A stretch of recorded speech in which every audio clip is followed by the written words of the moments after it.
We've gone live. Now hopefully we go live on Twitch as well. There we go. Sup, ladies and gentlemen, Akalon and welcome back to each and one of you. And of course, if you're watching this over on YouTube, then you should be watching it over on Twitch, live and in person. Love to see you here. Otherwise, just hit that like button. Of course, hit that subscribe button for more content. Every single live stream is always uploaded to YouTube so that it can be archived there without all the stupid shit that Twitch wants to do with VODs, which is basically just hide them. So yeah, that's the reason for it. All right, let's do some messaging. There we go. Let everyone on Discord know, you know, basically inform the peeps. It's about live time. Bikurko, how you doing? How's life? Wait, since when am I daddy? I thought we agreed that that's not what I am. Solid Snake, how you doing? Oh yeah. Oh yeah. I am so fucking happy today. I don't know why. Nothing special happened. There is no reason why I should be very happy, but I am. Just in a good mood. Dragman, how you doing, bro? Just in a fucking good mood. Dr. Brom, how you doing? So I fucking cut my finger, which I don't know if you guys will be able to see this, but look at that. Cut my finger like fucking well deep. So that's been fun. Jamanio, how you doing? Doing good. How you doing? Bakurku, I have no complaints. Kildana, how you doing? First time I'm that early. Nacho, how you doing? Tatiana, how are you? I guess I'm gonna listen to you while I skate for an hour. Wait, you legitimately skate? Like really skateboard skate? Sathix, how you doing, bro? Salvia, how you doing?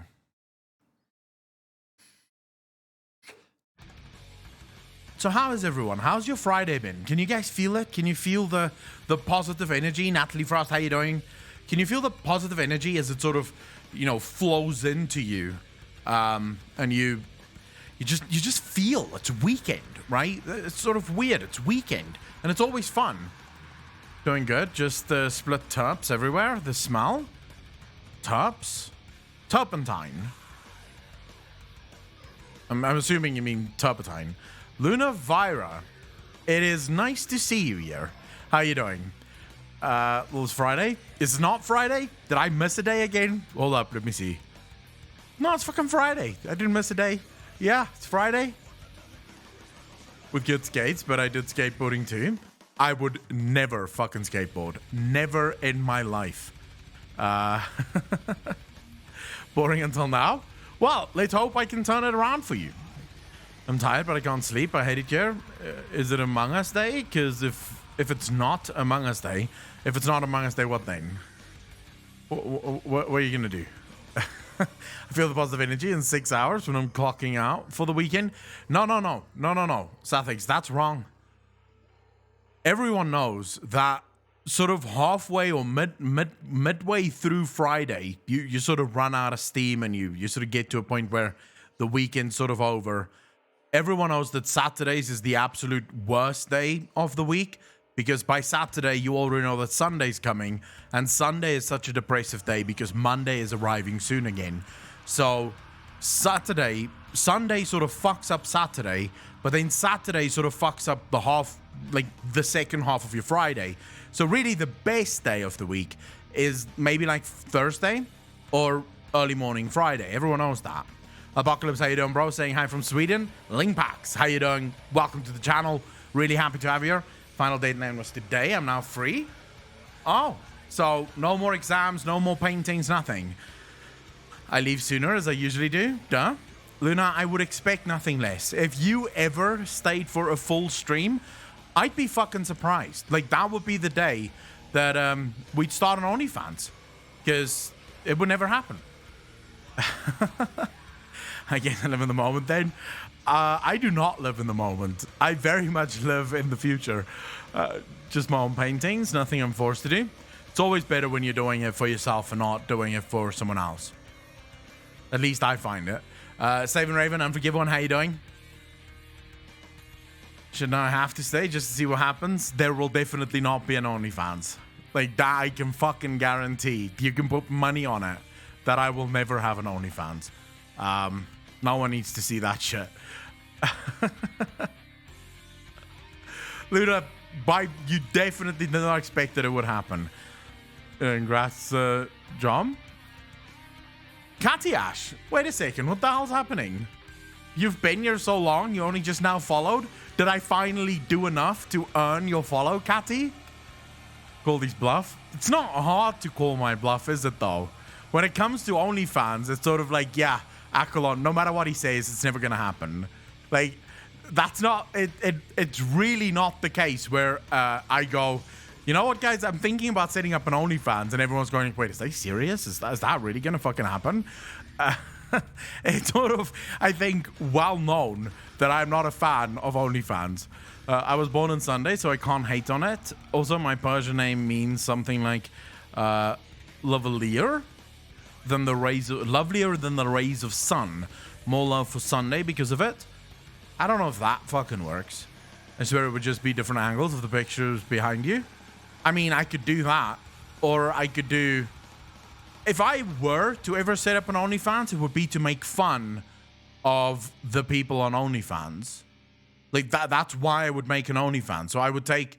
But then I have to, like, pledge and shit. I don't know how it works exactly on OnlyFans, but I'm assuming you have to pledge money and then you see it. Like, whatever the fuck they put up. But then I would just copy them and do ugly bearded guy. Do sort of random poses. And, yeah, I would literally just make fun of people.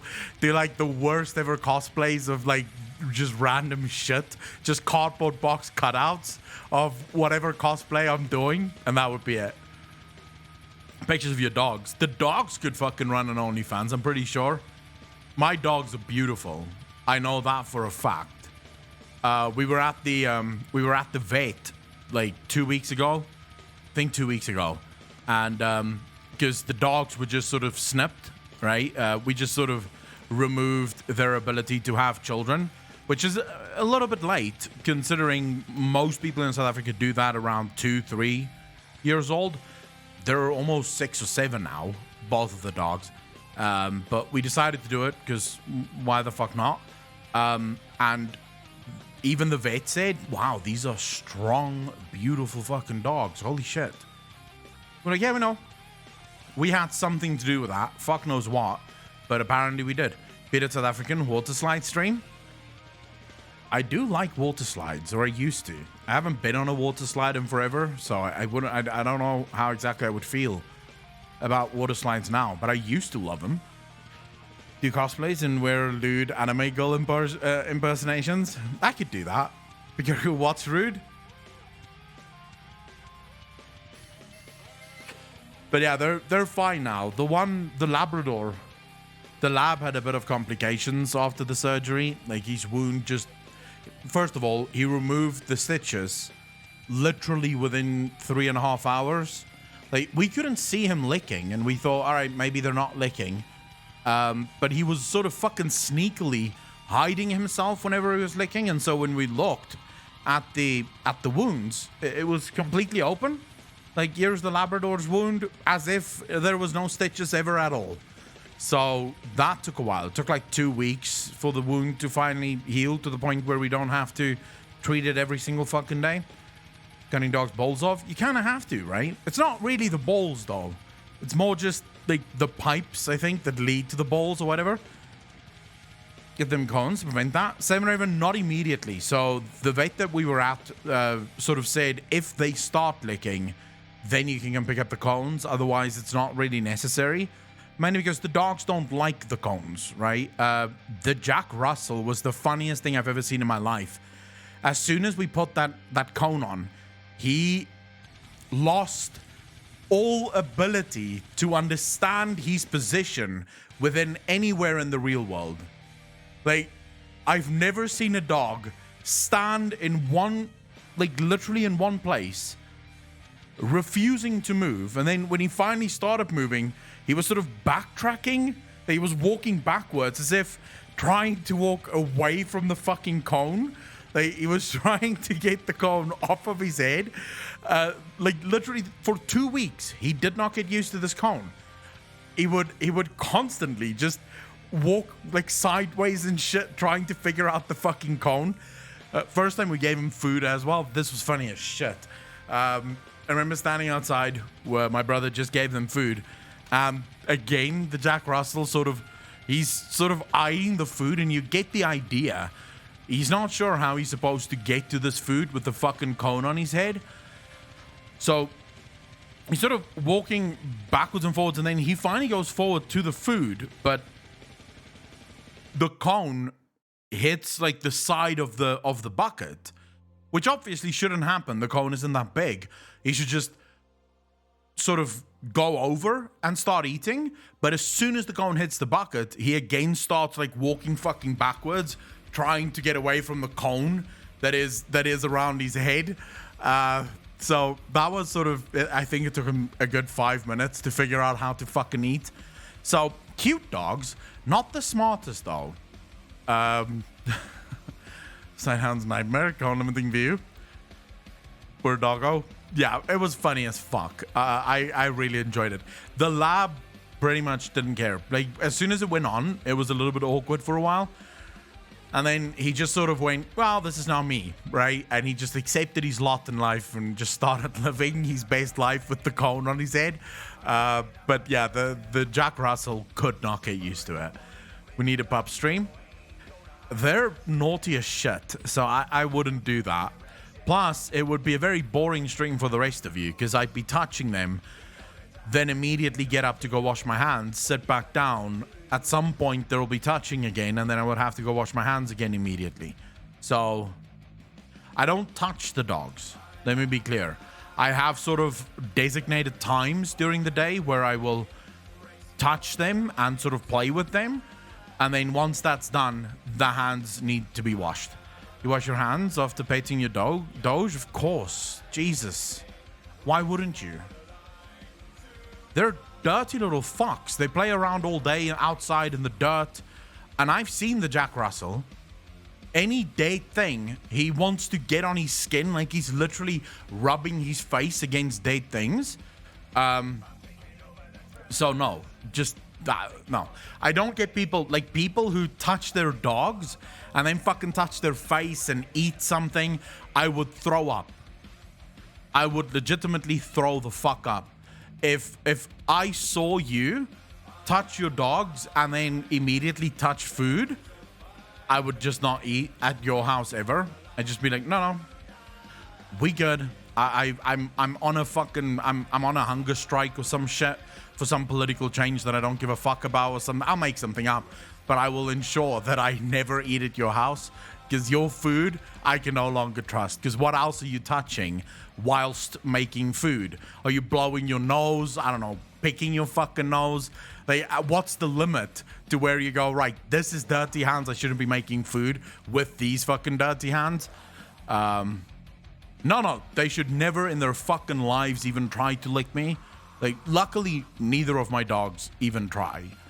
No, that would be shower stories. Like, at that point, I need to go shower, because they've just fucking licked me. What the no. That would just never happen. My brother's different, I just want to say. He also washes his hands, but he does play with them a lot. It's his dogs. So let's be clear on this. I'm not neglecting the dogs. They're not my dogs. They're my brother's dogs. I just happen to live in the same house as them. Because me and my brother got the house together because, well, neither of us need this big of a house, but the dogs need this big of a house. And so we now have this big house. But yeah, it's sort of like, I don't like, basically I don't touch any animal without washing hands immediately after. So we have experts in chat on Massive, the actually people. I mean, luckily no one's gone, actually, dogs are very clean. So you never touch your feet, they touch the ground, which has who knows what on it. I'll touch my feet whenever I wash it, right? So when I'm in the shower and I'm actually taking a shower, then I mean, you have to touch your feet in order to wash it, right? Dinosaur, thank you for the 1 sub, dude. Really fucking appreciate that. 3 months in a row. Thank you, thank you, thank you. But no, outside of that, I won't touch my feet. And if I do touch my feet, I will wash my feet. Oh, not my feet, my hands. So I pretty much always wear socks though. It is very rare that I will walk without socks. I don't like the feel of anything under my feet. So you know when you have dust or something? Like if you're walking outside and dirt gets into your shoe, because I like wearing flip-flops, by the way. And so when dust gets under into your shoe, I hate that feeling. So I always wear socks, or mostly wear socks. After a long time, of course. Of course. If you're gonna have a long time, you're gonna wash your hands. And other things, of course. Like, things need to be clean. I don't know why people don't want to be clean. I don't know why we live in a society where being clean is somehow seen as uncool. Like, oh my god, dude, you just ate that dog turd. You're so fucking cool. What about no? What about we don't eat the dog shit? Let's see what happens with humanity when we don't do that, right? Oh my god, dude, you just ate out of a plate that's been like 3 weeks old? Oh yeah, man. Nice going. No. How about we promote hygienic circumstances for fucking everyone, right? I feel like there's a mistake here, Dinosaur. I feel like there's a mistake here. Echo, how's it going? Skaz, how you doing, man? If you want an experience, buy Blister Resist Beluga socks. What the fuck is that? If lotion touches my skin, I will lose my mind. Why? I always wear socks, but for some reason I hate wearing shoes when working out. Home gym, not public. But yeah, I can't run on a treadmill with shoes on, just socks. So I actually, back when I still did CrossFit, I would actually always take my shoes off while I'm CrossFitting. Like, just fucking take them off in my socks. There we go. We good. I don't like shoes very much. I will say that. I despise shoes, which is why I wear a lot of flip-flops. I've got the most comfortable Crocs flip-flops. It's not the Crocs that you know, the sort of weird Croc shoe. It's just a normal flip-flop, but it's the Crocs brand. It is stupidly comfortable. I love those flip-flops. No, I don't like wearing going barefoot. I love flip-flops. I don't care if they're not cool. I don't know if you guys have seen me before, but I'm definitely not. If you're looking for a fashion idol, I ain't it. Right? I'm genuinely not. So, for example, I hear people going, never wear socks with flip-flops. And I'm over here thinking to myself, why not? It looks cool. I mean, it's comfortable. It works. Why wouldn't you fucking do it? I never wear flip-flops though. Feet feel naked. No, I like flip-flops. Flip-flops is my favorite thing in the world. But I genuinely don't get the whole don't wear socks with your flip-flops.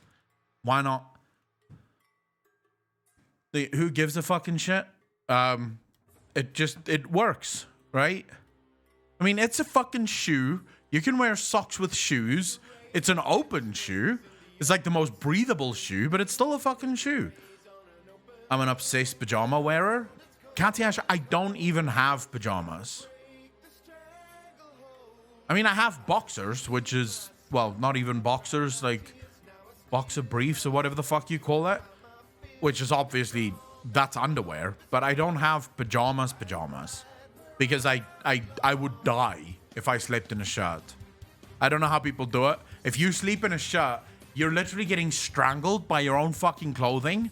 Like, legitimately, you feel as if, like, eventually it's all turned around you, and you feel as if someone is trying to put you in some kind of WWE fucking chokehold or some shit. Into Judas, I have no complaints. How you doing, bro? To reach his own, for sure. I prefer to be barefoot. Next choice up is flip-flops. I hate being barefoot because your feet get really dirty when you're barefoot. And I think we've established how I feel about dirt. You would hate the amount of layers I wear to sleep. I've got like t-shirt, hoodie, and like 3 blankets. No. I can't do it. I genuinely can't fucking do it. It would fucking kill me. I don't like feeling restricted at all, ever. So even with clothing, you guys know those buff guys, like the guys that pretty much spend all their time in the gym, like they're really buff and they've got all these big muscles. They usually wear these really tight fucking shirts, right? Like, I mean, almost tighter than the skin. Even if I lose all of my weight and I gain a six-pack or some shit, I would not wear shirts like that. The very idea of being in any way constricted by the clothes that I wear kills me. It just straight up fucking kills me. So this thing right now, I'll tell you right now, is pissing me the fuck off because for some reason it's not in a comfortable place. So it feels as if it's fucking strangling me. Even though it's not, there's a lot of space there. But the way it sits right now feels as if it's fucking strangling me, and I hate it. I would do the same, Pikarku. A little bit spec too. I mean, you breathe in whatever is on your floor anyway as you walk around and kick up the air dust. Twisted metals, but that's a different thing. Cut the neck. I used to do that with my hoodies. The hoodie isn't always like that, Junior. Most of the time, this hoodie is comfortable. Right now, I'm not having the most comfortable time in this fucking hoodie. Now I roll up my t-shirt to wipe my non-existent sweat. You are weird, Kildana. You are fucking weird. Oh, turtlenecks do not.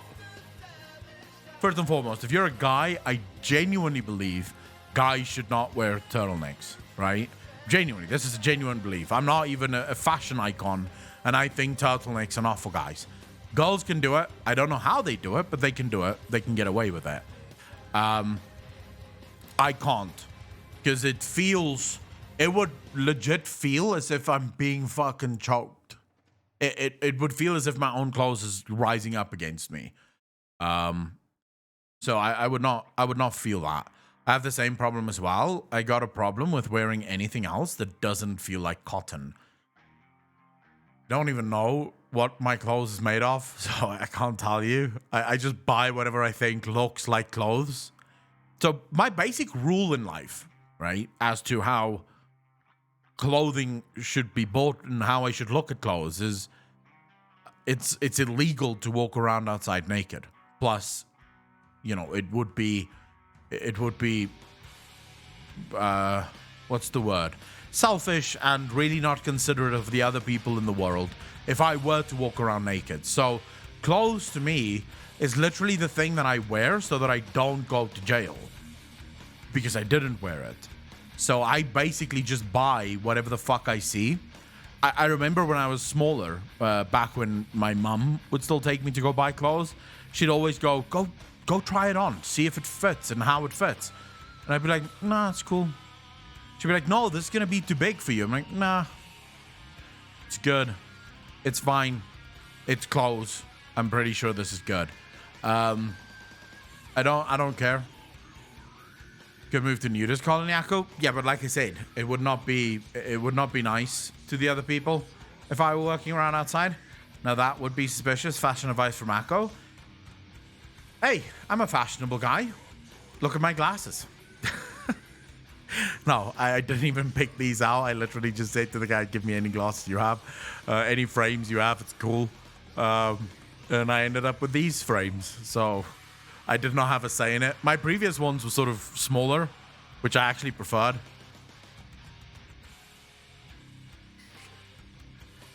You are a guy, Pikarku. But then you can't say you look cute in turtlenecks.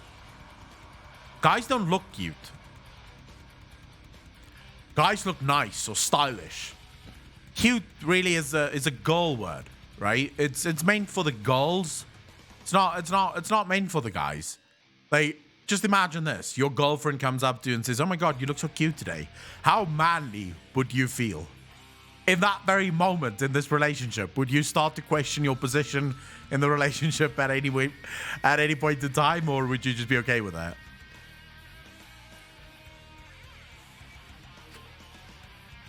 You love turtlenecks, Chimanio. Wait, like the proper ones that come up to just under your fucking chin.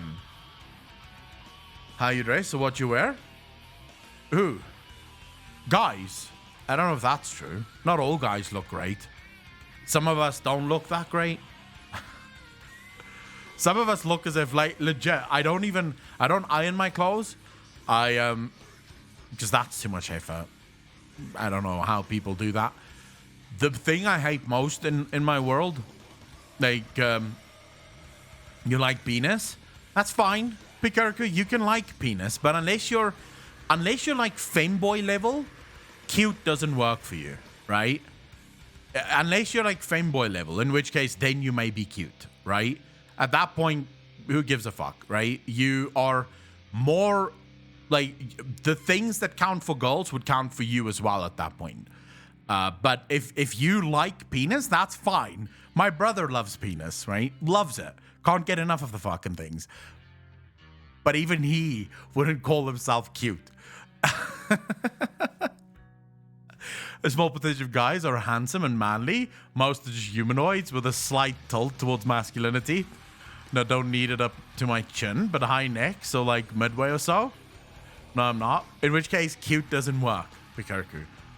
Boys can be cute. Men are handsome.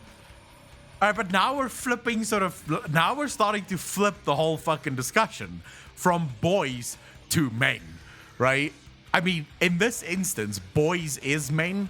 Like, you're one of the boys, you're a boy, you're a boy and a girl. We're not talking about men and women, right? And boys and girls. We're just talking about boys being boys. My boys are cute. Yeah, but again, this doesn't count. It's your boys. Doesn't count. Whenever parents think that their kids are cute or beautiful, doesn't count for the rest of us. Because I have seen some kids that are not very cute. I'm not saying yours aren't, Baltazar. Obviously, I've never seen your kids. But I have seen some kids where the parents go, oh my God, so cute. And I looked at the kid and I went, oh, that kid's going to have a tough life. Shit's not going to go well. So, yeah, I would personally say parents don't count. Elon Musk is cute as fuck. No, Elon Musk is just very interesting, but I wouldn't say he's cute as fuck. Pickle Ginger, how you doing, bro? But Elon Musk is amazing. I absolutely love that guy. Like, I enjoy Elon Musk on another level. The guy, you guys know that guy was, so back in the early 90s, he actually sent out his CV to like an internet development company, and he went to the company and sat in their like front reception, and he was too shy to talk to anyone there, so he never asked them about the job. He never asked them if they found his CV, they received it, if he might get the job. He was too shy. And so when he didn't get the job, he just started his own fucking internet development company. Now that is levels of self-belief that more people should have. Baldolphine is hot. Gotta give it to her. And she is also South African. Actually, that is funny, Kildana. The fact that your favorite humans are all South African.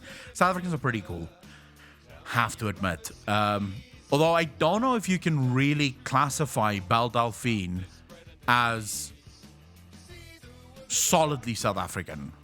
She left South Africa quite a long time ago. So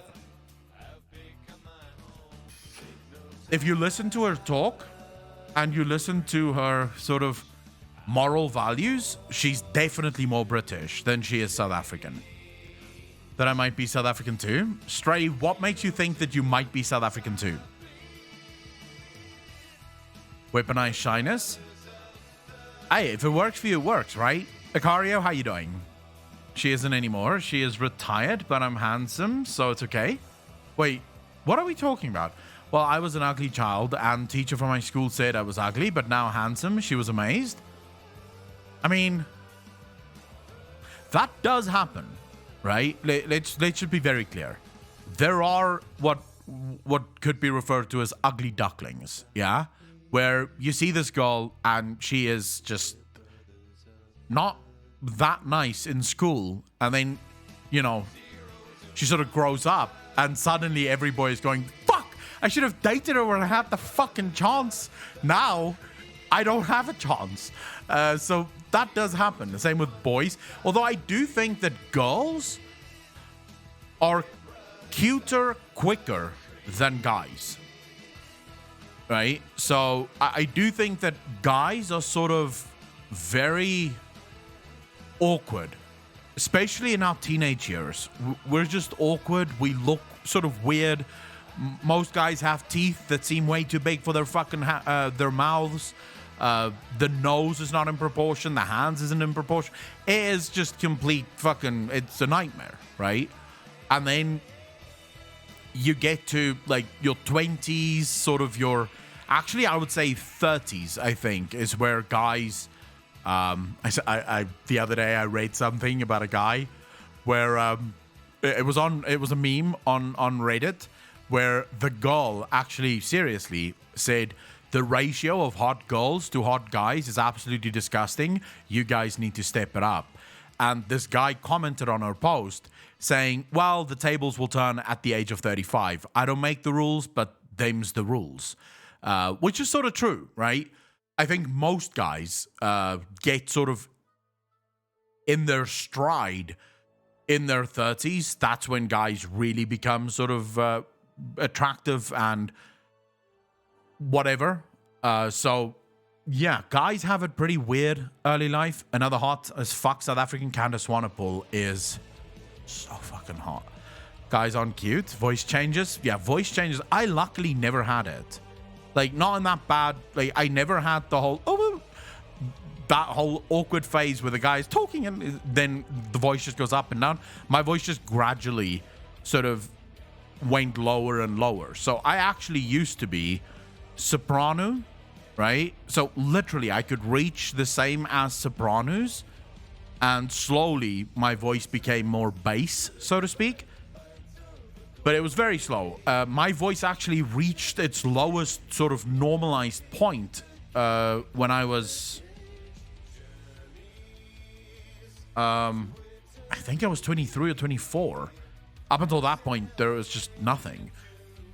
It's more so they just get comfortable in themselves. They don't always age well, but their confidence is what's more attractive, I assume. Whereas ladies typically lose their confidence over time, I've noticed.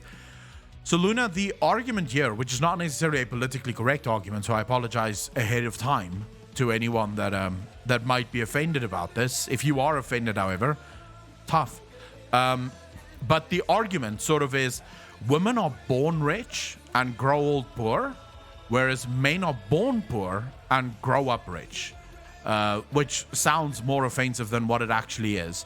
It's just sort of, girls, the older they get, their value system, or how we would value them in terms of what's cute and what isn't, does shift, right?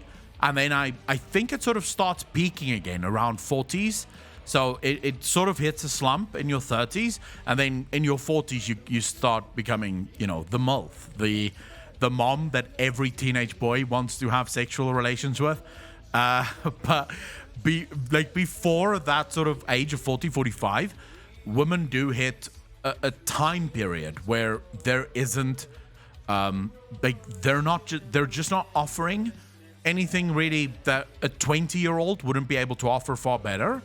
Which is why you see so many age gap relationships, right? It's sort of picking up speed at actually somewhat an alarming rate, right? It does start picking up speed. So I do think that sort of, that's maybe something we'll go through second puberty. Like, are you looking for your other half? No, I'm not.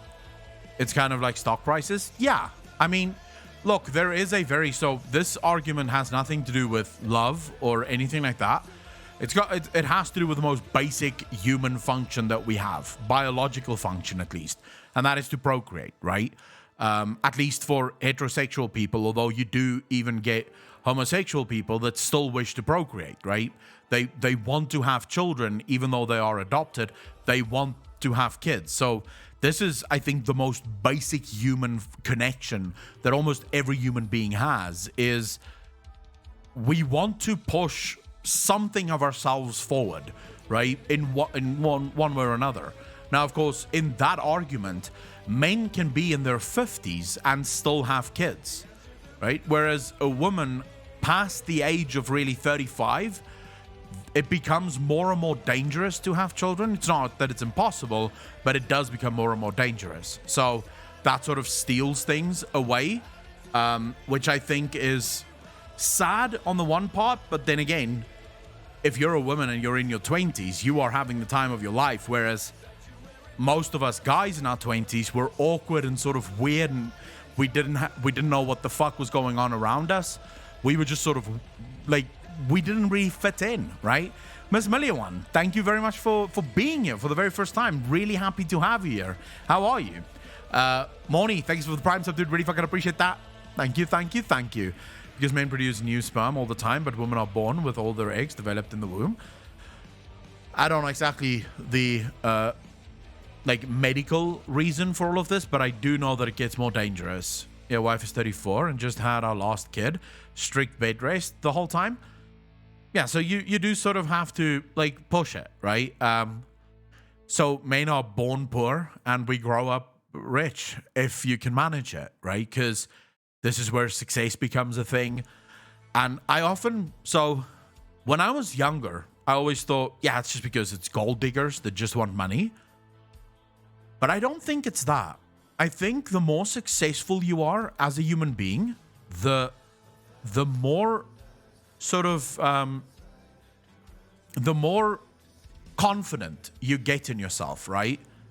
So you actually get confidence. You start feeling confident about yourself because you are successful. You can offer a lot, right? You can offer security. You can offer financial stability. So you start feeling just better about yourself. And I think that's the thing that sort of attracts women. That's the thing that kills women. I'm attracted to older women. Twisted Metals, that happens a lot for a lot of guys, actually. Especially when you're younger. Sausage and a porridge bowl. The truth is, Apocalypse, it just gets better when you get older. That is sadly the case. And anyone that wants to go, Akalon, that's just a generalization. Look around you. Just look around you. What's your age now, Akko? Don't respond to this question. Makes you feel uncomfortable. Kaniash, I don't give a shit. I'm 36. I am old as fuck. Basically. I'm like a child at heart, though. I still like games and I still don't like adult stuff. Adulting is really not my thing. But yeah, I'm old as fuck.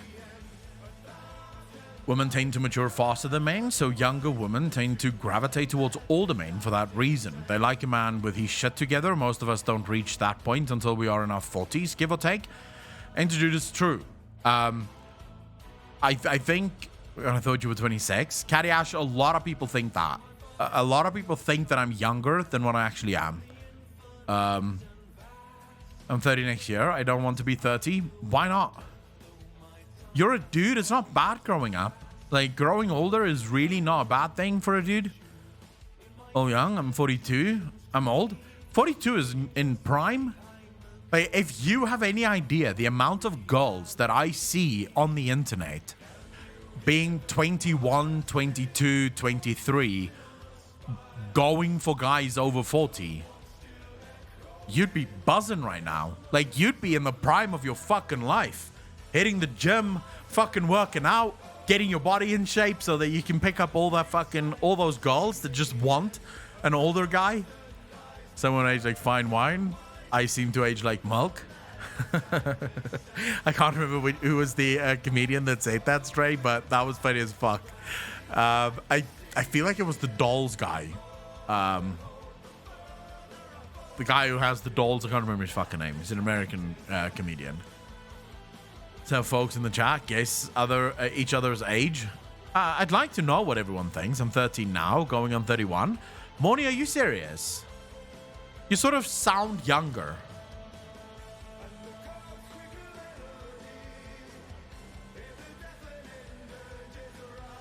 Jeff Dunham, that's the one. I'm 42, 61, almost 300 pounds. So yeah, wish I was fit. Hey, dude, you can join me. I'm gay, and in the gay world, once you hit 30, you are considered old as fuck. That is, that's interesting. Is that really the case? Because I'm pretty sure, if I listen to my brother at least. Now, my brother is 23, I think. 22, 23, somewhere around there. And he finds older guys like 40s super hot. Like, there are legitimately guys that he looks at and he thinks, oh my fuck. So yeah. Really changed the connotations of the word daddy. These young girls go nuts over old men. The word daddy sort of makes me cringe, though. It does sort of make me cringe because I always think to myself, now what happens when you finally do have kids and your kids call you daddy? At that point, you are sort of gonna...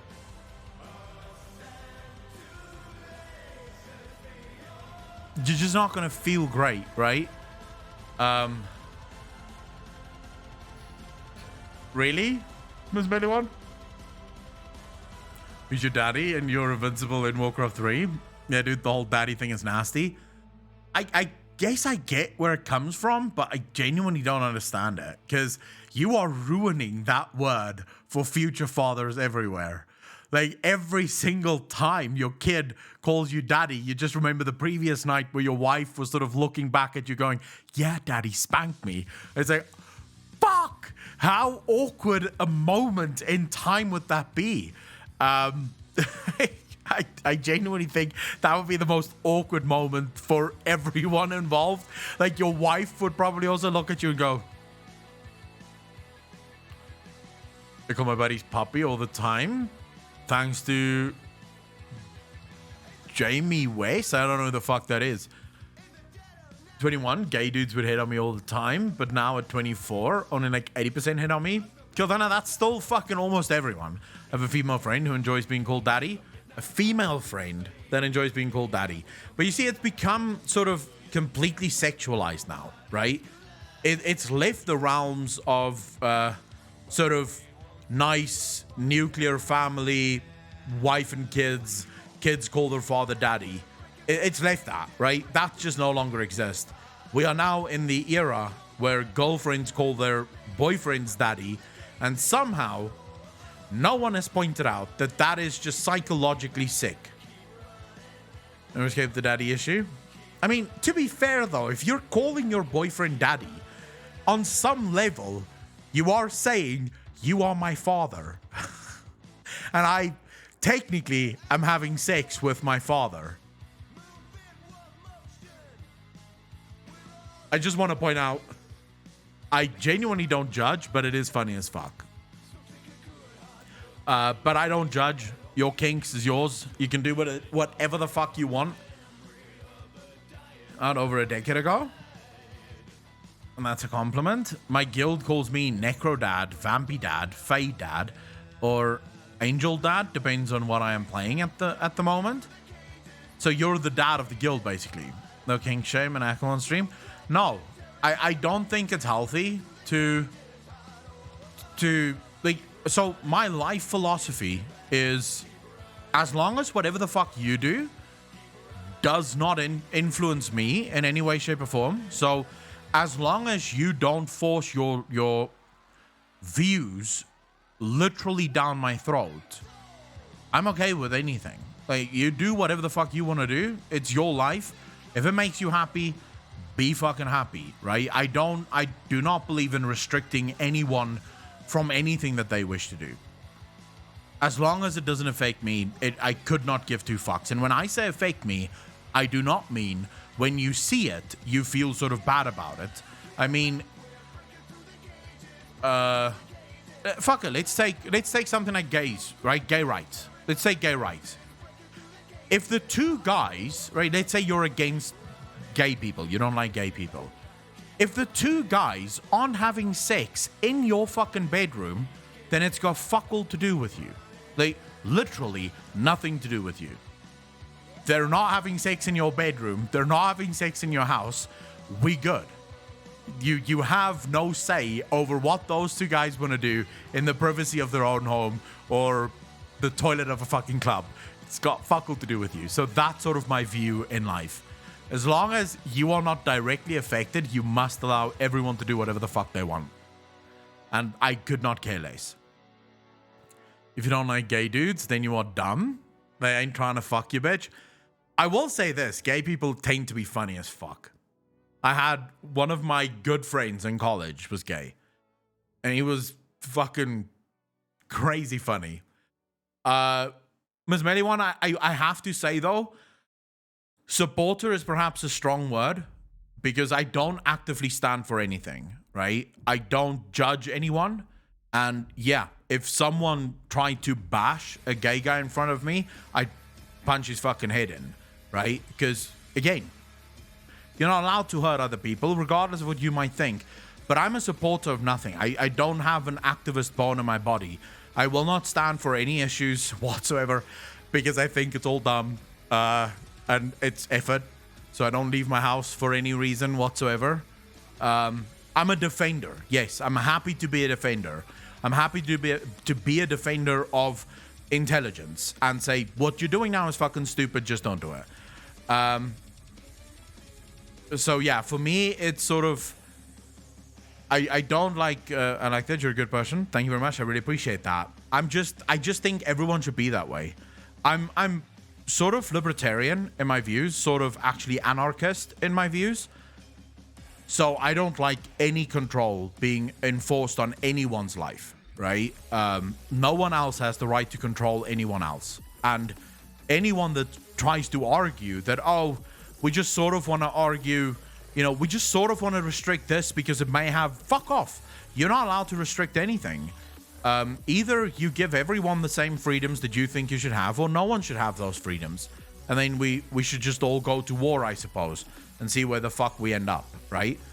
I got some bad bitches at work. I mean, they get snap things, snap done. Girl, I genuinely don't know what the fuck that means, Stray. Fuck, I was just hit with my age. Whatever the hell that sentence was, I did not follow it at all. Like, I have no idea what the fuck you just said there. Homophobes just sit around worrying about where other dudes put their dicks. Homophobia is actually gay. I mean, again, I can understand why some people go, it's against my religion. Cool. Then don't do it. It's against your religion. That's fine. Then do not do it. Don't suck a dick. It's against your religion. But that person isn't part of your religion. Therefore, that person should not be forced to live under it, right? And the same can be said for some of the things that the left believes, where the left wants to force people to do things that they shouldn't do or do things that they don't agree with, where again, it comes down to force, right? You're forcing other people. Stop forcing other people. Just fucking let everyone live their life. Let everyone be happy, and then we'll all get along. That's sort of my genuine belief. If everyone just stopped caring about what other people do, we'd be happy. As a society, as a humanity, we'd be like, yeah, this is the best time of our lives. Basically, bad bitches are efficient, but spoken flamboyantly. I guess, although, could you not just have said that in normal English, Stray? Like, why did I have to get snap shit? And what the fuck is a snap? Is a snap that thing? I don't know what a snap is. Why would anyone do that? Do what? Oh, so it's the whole sister. All right, cool. You learn something new every day. What can I say? You clipped that, right? I thought as much. I thought it would be clipped at some point. What the fuck is... What do you guys eat on Fridays? Because Friday's always sort of... Please surprised by how well you did that. Luna, if you saw me full body doing that, you do realize that I studied drama. in one of my plays, I literally played a flamboyantly gay guy. Like, I played a guy that was the gayest man you've ever met in your life. And I say that to you. I know what you look like. I'm well aware. This guy was more gay than you. 100%. And I had to play him. That was the play.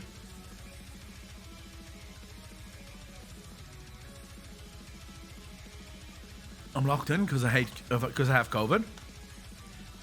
Hold up, let's just quickly see. What do you mean incorrect? How is that incorrect? Hold up, let's see this fucking clip. Fucking loading a lot. Long ass loading. Like, why did I have to get snap shit? And what the fuck is a snap? Is a snap that thing? I don't know what a snap is. Why would anyone do that? Do what? Oh, so it's the whole... I'm probably eating pizza today. All right. Yas Queen. All right, cool. I'll tweet this out. Yas Queen. I'll tweet it. Fuck it. I'm probably eating pizza today. I'm eating all what I can find at home. I'm locked in because I have COVID. Yas Queen. I kind of like saying that. When I was drunk at the beach, I literally said that the whole time. It's a beautiful clip. Kudos. Good morning, Aklon. Lassie's Babby, how you doing? Sliven. Wait, Sliven Gold? Sliven? The fuck does Sliven mean? When is 9.1 dropping? Probably 2 or 3 months still. I hate black pudding. Oh my god, I despise black pudding. Oh my fuck. I had that once when I was in the UK, and it was... It's a new word that Paris Hilton invented. What? Sliven girl or sliving girl? How do you pronounce that? Sliven girl. It doesn't make any sense. It's literally not a word. We're now just... This is getting ridiculous. Oh, Snap on Snapchat is usually a selfie of some meat. Caddy Ash, that could be taken very wrong. Very heavily. Just want to point that out. I am sure there are many girls who know what a snap of some meat is on Snapchat. The kind that no girl is actually asking for. No one is ever going to be more flamboyantly gay as Leslie Jordan. I don't know who the fuck that is, Luna. You do a WoW only meme review. I guarantee with some nice editing, it will go viral. Gildana, if you guys give me enough memes, WoW focused, the WoW centered memes, I'll do a meme review. Well, yeah, all words are made up, but Sliven girl is like, that's just next level. You are meeting vegan girls. What girl doesn't want meat? Sliving girl. Unsolicited meat, yes. I think every girl in the world, and this guy has received some unsolicited meat. There's at least once a month a DM that I get on Discord that is less than savory. Definitely not what was asked for. Not the brief that was given. And definitely not why the Discord DMs are open.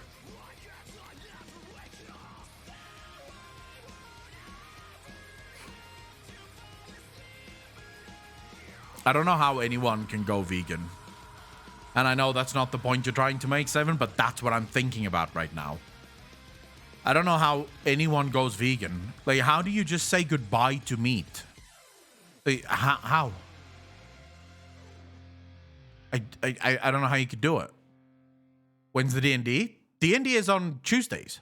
It'd be nice if I didn't get hit the splash from your dick pic influx.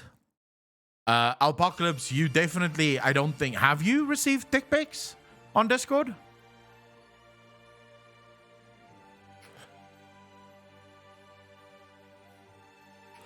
Yas, girl. So many out of context lines available from the stream. Basically, that's my biggest enemy, is chat taking me out of context. Yas, queen. I know one girl, she makes amazing vegan recipes, makes me want to go vegan. You know what would make those vegan recipes better? Meat. I'm giving him a reason to do that. Why wouldn't you want to do that? Just everyone quickly in stream, just say, yes, queen. And it just rolls off the fucking tongue. It is a fun thing to say. Kidding, if it's good, I don't care, I'll eat it. So at Apocalypse, what was that yours the other day or some random stranger? Absolutely not. It's a fun thing to fucking say. Yes, queen. Why worry about chat when you have a weirdo making you short vids for your second channel? Kildana, I would love that. We need to get more shit in.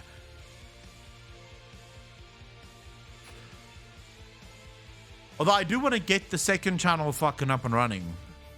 The gaming channel, like the proper gaming channel. That's what I want to get up and running. Not the one that we've been sort of... I have to basically start a new fucking channel. Because the Akko gaming channel is filled with clips. That doesn't work. Yeah, because it's just a bunch of fucking clips on there, like a bunch of shorts. So I need a new channel now. Fuck.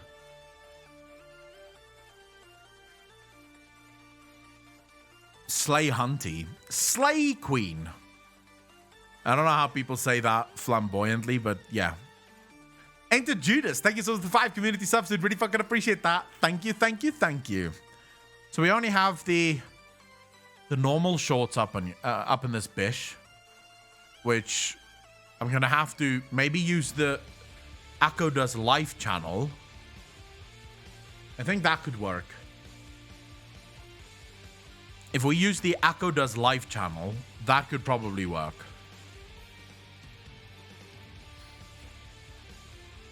Because there's only really one video on the Akko Does Life channel. Like, this channel was made so long ago. When was this video uploaded? March 11, 2019. Right? So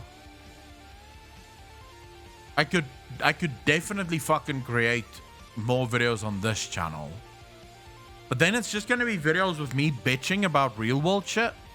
Like 100%. These are going to be videos where I just bitch about stuff that pisses me off.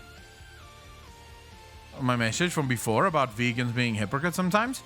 Unforgiven, I didn't see it. I do apologize. Varaxu, how you doing? I think everyone can be somewhat fucking hypocritical, but this is one of the reasons I do not follow. I'm not an activist for anything, because I think the second you become an activist, you lose the ability to think. You just start following the fucking group and believe whatever the fucking group thinks you have to believe. And then you're just as stupid as the next guy. Like, my sort of go-to belief is that whenever there's more than 3 people in a group, the average IQ level literally drops to the lowest common denominator. And you can be guaranteed that when there are 3 people in close vicinity to one another, there is one person that is absolutely fucking dirt stupid, right?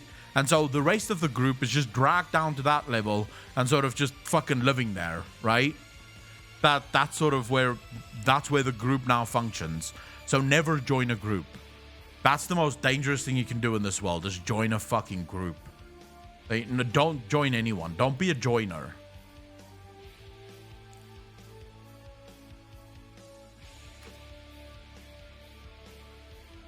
I'd love to make more edits, but I have a full-time job that keeps me occupied, but I'd legit quit right now if I knew I could make a living making funny edits for you. The second I can afford it, I promise it will happen. Like, you are the literal next hire of the channel in an official capacity. So the second we grow the channel a bit, you will be officially hired to start working on the more funny things and the more sort of gaming related things, because Alex sort of enjoys the WoW stuff a lot more.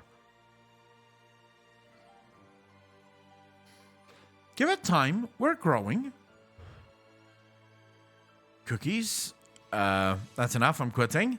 Don't join a group. Looks around at the account. Boss, we have a problem. The Akko cult. I mean, this isn't quite a group. This is one of the reasons I never give advice on anything.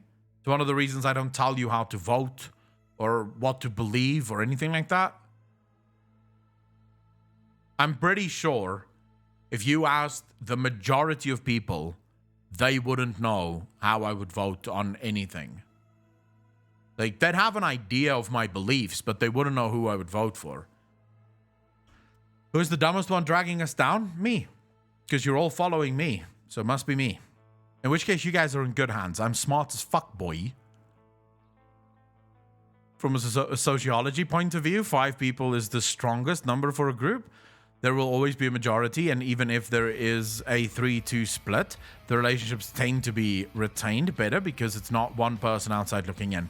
I prefer one person. Your law teachings? But we follow your law teachings. But that's a good thing. You wouldn't vote? That's kind of a trick question. Truth. I think voting is one of the stupidest things you can do. You literally waste your whole day for no reason whatsoever. It's literally, if you wanted to have the most accurate description of useless, right? You have useless in the dictionary and then you put a picture next to it of people standing in a voting line. Look forward to seeing content on your other channels. I would love to make some other content. Like, just do other things that's a little bit more me. And not just do WoW. Because there's so many things I like talking about that isn't just WoW. But I don't want to do it on the WoW channel because the WoW channel is the WoW channel.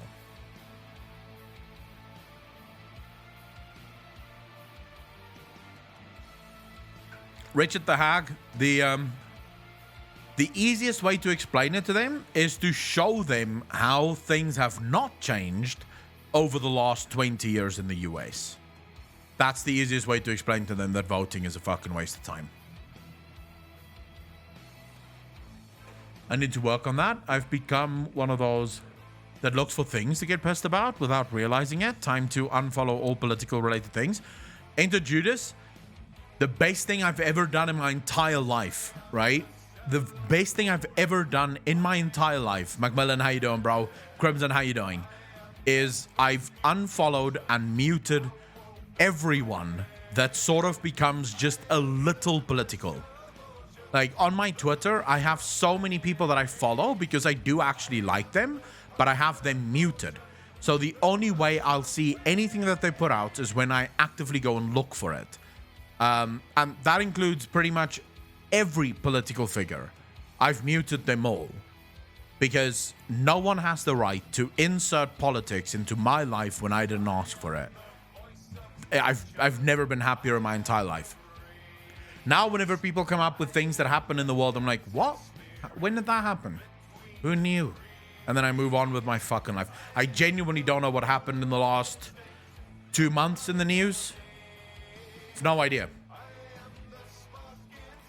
Did you get my email today? Sent from work email? Rian? I haven't checked, Rian. I have not checked. To what email did you send it? Never been political. I don't even do the Civil War quest in Skyrim. That's how much I hate politics. Same.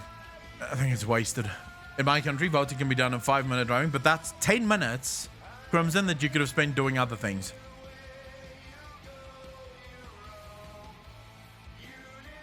Rian, I've been just quickly check. I only really check my emails once a week, so I don't really see a whole lot of emails. I'm assuming Ask Akalon, because that's the one that's sort of public. Oh, here we go.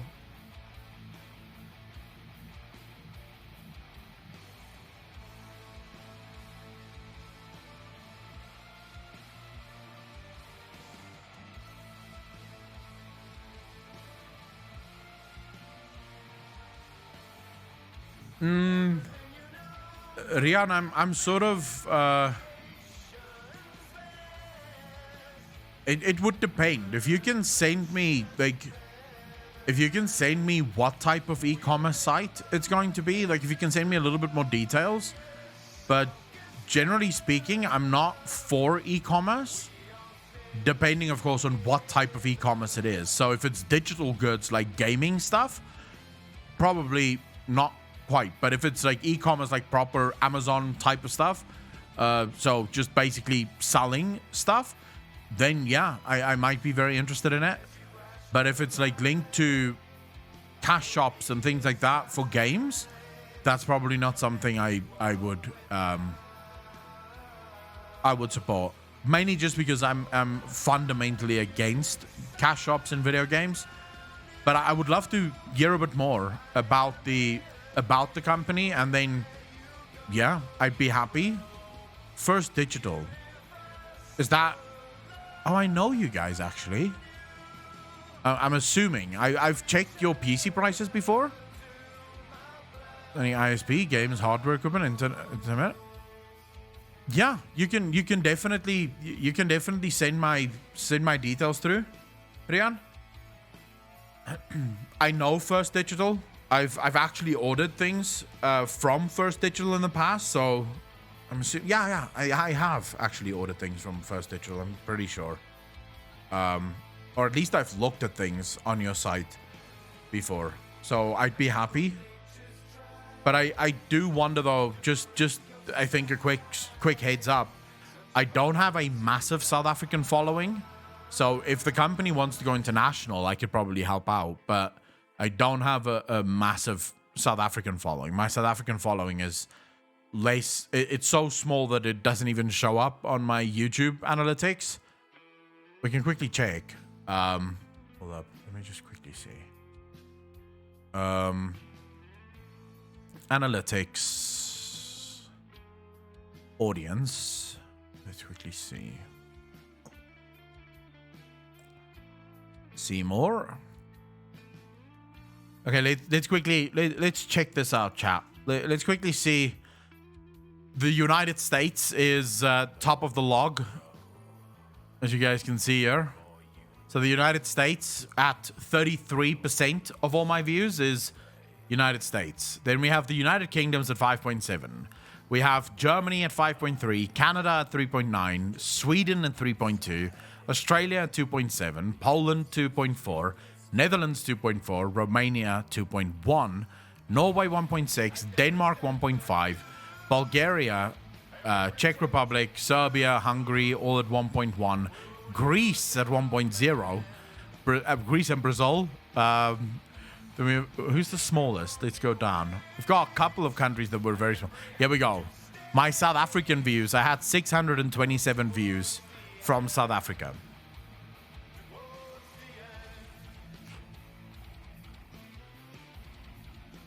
All right, cool, Rian. I'm looking forward to that. I mean, the Snip lady? Which Snip lady? Stretch time, Akalon. Stretch time. Kildana will stretch in a bit. Fuck, it's only 1 hour. It's only been 1 hour. I feel good still. The 2.4 Netherlands is Alex by himself. But Alex is not from the Netherlands. You mean Ferorius? He's from the Netherlands.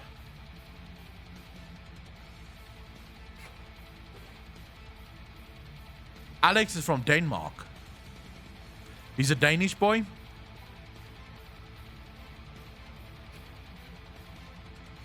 Where's Poland? Yeah, Poland's pretty big. It's in the top 10. Same thing. All got potatoes in their throats. I don't know if the Danes and the Dutch is going to appreciate the fact that you think they are the same. Got quite the international audience here. Nej, at higher danskere. Dit kan kun vara goed. I'm assuming, Brun, the second sentence, you're saying it is going very well. The second sentence, dit kan kun vara goed. Fornuftigt at heren danskere. I genuinely don't know what that first sentence means, but the second part of the sentence, to me, suggests that you're saying it's going truly good, or is it going truly good? Something to that effect.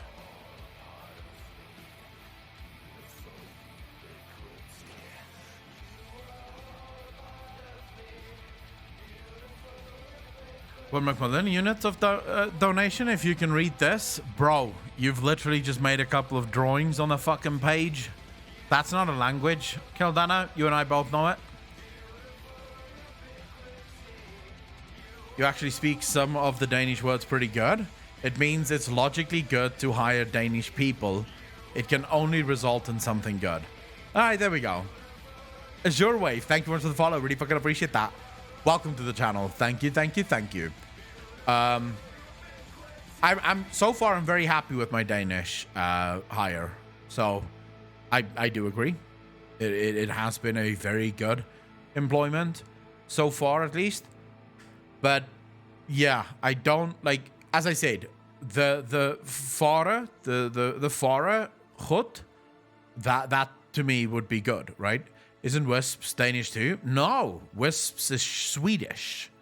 The Swedes and the Danes don't like one another. So never call Wisp Danish. He is very much a Swede.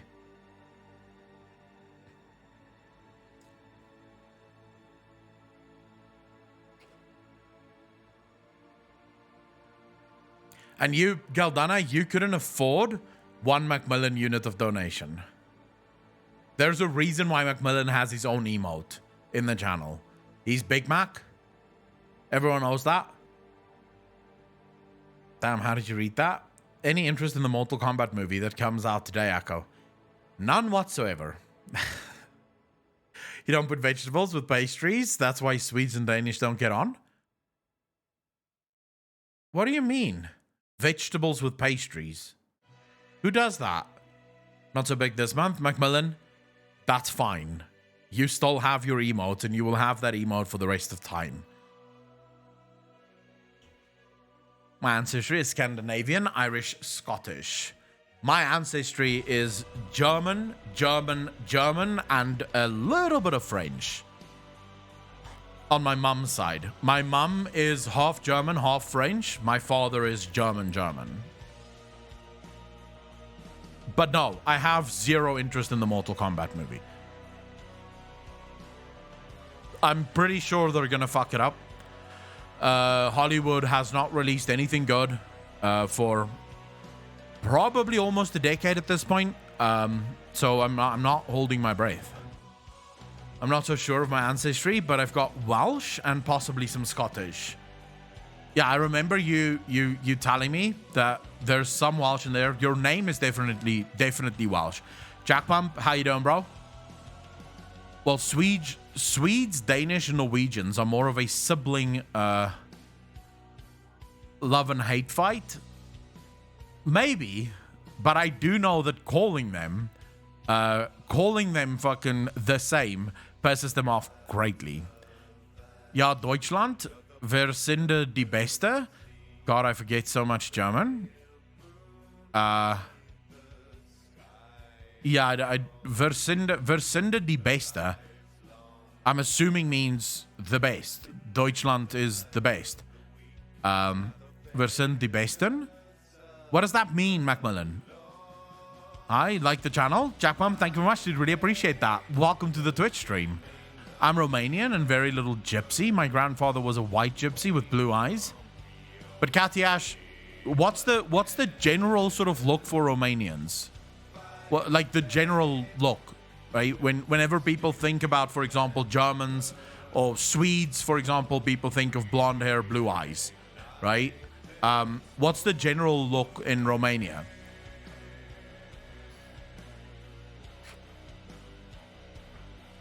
It used to be forced inbreds because of the mountain range. Jesus, Asif.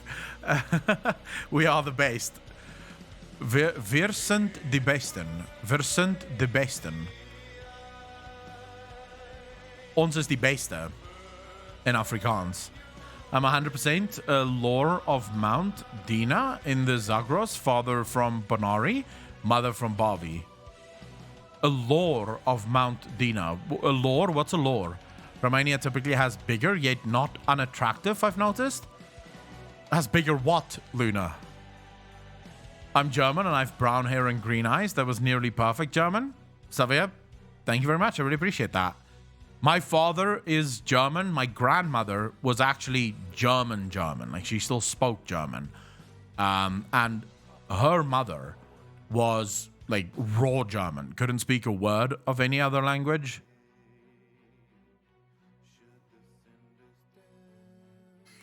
Like white skin with brown hair and all types of eye colors. Pretty much South Africa, like South Africa is very much, I would say the people look similar to the US. Those countries can all fit inside Texas's border. Why not just call them the same? Because Cask, they're not all Texans. Told you that? Did you? So Italian noses? Noses, big noses. I don't necessarily think that's true. But Katia has immediately come back and said, no, it's the Italians with big noses. I mean, if we're gonna argue, you look like Nick Frost, the actor. I don't know who that is, Jack.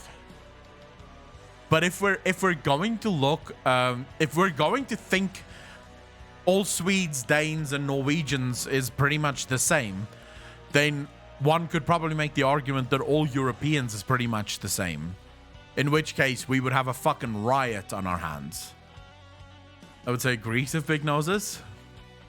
Not all Texans are the same either, to be fair. I didn't know that you are multilingual, Pump. This made my day.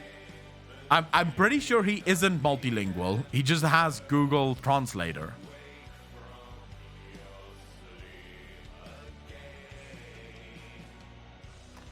Sicilians have the big noses.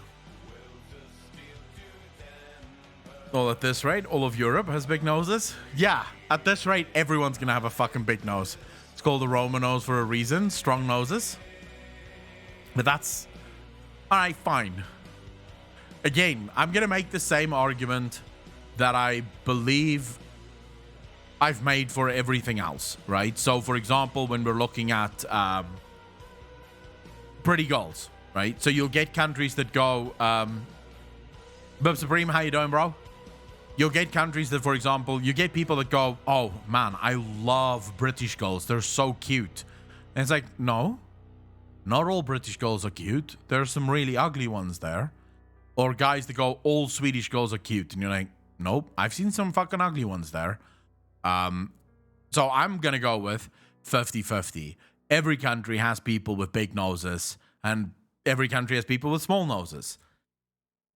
Take it back before I cut yours off and shove it up your ass. Holy shit, that's some anger. I've traveled a lot, so I can speak a fair few languages. Not fluently, but possibly. I've got that. Easy to pick up when directly exposed instead of textbook learning. Lord, girls are the cutest. You can't say that. It's like guys who fucking say they love Asian girls. That is the most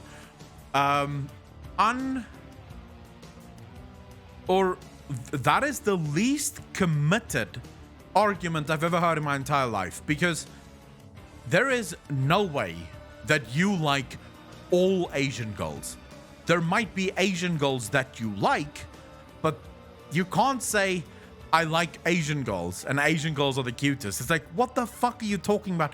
There's so many different types of Asian girls.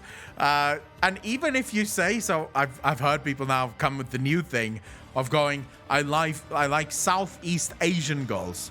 And it's like, no, hold up. Korean girls, Japanese girls, Chinese girls, Taiwanese girls, they all look different. So even there, you can't make the fucking argument you like Southeast Asian girls, because again, we're gonna have to get into semantics here of what type of girl, which girl from which country. And even then, there are some uglies in every single country. Same with men. There's probably more ugly men in every country than there are cute men or good-looking men.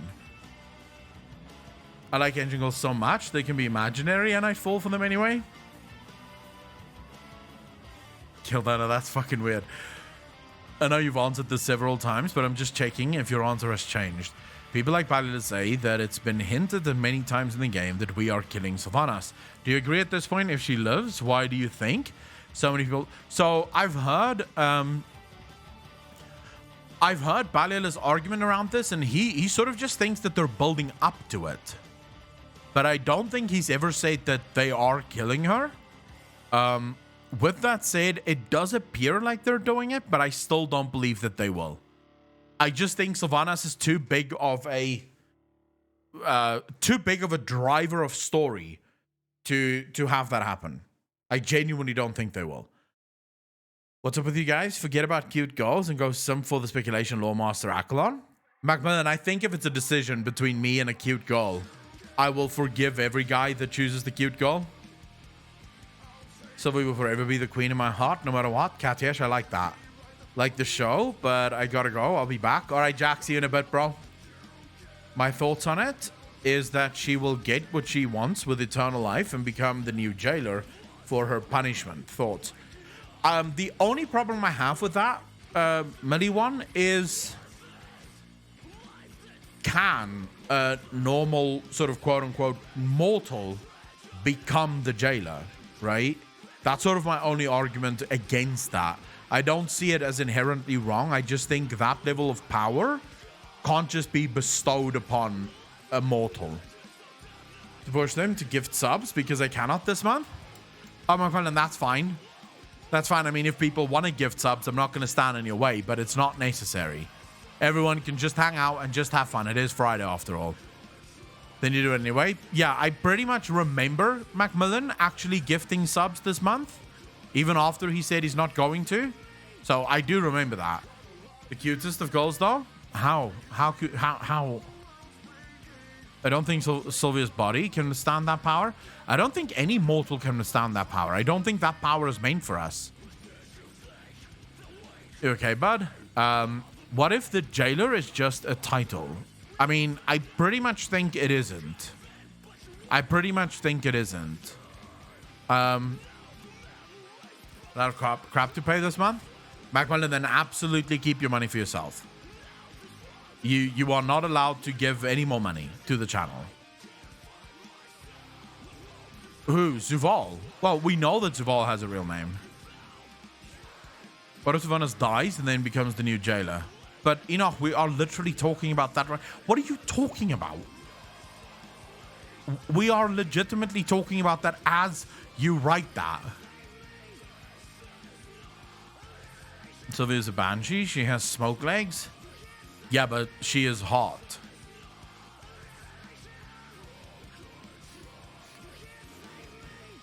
I just quickly want to go bathroom. 2 seconds.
Back.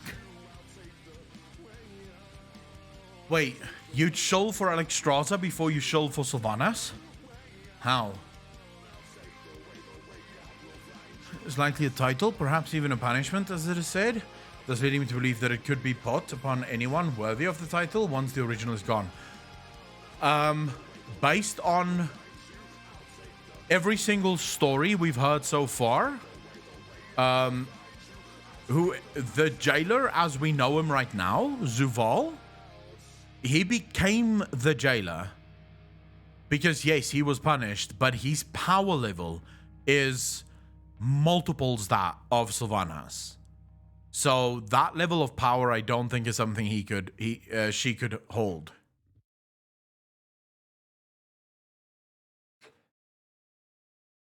Possibly could become the new jailer. Yeah, but she wouldn't be an eternal one, right? And their power level is far greater than that of than that of mortals. Odin is a bitch. Yes, Odin is a bitch.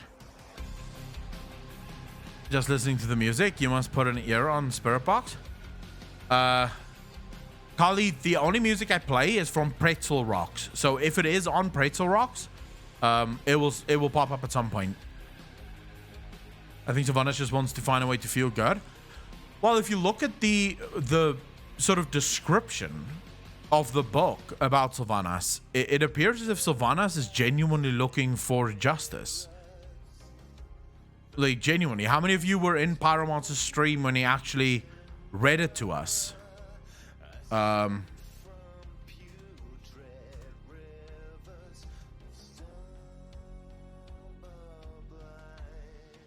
I'll quickly read it for you guys. Just in case you weren't there. Because Pyromancer was reading this last night on the stream. Ranger General, Banshee Queen, War Chief, Sylvanas Windrunner has borne many titles. To some, she is a hero. To others, a villain. But whether in pursuit of justice, vengeance, or something more, Sylvanas has always sought to control her own destiny. I have been saying this for the longest fucking time. Sylvanas despises outside control. If you look at how she set up the Forsaken, and you look at how the Forsaken was sort of built, it was very much built from a libertarian perspective, right? She wants control of her own destiny. She doesn't want others to have that control over her. All right. The power to achieve her goals has never been closer, as Sylvanas works alongside the jailer to liberate all Azeroth from the prison of fate. Again, very interesting. From the prison of fate. This is the exact thing that she explains to Anduin, right? And if you guys need a refresher on that, we can quickly go...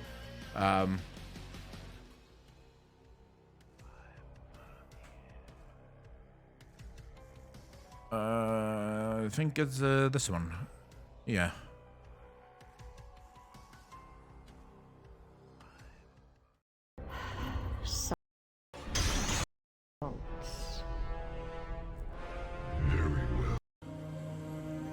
Alright. This is exactly what she's explaining to, like, this line here, right? The power to achieve her goals has never been closer, as Sylvanas works alongside the jailer to liberate all Azeroth from the prison of fate. That line, the prison of fate, that's exactly what she's explaining to Anduin here.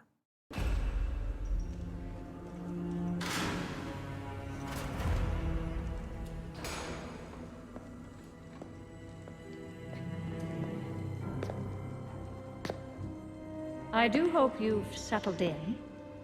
The accommodations are a bit sparse, I know. Where are the others? Are they safe? Safe? No. I wouldn't say any of them are safe. I am so tired of your games. As you wish. No more secrets. No more lies. I genuinely believe she meant it. Wishing well, justice is an imposed idea from a perspective that may be conflicting with personal interest. So, wishing well, I genuinely believe that everything Sylvanas is saying here is 100% true. She's not lying to Anduin. No more secrets, no more lies. This is no lie. She is genuinely not lying. This is truly what she's been after this whole fucking time. This is truly what's been bothering her this whole time. I'm so tired of your games. As you wish. No more secrets. No more lies. You are a weapon we will use to achieve our ends. I will not become an instrument of death. So you favor Life. Is that it? That momentary flicker. Every cruel second spent delaying the inevitable in an endless war that you, like every Rin before you, will not survive. You know the truth. Nothing is fair. Not life, not death. So we're going to tear it all down. And what purpose would that serve? Everyone suffers, Sylvanas. But destroying everything will not take away the pain. Oh, you misunderstand.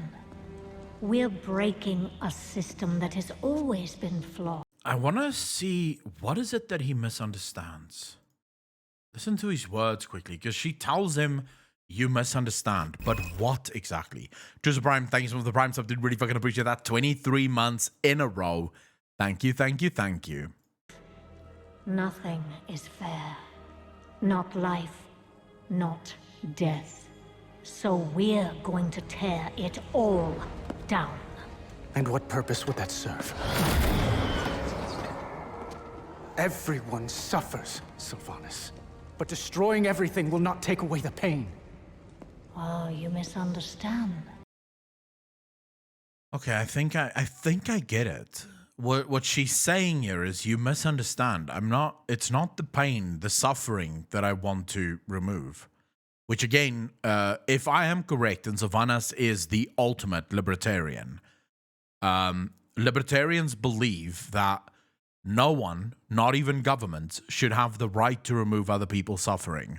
Suffering is a direct result of your own choices, and that is just, right? If you suffer because of your own choices, that is 100% fine, nothing wrong with it. However, when you suffer because other people make choices on your behalf, other people force you into things that you had no control over, that is injustice. That is wrong. And that is most likely the problem that Sylvanas is facing here, or the issue that she's pointing out. We're breaking a system that has always been flawed and remaking it into one that is just. Do you expect me to believe that all this time, you've been fighting for justice? How can I convince you? From our first breath to our last, every decision is made for us. Then, the afterlife decides what eternity we must endure. We can't even choose who we... You see, that's the issue. That's the issue that she wishes to remake. Now, let's quickly run this. Let's run this to its logical conclusion, but from its logical start, right? The jailer, let's imagine for a second that the jailer truly wants this.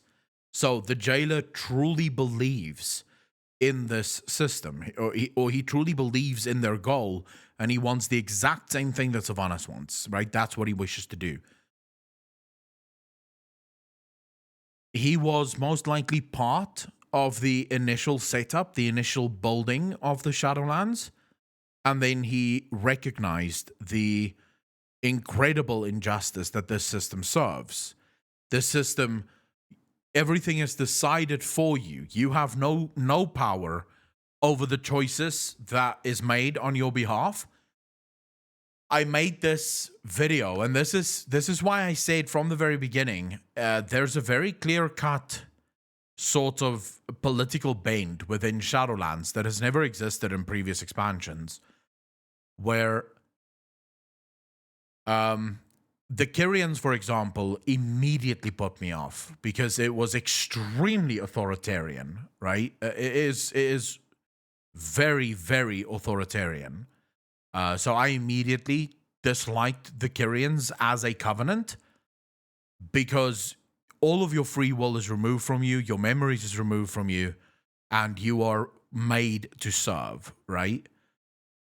Now, that is, I think, in a nutshell, if you pull it through, every single covenant has similar things where you are basically forced to become a weapon. In the case of Maldraxxus, you are forced. Maldraxxus, by the way, the reason I chose the Necrolords is because they are the freest of all of them, right? They at least have the freedom to basically do their own shit, which is at least something that I can agree with, even though that freedom is also very limited. But if we run this through to its logical conclusion, then what the jailer wants, what Zuvul and Sylvanas wants, is the removal of the Arbiter. Because the Arbiter is the one that keeps all of this shit going. Right? It is the Arbiter at the end of the day. Since that Zuvul would believe that the system is awful, but only because he got put through the same thing as mortals, through his jailing and draining, which was a choice made by the other Eternal Ones. Luna, true. It was a choice, again, made not because he chose it, but because it was made for him, right? And it's made even worse for us mortals because we don't even get to choose how we live, right? Or what we do. That is also sort of chosen for us. Stan, we're breaking a system that has always been flawed and remaking it into one that is just. Do you expect me to believe that all this time, you've been fighting for justice? How can I convince you? From our first breath to our last, every decision is made for us. Then, the afterlife decides what eternity we must endure. We can't even choose who we... I'm still not convinced that that final line was we can't even choose who we love, who we serve. I'm still not convinced of it. Real answers to why Sylvanas changed looks from BF8 to Slans? Not really, other than this is her true form. She looks now the way that she's supposed to look.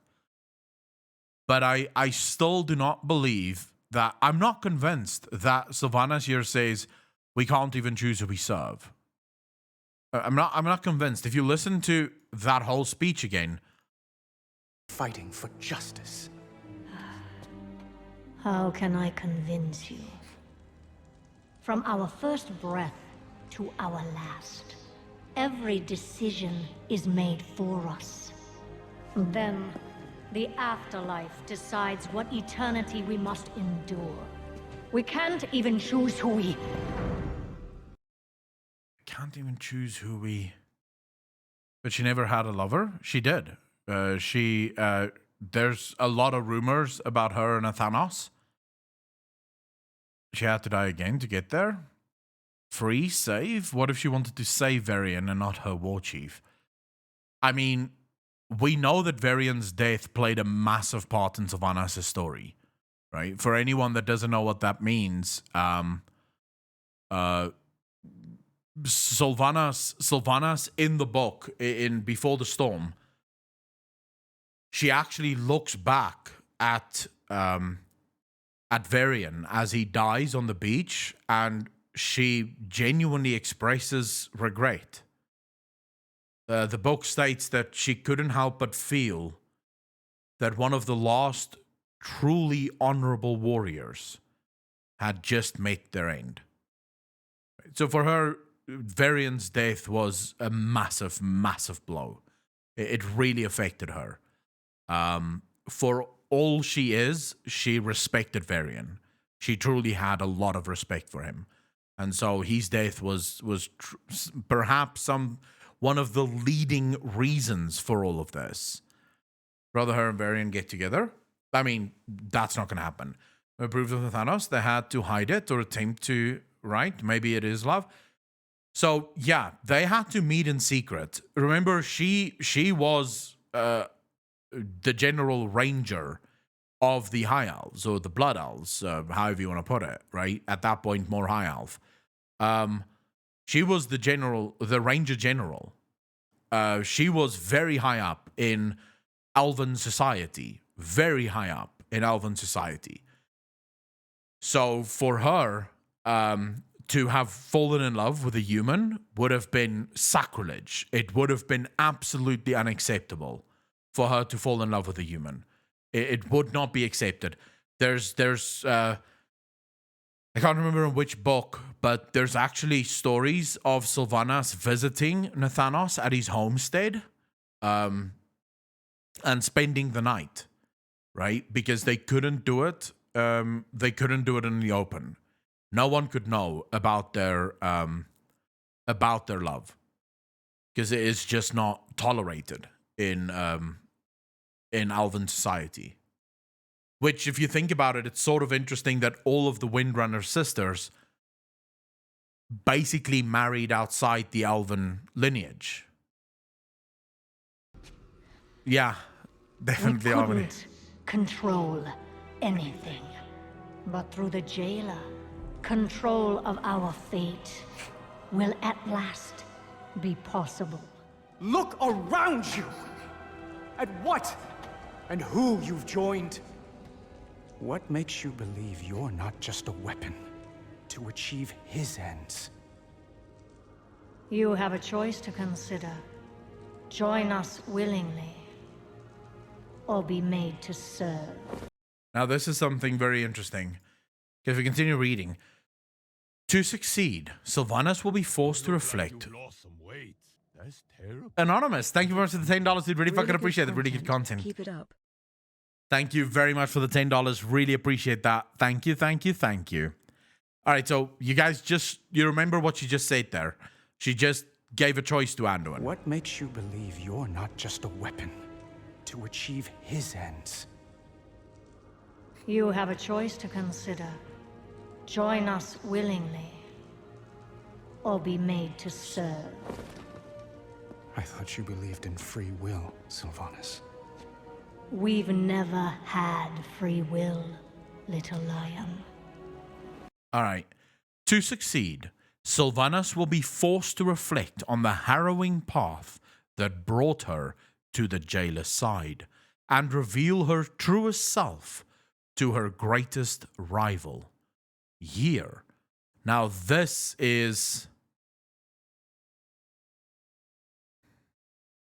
line I do not understand. And reveal her truest self to her greatest rival. Who is that? Yeah, she didn't answer the question, which you think it's Tyrande? I don't think so. It might be Death. I don't know if Anduin would be considered her greatest rival. Anduin has been sort of a small rival in the long list of rivals that Sylvanas has had to face. I think it might be Death. She is in rivalry with Death and reveal her truest self to her greatest rival. We're obviously going to have to read the book.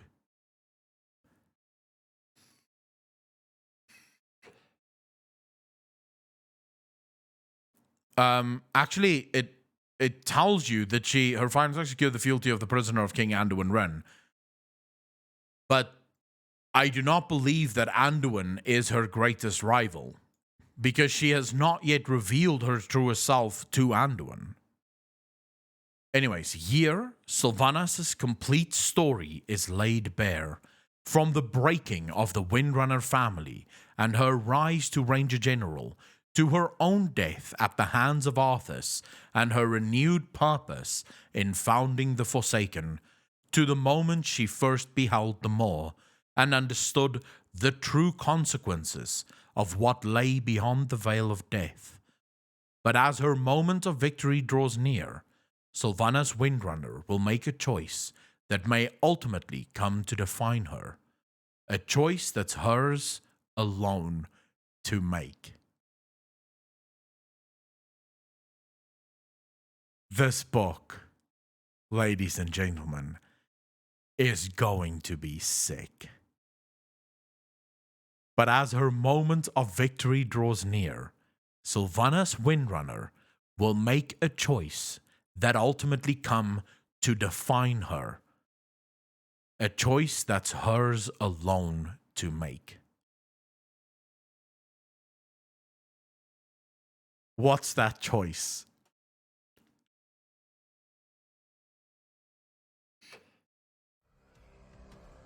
No, I don't think her final task is the same as her greatest rival. I agree with that, Saban. Her final task is in service of the greater goal to eventually defeat her greatest rival. The choice is being made after the raid concludes. Probably even later than that. She has to reveal herself, but then ultimately, as her victory draws near, she will need to make a choice that will ultimately come to define her. So there is a choice that Sylvanas will make at some point, and that choice will only be hers. How in the fuck? Explain to me, how will Blizzard even remotely handle that choice? Like, how does that choice... Because based on this, no one is going to force her hand. Do you want to know my predictions for literally everything? Sylvanas wins the entire expansion. Blizzard literally just said it here. But as her moment of victory draws near, Sylvanas will make a choice that may ultimately come to define her. A choice that's hers alone to make. Sylvanas will win. She will beat everyone. She is going to defeat everyone that stands against her, everyone that hopes to stand against her. And right at the end, when she literally holds the fate of the world in her hands, she will have to make a choice. And that choice will be hers and hers alone to make. It will not be a choice based on the threat of death, because at that point, the choice is no longer yours, right? Because you are now held at gunpoint or at knife point or at sword point. It will be a choice that is hers alone. Does she take the seat of the jailer and lock herself in the life she wanted to avoid to save her people, or does she take her destined afterlife in true peace? They remove the choice from her hands. As she dies, she loses all of her power and undeath and is transformed back into an elf. Kit the Mage, that again removes her choice, right? Pick. Every evidence right now shows that you're not going to. Like, you are not even going to get close to killing her. Or what if she wins and has it all in her palms, but then in the end she gives everyone else the choice like they should rightfully have? Baraxu, even that doesn't necessarily ring true or possible. Will she be able to defy her fate of serving death? It's gonna be there must always be a Lich King. She will have to choose to let it all fall into oblivion, or to take up the mantle and be an arbiter that gives choices. Or something. The thing that I do not understand is, how do souls get to be extended into physical bodies? Like, there should be a choice before birth to be in a body. Wishing Well, as far as we know, this is an element of the first ones. This is sort of a mechanic of the first ones. That's something that they've set up. They decided how souls reach bodies. So this isn't something that we even get a choice to make. This is not our choice.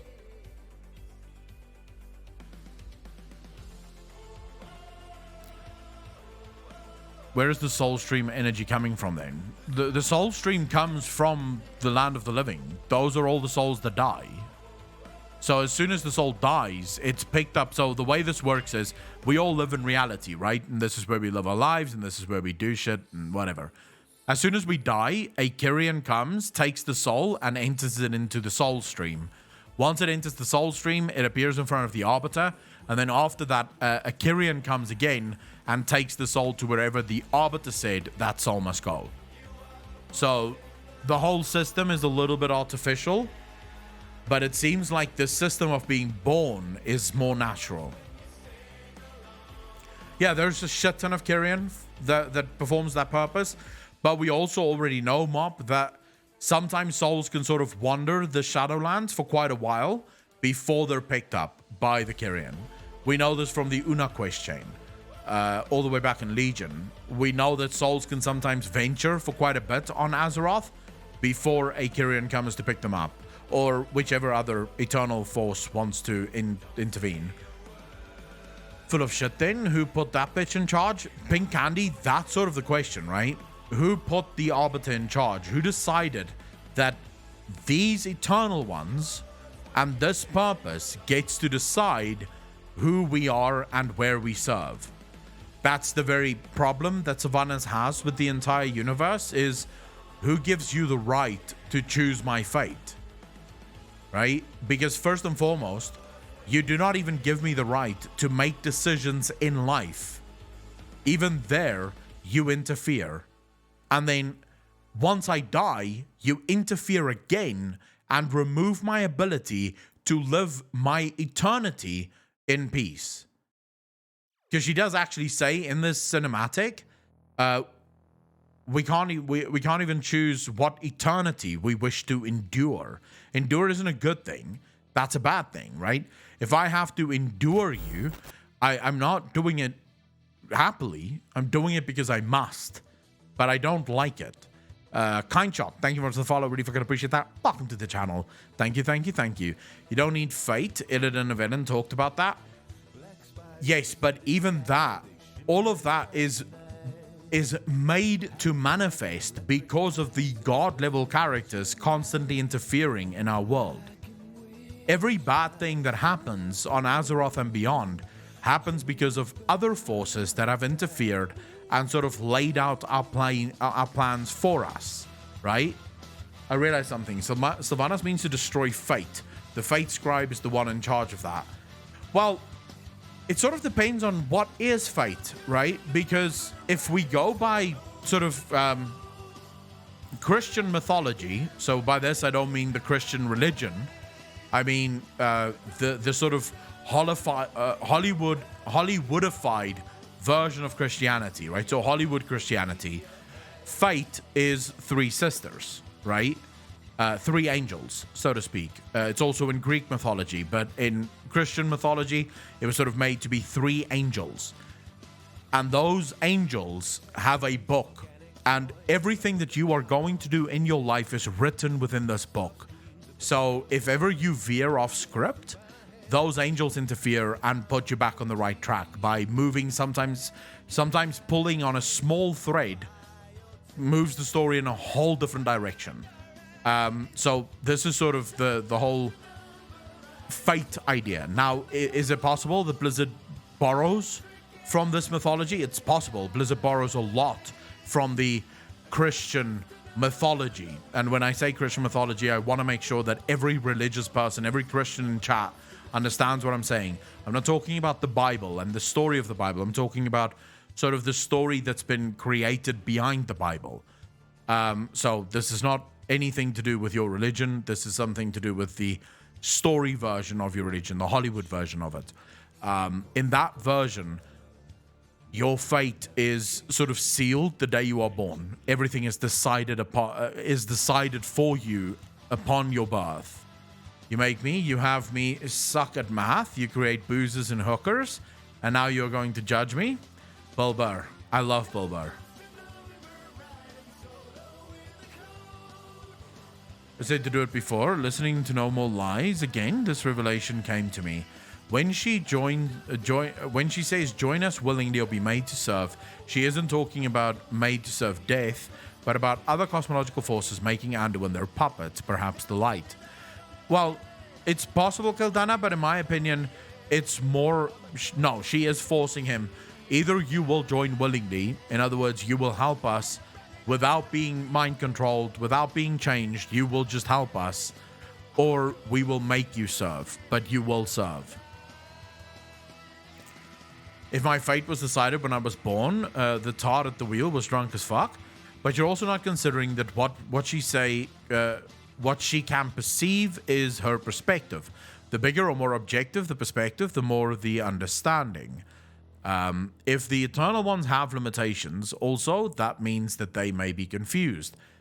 So Wishing Well, it's more a case of, if you look at the Eternal Ones, it's important to almost look at them as Titans, because they are similar to Titans. Now, what is the one thing, chat, that we know about the Titans? Like, with all the bullshit, what is the one thing we know about the Titans? Their one shortcoming.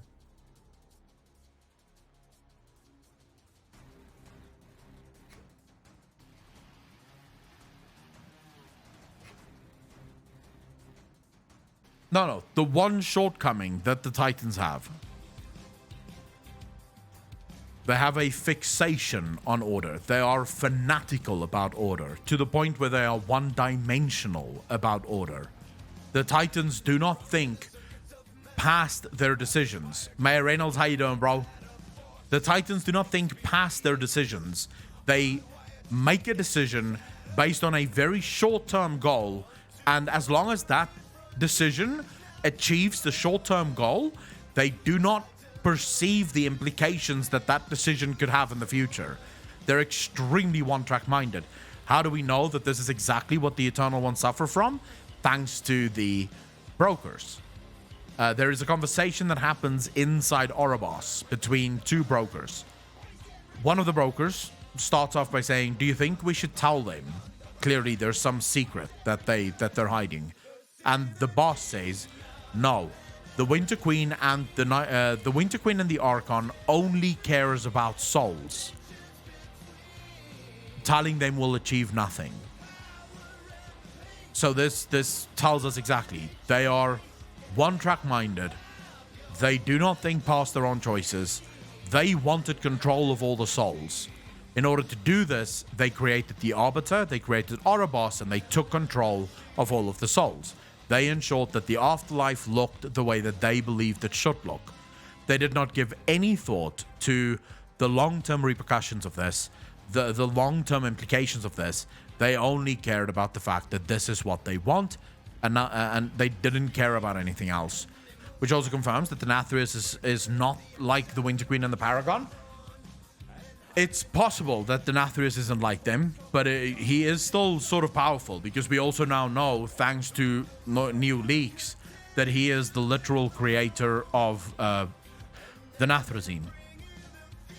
Something that's even more interesting is that the Stoneborn serve Elune. The Stoneborn is a race native to the Shadowlands.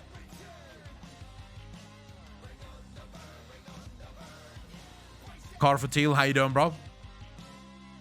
Wait, for real, Akon? Did you? Yeah. I'm sort of waiting for... I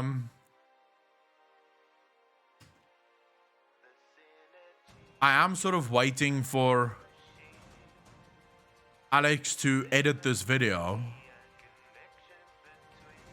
I'm not sure if he's edited it yet. No, he hasn't. Pretty sure he hasn't. I think this is me. This is the ones I made. But this video should go up tomorrow. Rise of the Nathrezim. It tells the story of how the Nathrezim came to be, and I believe we also discussed the creation of like the Stoneborn, or did we discuss that last night? Where can I know this from? It's shocking to me. Okay, hold up. I'll quickly look for it. I just need to go into Twitter, and I believe it was tweeted at me. Hold up, I'm just checking. There we go. All right. I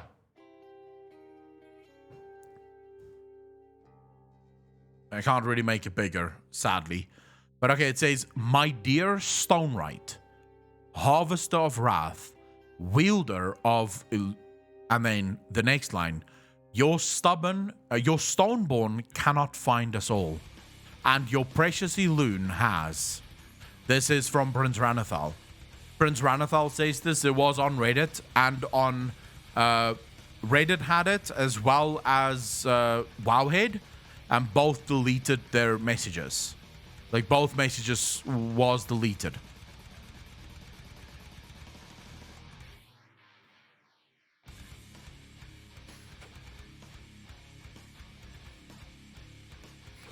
Yeah, so this is pretty massive spoilers. Now, it could be that they deleted it because they realized that it's not true and that it was there wrongfully. Maybe Blizzard reached out to them and said, hey, whatever you posted there is wrong, right? These are lines that we just sort of put in there, but we wanted to change it. Or it is that they removed it because they were never supposed to have it in the first place. And maybe Blizzard asked them to remove it because this wasn't stuff that was meant to be shared yet. Which, by the way, Blizzard can do if you're working with Blizzard quite often. A sure one to change. But yeah, the Stoneborn costs sort of lunar magic. They use lunar magic, and they seem to be in service of Elune.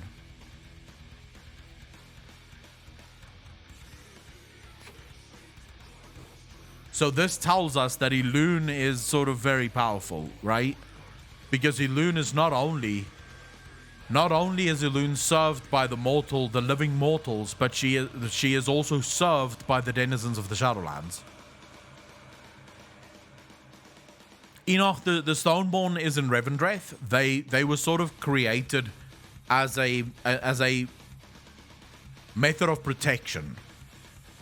Take a ship, right, you goon?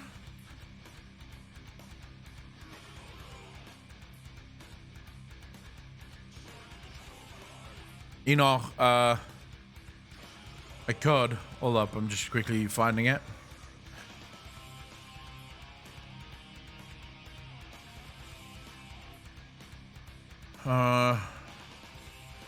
Here we go. So this is the Stoneborn.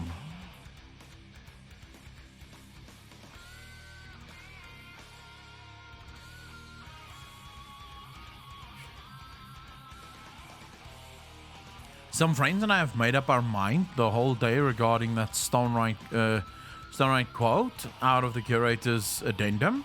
If memory serves, the Stonewright was the first Venthyr forged of a mortal soul to assume the role of a Venthyr. She did horrible things in life in the name of protecting her people. From yesterday, who could her soul have been in life as a mortal? Our first thoughts were Ajara, Ogwyn, and Elisandra, but time-wise, they died too late. Since that would be a mortal that I got a Venus appointment. All right, Pikirku, see you later, bro. Enjoy. Yeah, sort of gargoyles, but more intelligent than that. Savia, that would be a mortal that we've never met, right? So that would be a mortal that we've never come face to face with. It would be a mortal that lived very long ago. So I wouldn't try to look at mortals that we know existed and when sort of they existed, because this most likely happened long before any of our stories even began. That is sort of what I believe, at least.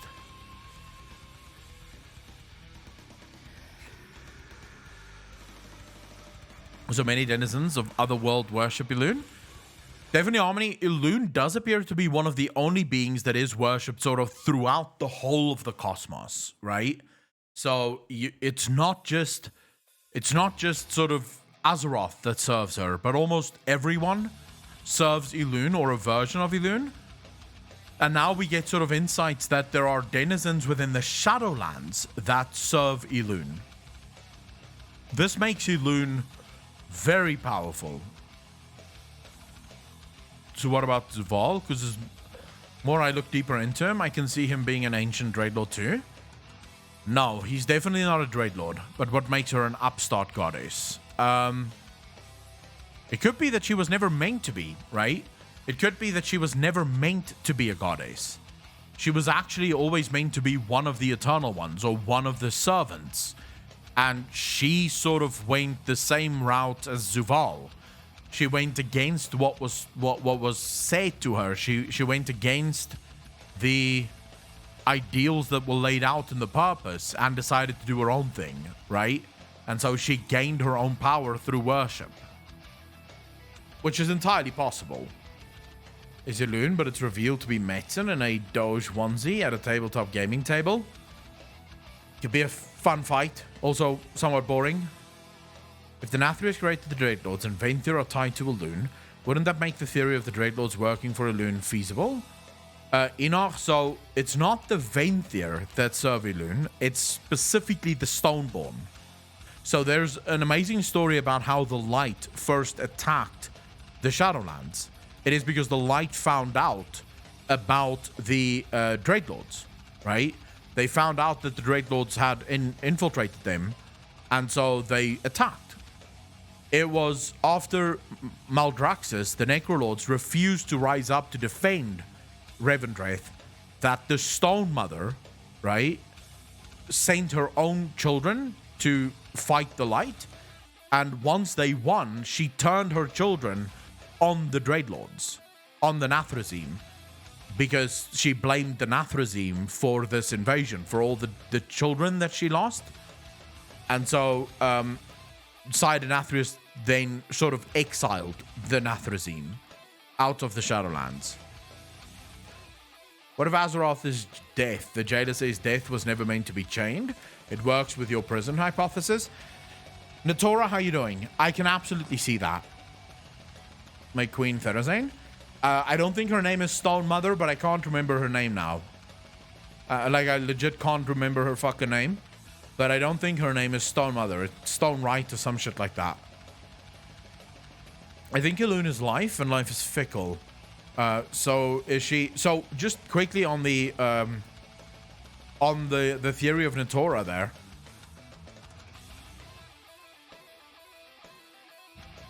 I would sort of love it if Azeroth was in fact death. I would love that. I think that would be such a cool twist to the story.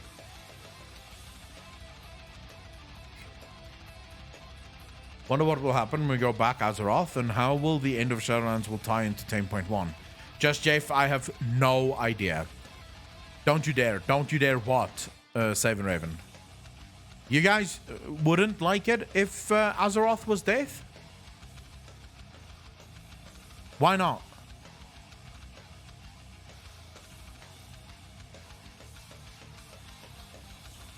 Why wouldn't you want Azeroth to be death? The literal death, chained and sort of made to serve all the other cosmological forces. Why would that not be a good twist?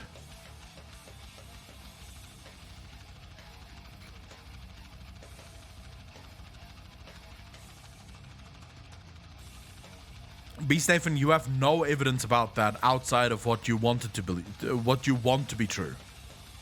So the argument that Azeroth is life, the literal life, it could be true, but it could also be not true.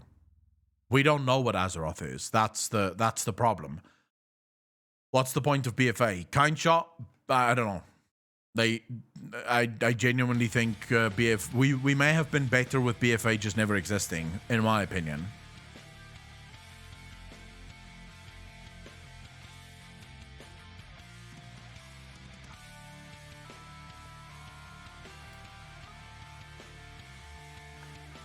How does it will look if that thing was inside the Zuvul chest? I don't think the cosmology map, I believe that the orb that is inside the Arbiter, that belonged to the jailer. Some sort of dark titan has speculated about that for years now because I'm a living creature who doesn't like death. Maybe Azeroth doesn't heal from her wounds and dies and becomes death. I mean, that's possible, but Azeroth already started healing from her wounds. Would like to see the dark side of Azeroth. There's a lot of hints that we will. That the old gods were actual manifestations of it, maybe. Maybe Azeroth is all of the forces in one. She can wield it all. B. Stefan, again, we've argued that in the past, and that's definitely a sort of outcome that I can see happen. I think it would be fitting. BFA was there to show you how bad it could be. Gave the naysayers something to be shut up with while I was dead, but bro, it's not BFA. BFA created the Saurfang trinket. Azeroth absorbed the spirit. Not sure Azeroth would be death. If the jailer is wanting to release death, death was never meant to be chained. Why all the BS to get old mate to plunge a sword into her? Anarchia, you're sort of arguing Claptrade. How you doing, bro? You are sort of arguing now that that was Zuvul's doing, right? That is taken at face value and in faith that Azeroth or that Sargeras was working with Zuvul. There's very little evidence of that. In fact, there's more evidence that Zuvul played him. So Sargeras was actually played by Zuval to fundamentally do as he wanted. So I would argue probably not. Like discovered the infiltration Dreadlord, then why is Lothraxion still there in the Army of the Light? But Zigzag's Lothraxion is completely and utterly made to serve the light. He's been basically absorbed by the light. So he's still there because he's no longer a threat. They have, shall we say, fixed his afflictions. What if Zuval is death? He gave his soul up to create Azeroth. The 5 keys he is looking for will open the Titan locks to Azeroth's world soul. Kit the Mage, that's sort of what we're talking about here, but I don't necessarily think that he created Azeroth. There's a couple of reasons why I don't necessarily believe that, but the main one for me is that the Titans happened upon Azeroth, and they literally said that it's the most powerful Titan they've ever encountered. To my mind, that's not a Titan that was created by an Eternal One. That's a Titan that was sort of created on next level scales. Lose this fight for once. Just make us go, bruh. Just make us go, bruh. Was Sargeras played by Zuval or maybe by Denathrius, since Denathrius is the one who is the master of the Dreadlords? True. Well, since Denathrius served Zuval, it's Denathrius and by proxy Zuval, right? So it is a by proxy thing. By proxy, he served Zuval. In the end, Zuval... It depends on how Zuval ran the entire complex or the entire sort of plan. If he was similar to Sargeras, then obviously he ran it all hands on deck. His fingers were everywhere. His eyes was everywhere. He saw everything that was going on. He made every decision. Nothing happened without he say so. That would make him very much Sargeras-esque in how he runs things. But then, of course, it could also be that no, that was sort of left to Denathrius to do. Isilune banged a big voidy, and Azeroth is their love child. And actually, that could also be true, but I don't think in the spirit of World of Warcraft they would actively dive into a story like that. Easily, at least. I don't think that would happen.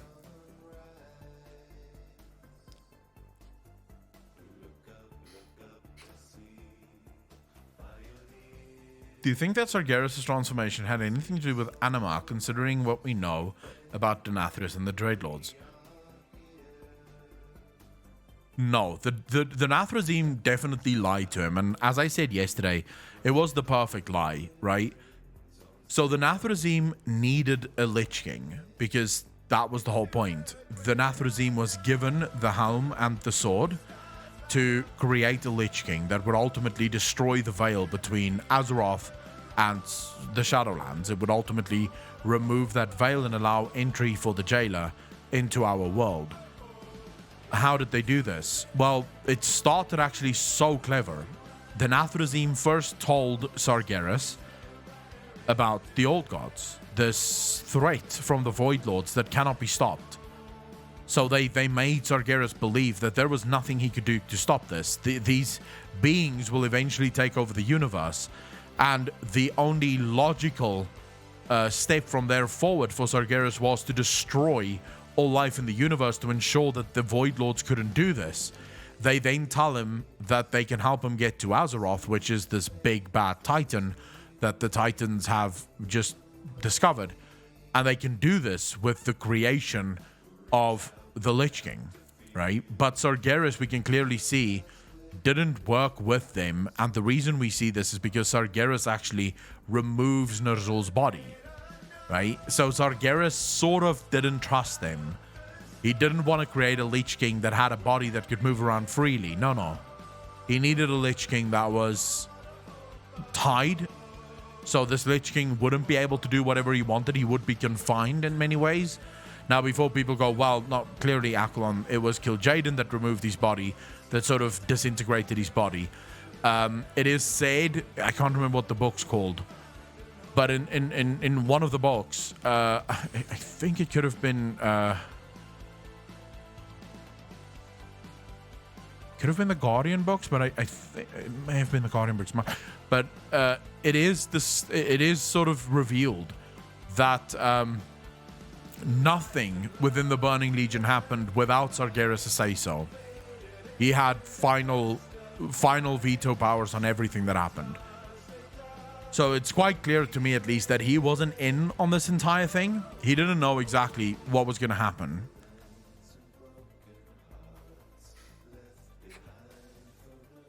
Enoch, I don't necessarily subscribe to that idea, only because it would be cringy as fuck. If we are to learn that the jailer is angry because him and Elune broke up, or they were forced to break up, and this is why he's so angry, that would be just next level cringe. I realize that there are movies that's literally based on that premise, and these movies are top earners amongst romance fans, but this is a video game. The last thing I need is for some god entity to want to destroy the universe because he didn't get the Poontang, right? I genuinely think that is just a miserable idea. Sargeras chained the Lich King like his brothers chained the jailer. Very similar. He did sort of treat the Lich King similarly to how Zuval was treated. True. What point? Really don't want to see Denathrius being really loyal to the jailer. Denathrius is manipulative, and I would like to see him going against Zuval for abandoning him. Zigzags, that would depend on how severely Denathrius believes in the sort of goal, right? If Denathrius truly believes in the goal of the jailer, he would understand why he was abandoned, right? He would understand why him being captured did not warrant the jailer stopping in any way, shape, or form, and he would go back to serving the jailer or helping the jailer. Then at the same time, if he doesn't truly believe in the mission, that might be the thing that puts him off, and he goes, okay, fine, I'm just going to rejoin my brothers and help them stop Zuval, which I don't think he would do. He doesn't seem to be the kind of guy that's going to go back and apologize, so to speak.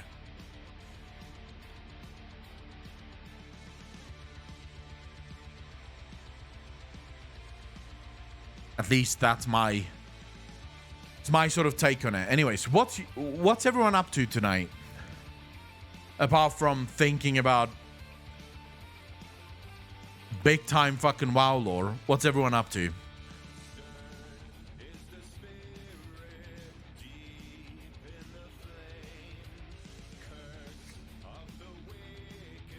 My third Alton Classic? Holy shit. Thinking about small time WoW lore? Eating, playing LOL. You are playing LOL. Playing Path of Exile since morning. Relaxing. Elodie, how you doing? I have hangover and I'm gonna play League of Legends. Cancer game? Yeah, I don't play League anymore. Grinding Mythic Plus, making protein cookies. Oh my god. Yeah, I haven't played League of Legends in a very long time. Making pancakes. What kind of pancakes though? American pancakes or South African pancakes? Fucking finals, man. Periscopic, you mean like university finals? The lore of WoW with some videos and books. The Lore Master, how you doing, bro? Last day of my current job. Start my new position Monday. Oh, what position are you starting, Kato? Cindy and I might play Phasmophobia later. Hi, I got my Keystone Master and the mount with it. Lawrence Dreamer, congratulations. Doing fine, mate. I'm gonna spend my time on boring dating apps. Caddy, what do you mean? Could Zuval be a part of the Arbiter and like absorb the leader of the Maw, and that's why he is there?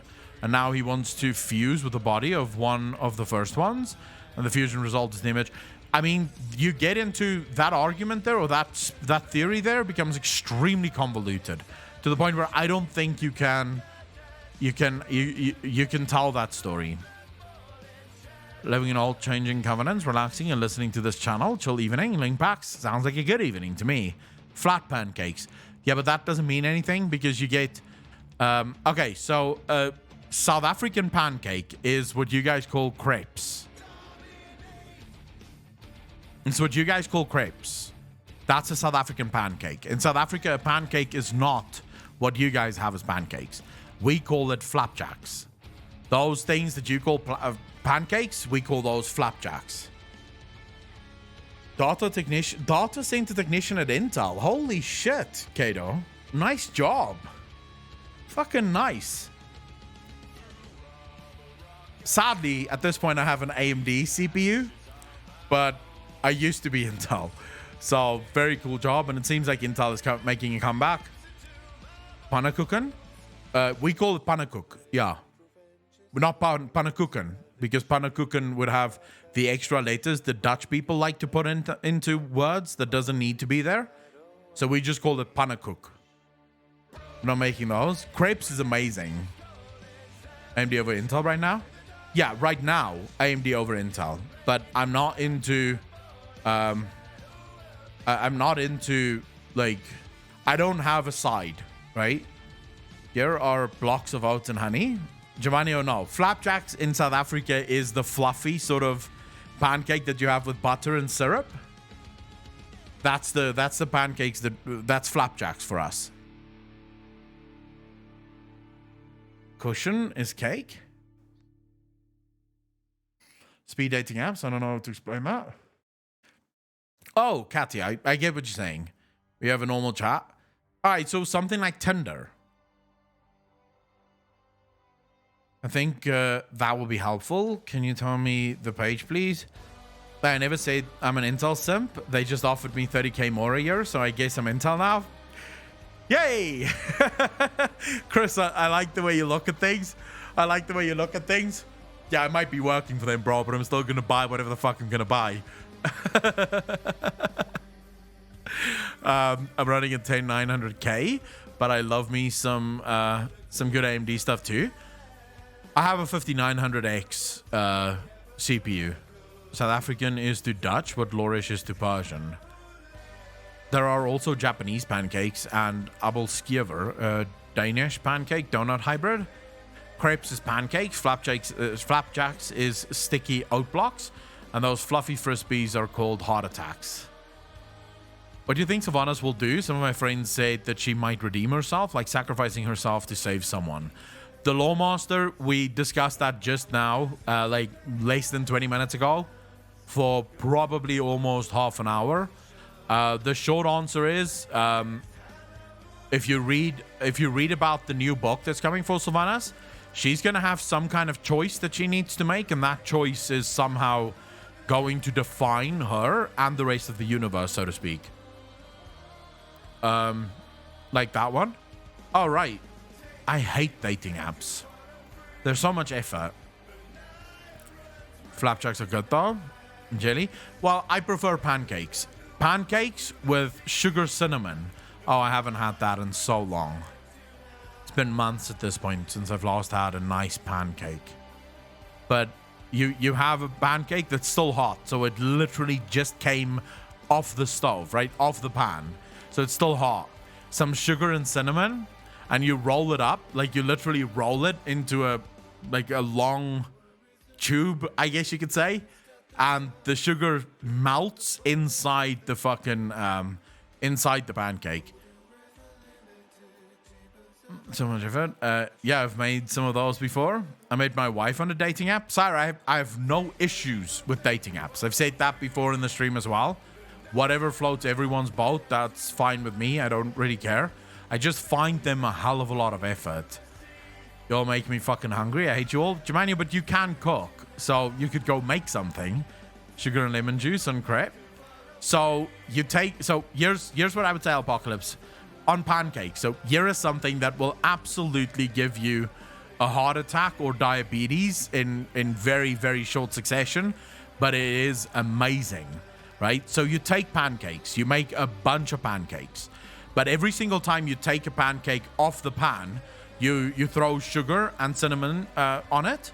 And you have the pancakes basically on a plate with boiling water at the bottom that keeps it hot. right? And you cover it up top. So all the sugar and cinnamon is sort of melting into all of the pancakes as it's being stacked up. Then once it's all stacked, so you finish making your 40 or 50 or how many ever fucking pancakes you're going to be making, once you finish making all of those, you roll them up and you put them into a big sort of oven pan, right? A big sort of dish. Then, in a separate pot, you take sugar, cinnamon, and lemon juice, right? And a little bit of water. And you sort of make, you stop before it caramelizes. So you don't want caramel, right? But you want a sort of sugary syrup, if that makes sense. And then you throw that sugar, cinnamon, and lemon syrup over all of those pancakes, right? And you pop those pancakes into the oven for 20 minutes. It makes the ends of the pancakes crisp up with this sauce that just literally absorbs into these pancakes. It is fucking insane, bro. It is insane. Yeah, you glaze them, but they sort of, because they're in a bowl, right? Because they're in a what the fuck do you call this in English? An oven pan sort of thing, right? They are all sort of soaking in this sauce, so to speak, this glaze, and the glaze is absorbed into the pancakes.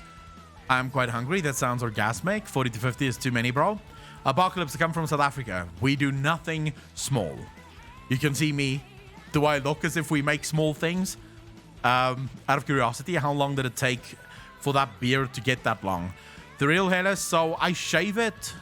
I don't shave it, but I trim it, or more style it, like every 2 months or so, 2-3 months. I'll style it. But I've had this beard now for 3-4 years. No, 3 years, I think, that I've had the beard now. I can't tell you how long it took to get to this point. I didn't count the months. That's sweet pancakes. Here in Brazil, we eat pancake with grinded meat and cheese. The Lawmaster, you are not alone in that. In South Africa, a very good meal, right, is a full pancake meal. Clatred, I am still on the diet, yes. Well, actually, I've recommitted to the diet now. For a short while, for like 2 months, I was still sort of on the shall we say, on the diet, but not fully, right? So I would cheat every once in a while. I would have something else, but I was still for the most part on that. But I've now recommitted to the diet quite heavily because I genuinely want to lose the weight now. And I don't see the 2 months as, you get to a point where you just can't stick with it, but then you just have to ride it out and then get back into it. So yeah, right back in it. As for that, the Lawmaster, a great meal in South Africa is a full pancake meal. So you get invited to someone's house for pancakes, right? So it's going to be pancakes front to fucking back. And then you have pancake, right, with like a cheese sauce that you take the full crepe like this, you cover it in cheese sauce, you take minced meat that you spiced whichever way you want. I sort of prefer it spicy. So in that sense, what I like doing is a bit of chili, little bit of garlic, maybe a ginger, some fresh ginger in there, some mustard could even work in there. But whichever flavor of mince you like, it's really up to you. But a nice fatty mince, none of that lean bullshit. Nice fatty mince. So you have your minced meat, right? Then you take the minced meat on the cheese sauce, right? And on top of it, you put cheese, like whichever cheese again you want, but grated cheese.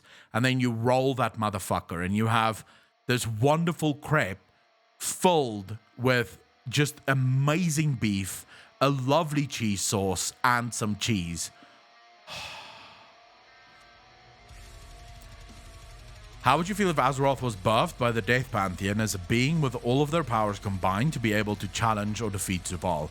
Get the Mage, I would think that's an interesting story or an interesting lore thing, but I don't think that would happen. Germanio, something that, so I'm a big fan of simple, right? I like simple things in life. I'm not a huge fan of 5-star restaurants or very, very fancy places. I tend to feel their food is extremely, how do we put it? It's pretentious. It's fucking pretentious. Rich or expensive eateries is just pretentious. There's no difference in the food. They just make it fancy by giving you less. So I don't like that very much. But what I do like is sort of cheapish, more everyday kind of food. So even as my income has increased, my eating habits have never really changed. Outside of the fact that, you know, I switched to the carnivore diet, but I still stick to sort of the same stuff that I've always eaten, regardless of income levels. For me, one of my favorite crepes, which I realize isn't for everyone, but it's sausage. And when I say sausage, what I'm actually talking about is not the normal sausage. I'm talking about Viennas. So how do I have shown people who's been on the channel for a long time will know exactly what I'm fucking talking about. But I'm talking about Viennas, right? So this is what we call Viennas. This is not a sausage because a sausage is something different. But this is what we call Viennas, right? So a foot-long Vienna, Enterprise smoked Viennas. This is a Vienna. I don't know if you guys have this. Well, everyone would have this, but the Americans would call it hot dogs. We call it Viennas. We do actually have a brand here called American Hot Dogs, but it's still just a fucking Vienna, right? That's what it is. It's a Vienna. I don't know why we call it a Vienna, but it is Vienna. They're called Vienna sausages here. Yeah, for us, this is literally what it's called. All of these brands constitute Vienna, right? If you say Vienna in South Africa, that's what this is. Everyone understands that it's the processed version of sausage, right? Because sausage is different here. This, if you wanted sausage, this is what you would ask for. In South Africa, this is what you would ask for, right? This is, if you ask for sausage, you are going to get this thing. This is what you're going to get. And there's different flavors, but all of it is called sausage. Okay? I actually had some of those, literally some of this last night. That's what I ate last night. I actually shared it on Instagram, I believe. Yeah, I did actually take a picture of my food on Instagram yesterday. Why not? It doesn't look at all like food porn, but I still use the hashtag food porn because I hate the people that do food porn. I hate the people that take pictures of their fucking food. So now, whenever I have just like plain meat on my plate, I take a picture and I go hashtag food porn. Because it's literally not food porn, but it makes me smile. So I enjoy it. But this is sort of a different thing. You're not going to do this. But you take your pancake, right? Again, you can use either a cheese sauce or, right, you can use one of my favorite things in the whole world. And I realize this is going to divide. I realize this is going to divide the entire chat. But do you guys know what Bovril is? You get Bovril and then you get Marmite. Now, I think it's switched. In the UK, if I'm not mistaken, Marmite is the actual ox blood extract. It's made from the actual animal. And then Bovril is sort of the vegetable substitute. Whereas in South Africa, Bovril is the beef blood thing. And Marmite is the vegetable substitute. But I believe in the US, you guys called it Vegemite or some shit like that, right? Now, I am a huge fan of not Marmite, but Bovril, the actual animal blood extract Bovril. I'm a huge fan of Bovril. Marmite can go fuck itself. It tastes horrible. It's not great. But Bovril, fuck my life. Okay, so what I do is, right? I take my pancake, I put a thin layer of Bovril, take one of those Viennas, some cheese, And you roll that motherfucker and it is gorgeous. Marmite is yeast extract and it's gross as fuck. Yeah, in South Africa it's yeast extract as well, but I prefer Bovril. How can you guys not like Bovril? What the fuck's wrong with you? Bovril with so this shit, right? Bovril, right? With some butter on toast? Fuck yes. Yes, please. I mean, it's so popular in South Africa. We have different flavors of the shit. So look, for example, here, you have Boerewors flavored Bovril. There's a couple. There's like chili flavored. There's a shit ton of flavors of Bovril here. Of German heritage, we make Schwertwurst with fried cassava root. So freaking good. I don't know what cassava is. So some sort of hot dog, soft taco. Similar, but pancake, obviously. Never had either. I think your water is polluted and destroyed, your taste buds. You can buy Bovril drinks. I would never drink this shit. But if you have Bovril on bread with butter...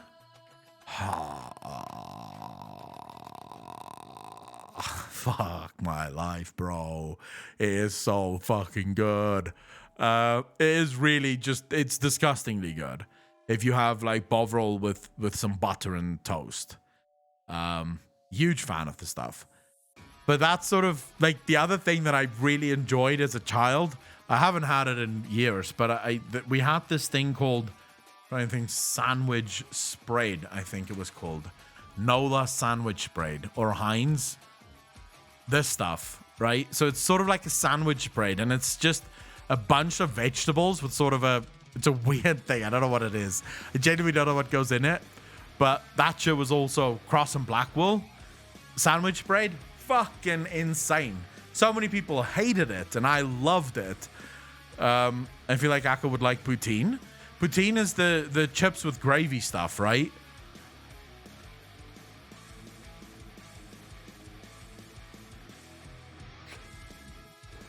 Like it does before you're about to throw up. Andy, no.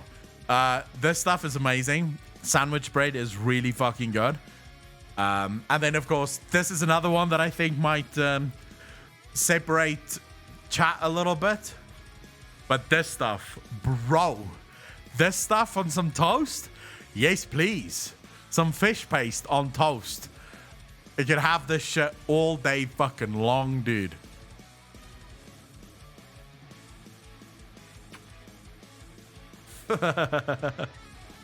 Chips with chili, cheese, and bacon with barbecue sauce and mayo. See, I'm not a big fan of chips. I realize that is sacrilege, but I'm not a big fan of potatoes or chips. We call that shit on a shingle in the South US. So I like fish braid. Fish braid is amazing. Everything that seems gross is low-key delicious. It's like people who look down on Spam. They just don't know. Spam is pretty good. Like a good spiced ham. It's actually pretty fucking awesome. Fish braid, yes. It's anchovies. It's literally just a bunch of anchovies sort of mashed up into a paste. And then you put that on toast.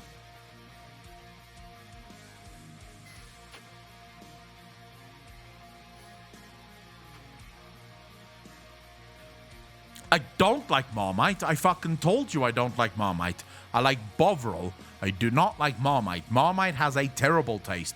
Bovril, yes, yes, yes. Marmite, no, no, no. Usually we use tuna with a gravy. Apocalypse, we gotta get out of here quick. This place is haunted by fish spreaders.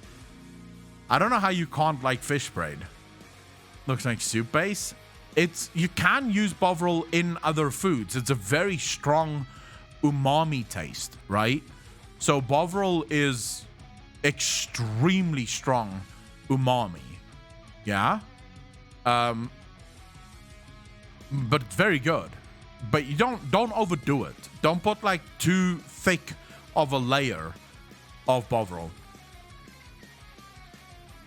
Salmon spread is yummy. I've had salmon spread before, not a big fan. I'm not a big fan of salmon to begin with. Don't ask me why, not a big fan. To be fair, I'm not even a big fan of fish. The only fish that I actually like is deep fried. I don't like I love deep fried fish. I do not like just normal grilled fish. Like, that's too healthy an option. I think my body just immediately sort of pulls away from that shit.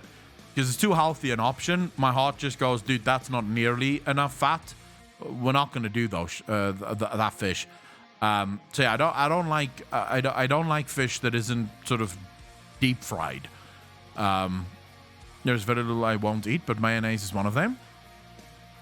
It depends where the mayonnaise goes.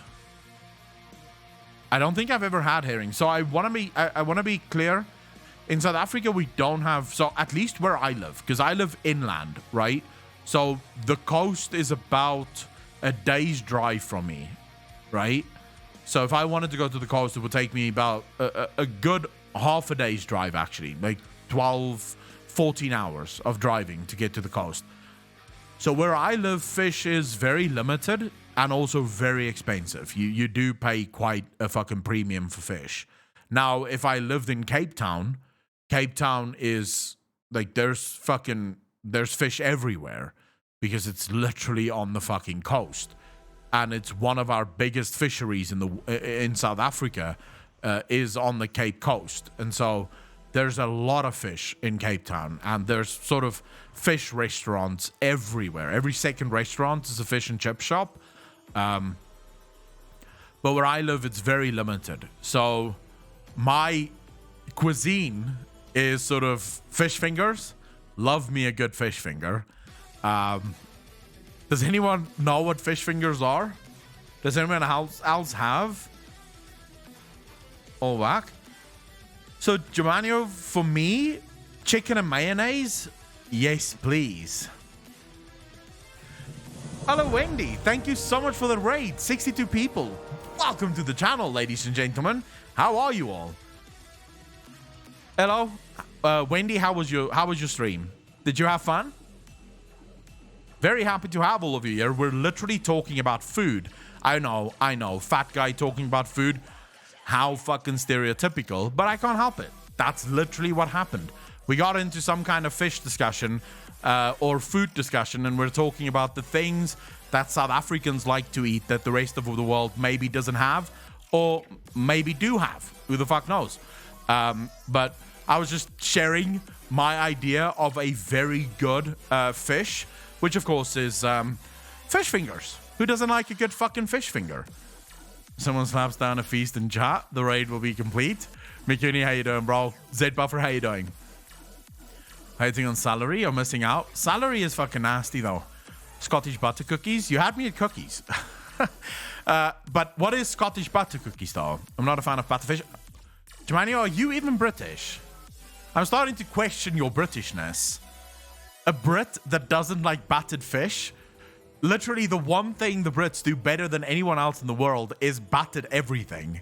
Like, I have had battered burgers, battered fish, battered sausages, battered everything. Batter is amazing. I love battered fish. Yeah, very happy to have you here. Wendy, how was your stream? Did you have fun?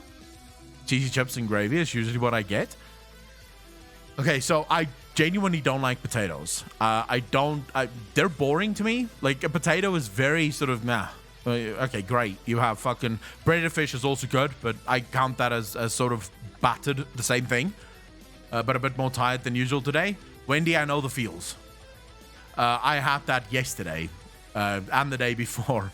Just super fucking tired. And then it's difficult to entertain because you're sort of fighting the urge to just go, let's just have a nap. And Americans deep fry Oreos and chocolate bars. That's actually Scots. The Scots do that. The Scots do that heavily. You got to get to the right batter with fish because sometimes people jack it up. So I'm a very simplistic eater. I like I like simplicity. I guess my diet now is the ultimate simplicity because it's literally just meat and nothing else. That's as simple as it fucking gets. But yeah, whoa. The carnival people of the US will literally batter a boot and make it delicious. Bro, I do want to tell you, you've seen nothing if you haven't been to Scotland yet. let me tell you, the first time in my entire life that I saw a full pizza, and I want to be clear, we are talking about a full-size fucking pizza, folded in half, dipped in batter, and deep fried. The Scots do not fuck around when it comes to battering shit. Mars bars, any sort of bar, pizza, you fucking name it. If it will fit in the batter, it will be battered, and they will fucking have it. So yeah, I do wanna say the Scots are next level. I'm in Scotland, to be honest. Why start, Luna? I like using some spices, mostly garlic, lots of minced garlic. Minced garlic's good. I'll stick to a nice scrumpy Scotch egg. I still don't know what a fucking Scotch egg is. I hate egg, so the very idea of egg puts me off. But then someone told me Scotch egg is more pork. Just explain the reason, Akko. Keep up. My apologies. It is amazing Scottish food. Battered Coca-Cola balls. You Scots got that. Coca-Cola balls. Deep fried ice cream. We have that here. It's not good. You see, I think this is the point where people lose the fucking plot. Deep fried ice cream is literally the most boring thing in the whole world. Because it's just batter and fucking ice cream. Okay. It's hard-boiled eggs surrounded by sausage meat and breaded. You see, I will eat all of the sausage meat and the breaded bit, and then I'll just give the fucking eggs away. Pastry is also a delicatessen. Pastry is good. When it comes to food, the States are a jack of all trades and master of nothing. Enter Judas, wrong. Wrong. I am yet, and I say this with absolute certainty, I have had the best, and I say the best, right? The best burgers in my entire life. In my entire life. From an American restaurant here in Pretoria. The owner is American. He's also the chef. He cooks everything. It is... Americans know how to do burgers. And I will also now shit on literally the whole fucking world as I say this. And I do apologize to all snobs in chat that go, oh no, this must be Italy. I will take an American pizza over an Italian pizza every day of the week. Every fucking day of the week and twice on Sundays. You take your haggis and leave, good sir. There is a reason it's awful. Alright, so awful for us in South Africa, just change the O to A and you're good. But haggis can go fuck itself. And awful too, for that matter. Italia pizza, I have nothing on them. Same. And barbecue, it's kind of peppy hands. Well, I prefer BK over McDonald's, but KFC is even better. I love chicken and fish over anything. Depends. How's your KFC burgers? Italians add too much grease in the restaurants I've been in. Italians don't add enough anything. That's my problem with Italian pizza. Hi, Texan. How you doing, bro? Italians add too much or too little of everything. Get the fuck out of here. Green Cup KFC burgers is some of the best burgers you will ever have in your life. Like a nice KFC chicken burger. There's nothing that beats it. Nothing beats a KFC chicken burger. One of my favorite burgers of all time would be the Zinger chicken. Like the normal Zinger chicken burger. Cask. You think I'm joking, but literally, if I leave my house here, let's say 5-minute drive from where I am now, there is a restaurant literally called The Tex-Mex. I've not been yet, but I do want to go because the restaurant is literally called The Tex-Mex. A little too much of nothingness? What's a little too much of nothingness? Oh, you mean a KFC chicken sandwich? Now I get it. No. Not a chicken sandwich, a chicken burger. Nothing can beat a good old-fashioned hot pot. What's a hot pot again? Even Italian carbonara is literally pasta, egg, pancetta, pepper, parmesan, olive oil. I've never had a KFC burger. Chick-fil-A on a Sunday. We don't have Chick-fil-A here. You should try Popeye's fried chicken sandwich next time you're in the US. Hi, Texan. We have Popeye's here in South Africa. And I don't like it as much as KFC. KFC is better. Nothing beats PFK breadcrumbs. I don't know what PFK is. The Italian pizza, Zacho. Sheesh. Luna, how am I supposed to keep up? Everyone has a different thing that they enjoy. But Tex-Mex food is the best. What is Tex-Mex? Just Texas Mexican food, basically. I'm assuming, right? All right, Bomba, I get what you mean. Chinese hot pot, boiling pot of nice spicy stock, and you cook with a bunch of shit into it, makes your own sauce, etc. Good for going out with friends. Giovanni, I feel like that's something very similar to what we have in South Africa called a potjie, which is basically the same thing. Americans are very good at burgers and pizza. I would argue that Americans are fantastic with chocolate. Hershey's chocolate is some of the best chocolate I've ever had. I would say Americans are perhaps the best at hot dogs. Like hot dogs, definitely. Your hot dogs is amazing. Again, we have... So South Africa has pretty much all of the best stuff that America has to offer. But we have a place here called the American Hot Dog Saloon, which just sells like a crazy amount of hot dogs. Kimchi noodles, though. You see, this is where I'm a little bit weird. While I don't mind Chinese food or Asian food in general, it's never my first choice. Like, if I'm with someone and they say, let's get Chinese, fine, let's go get Chinese. Will I ever decide to get Chinese? No. No one gets to touch Asian food but Asians. It's law. What do you mean? In South Africa, I'm pretty sure everyone that cooks the Asian food isn't Asian. It's the Asians just work in front of house. I'll sit in bed and eat kimchi by itself. I don't think I've ever had kimchi.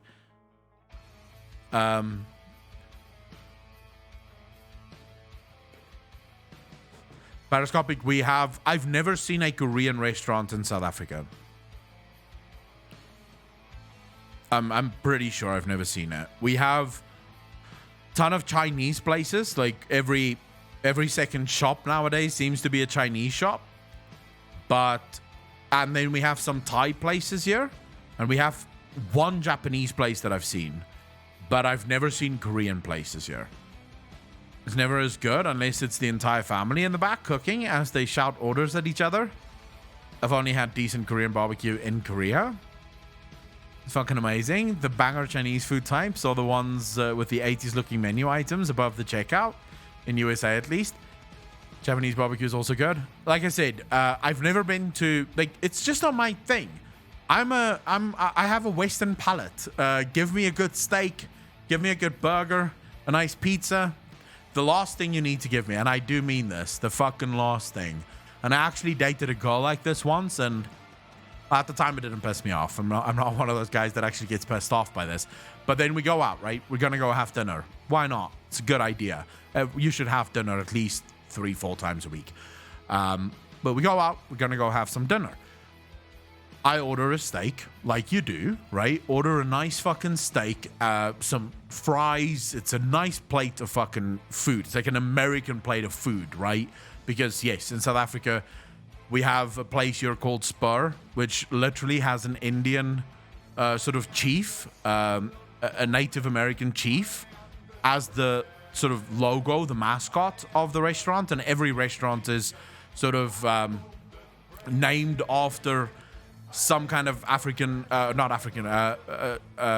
Native American sort of tribe or something. So it's literally American as American can be.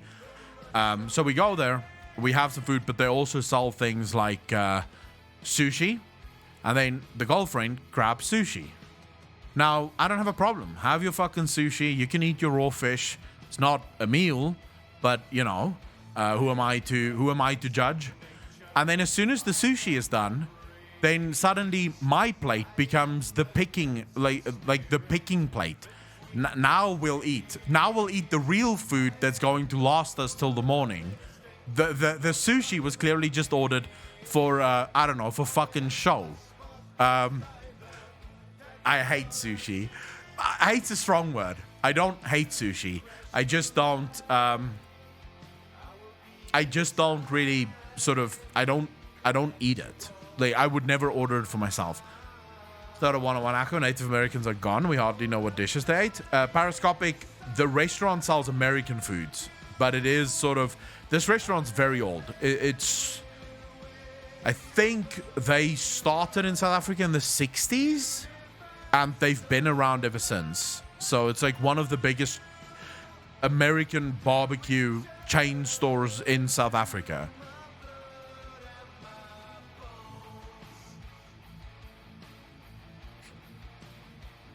My fries, and you'll pull back a nub. Definitely harmony. So I'm not a picky guy when it comes to that. You can eat my food if you fucking want to. That wouldn't bother me, as long as you don't, like, ask me. Don't just take your fork and sort of stick it in my food. That's gonna piss me the fuck off, because obviously your spit is on your fork, and now you're sort of putting your spit in my plate. So that would piss me off. But if you ask me, I'd gladly sort of give you some of my food. So I don't have a problem with that. I just don't understand, why are you ordering sushi if you're going to eat the real food later? Forget sushi, I'm getting like 3 rolls and some sashimi. You don't treat me with sushi. Like, I've never ate sushi and went, oh my god, that's like the best thing ever. It's not like when I have a bite of a really good steak. Like, you guys know what I'm talking about, right? A really, really good steak. Yeah? And when you eat it, it just melts in your mouth. It's like the best ribeye that you can have. You have a little orgasm while you're biting into the steak. Sushi isn't that. That's not sushi. Do you have a French kiss? Of course, Katyasha. I'm not that much of a health freak that I won't French kiss, obviously. But again, on my terms, I should be well aware that this is what is going to be happening now. I do not want your spit just randomly distributed on my plate of food. I hate when I get a steak that isn't seasoned, but you taste the slight burn bits. Oh yeah, no, a steak should always be well seasoned. But of course, when you're talking about well seasoned, we are talking about salt, maybe pepper, but salt mainly. Good ribeye or a Dalmanico steak? I've never had Dalmanico, but ribeye is insane. And then the other day I had some proper fucking Wagyu.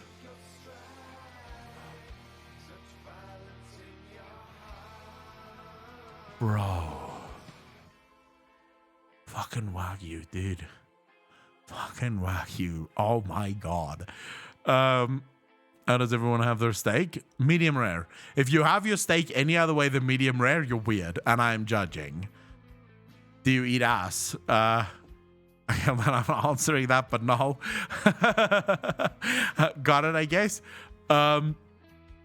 Katya's no. I'm okay with sort of, if you're my girlfriend, right? So this girl did this specific thing before we were even dating. Like, it was like the second date that she was doing this. So it was a hard conversation that happened later on in the relationship when I explained how much that bothered me that she did that.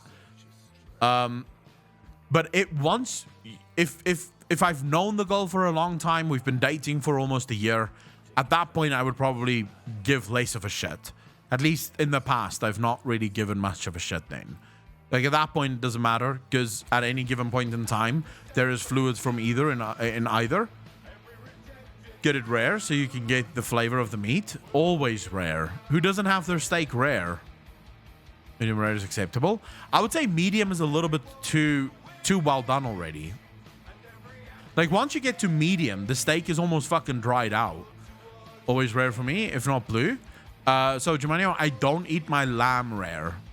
I find rare lamb a little bit, I don't know, off-putting. Lamb needs to be, like, medium to well done. I can have well done lamb just because lamb is so fatty, and I sort of like when the fat's rendered really well and almost crispy. So I can do well done lamb any day of the week because lamb really retains a hell of a lot of flavor. And then rare chicken, of course, if you're feeling really gutsy, you could really try that. At first, the second date, I don't know if anybody does that. This was second date. And yes, she did do that. Of course, it was signs of things to come. Let's just say that. The hotter the girl, the more accepting of their dirty fork I am in my food. That doesn't really work though, Kildana, because the girl that you date is almost guaranteed going to be the hottest girl for you. Otherwise, why the fuck are you dating her? Rare steaks, I like it all almost well cooked, not too much, not too less. Oh my god, no. A well done steak is the worst. At that point, why are you even having steak? Like, seriously. Why are you even having steak, Catty, when you're having it well done? You may as well then just not eat anything.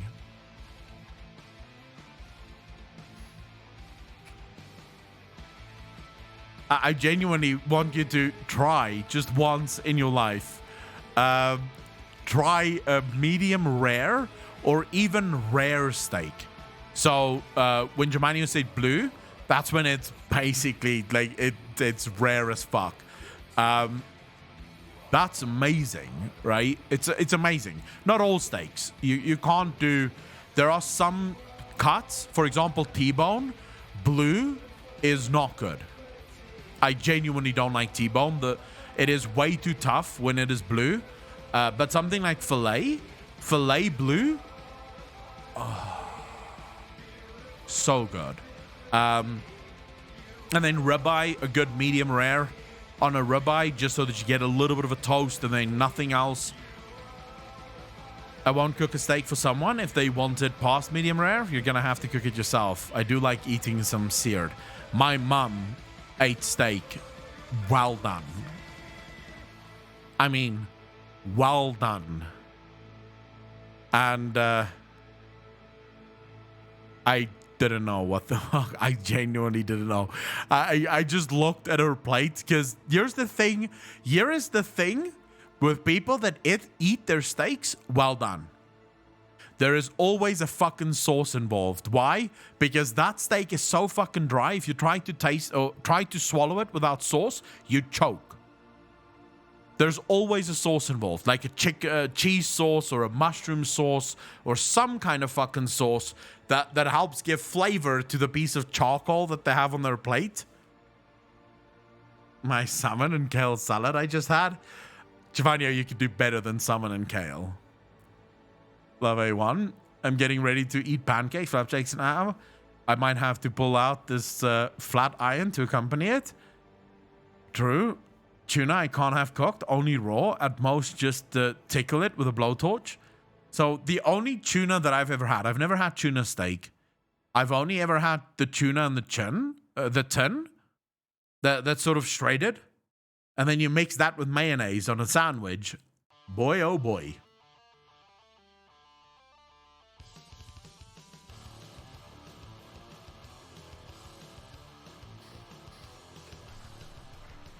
No, Kale. Kale, she is eating kale. She's not talking to you. And I'm pretty sure she's not eating you. They usually cut it in small pieces to be sure it's well done. I got that tuna you just described as my worst nightmare. Why? Why is that your worst nightmare? Because that is one of my favorite things.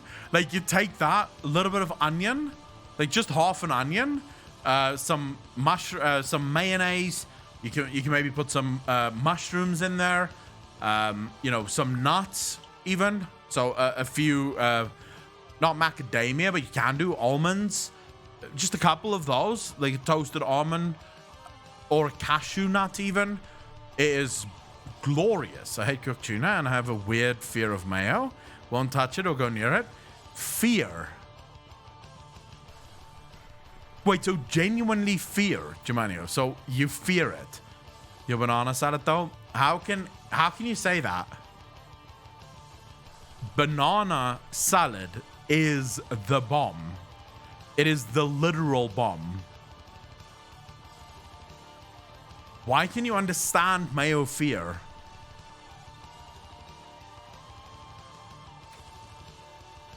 That's nice too, Cask. Just like that. The tin, some salt, some pepper. Fucking good. Suspiciously white and gooey. It's weird, but yeah, like a phobia of it. I won't touch the bottle. That is interesting, Germania. I now know how to freak you out. Just a bottle of mayonnaise. Touch it. Just touch it. How do you eat live octopus? Live octopus, I would not eat. I want to eat anything that's still fucking alive. You hate ice cream?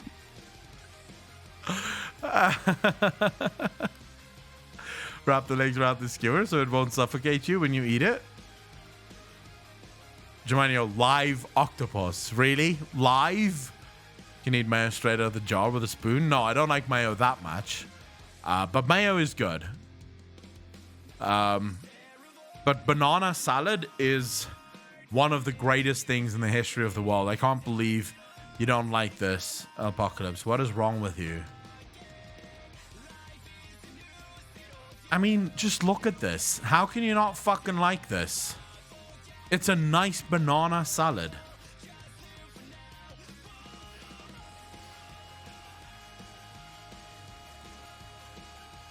Look at that. Pizza with sauce hollandaise is good. Changed my mind. I don't think I've ever had that. Never heard of that one. It's literally banana salad. It's sliced bananas, as you can see there, with condensed milk, a little bit of lemon, and basically whatever else you want to put in it.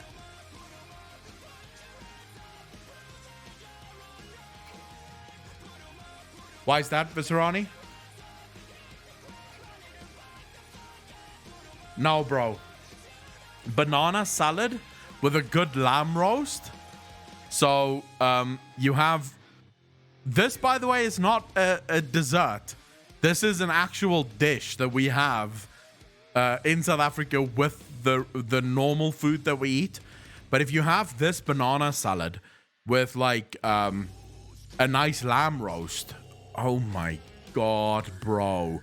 A little bit of banana, a little bit of lamb, mix it together. Fucking legit. Sounds like too much work for a banana. Tatiana, it is so fucking good though. It is so good. It's because it's the same reason he can use the light in the Emerald Dream. Shadowlands is part of the closed loop system, and all of the Cosmo forces can apply there. Vishwani, as good an explanation as any. You all eat plantains? What the fuck's that? I don't know what that is.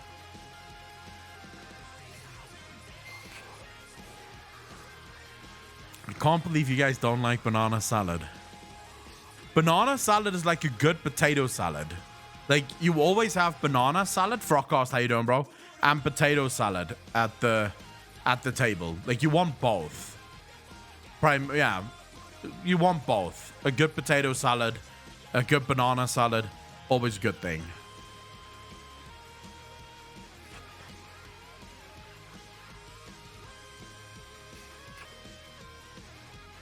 I don't like fried bananas. Could you like them more? Slice it thin to maximize surface area of banana so it tastes super sour and sweet. The absolute betrayal. The man starts scrolling. Plantain is a banana cousin from South America. See, that doesn't look appealing to me. What doesn't look appealing to you, Germania? Potato salad. How can potato salad not look appealing to you? It is literal... Okay, but you don't like mayo. And it's potato pieces in mayo with like cheese and egg or whatever. That's, by the way, the only way I eat egg is if it's in a potato salad.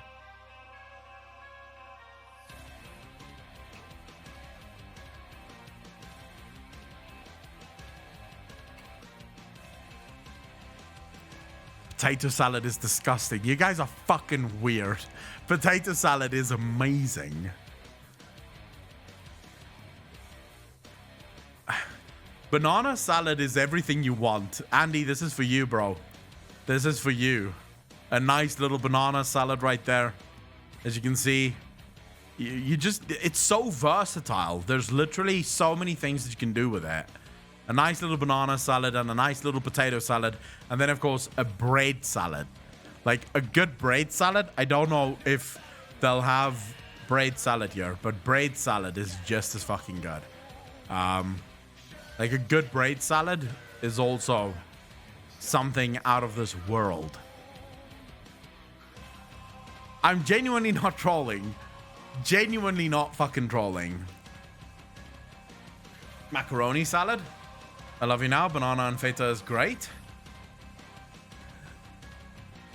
Arkil, try banana salad. It is so good. It is fucking amazing.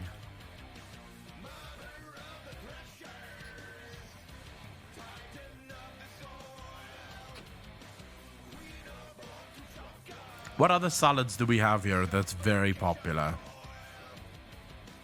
We have like a pineapple salad as well here. That's not really a salad. It's more like a gelatin sort of thing. I don't like soggy bread. Oh, Tatiana, this isn't soggy. The bread is fried, right? So it's fried bread. And then it's sort of... You make the sauce with, I believe, mayo and condensed milk.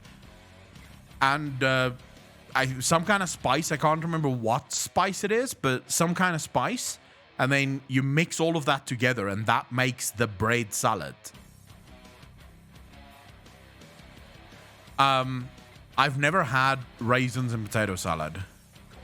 The only potato salad that we make here is potatoes, mayo, condensed milk with egg and cheese.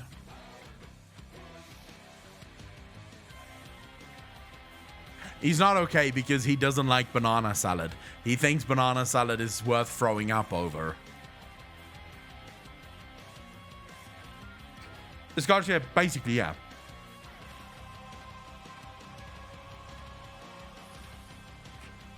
Oh.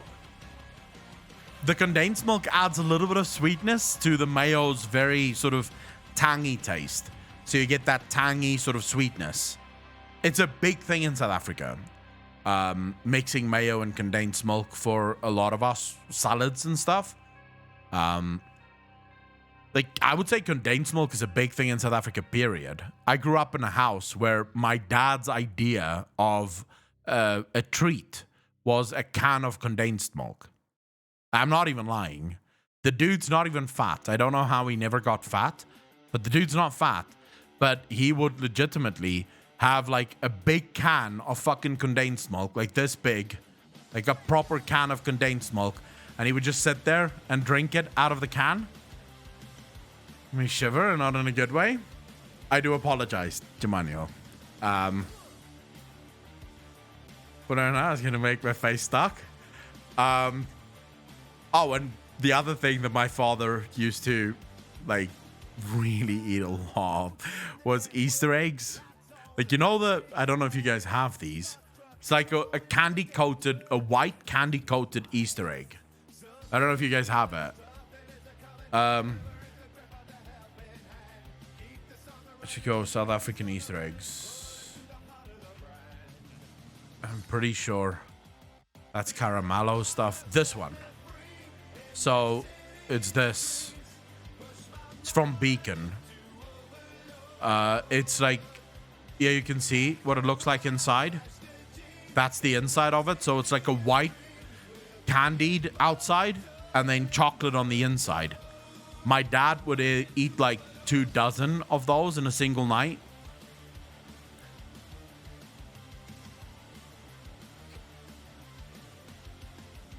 Cadbury diabetes eggs.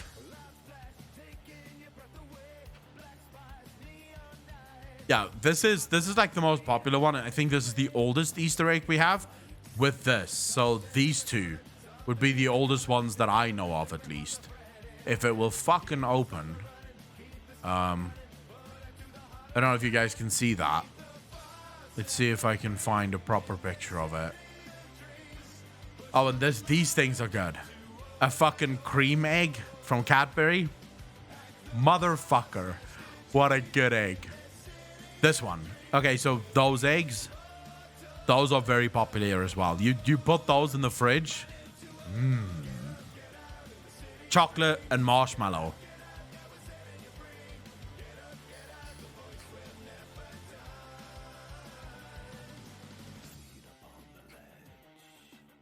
Bailey's in a sitting. She did have diabetes, but that didn't stop her. Get Reese's eggs. I've not had Reese's eggs, but I do love Reese's Pieces.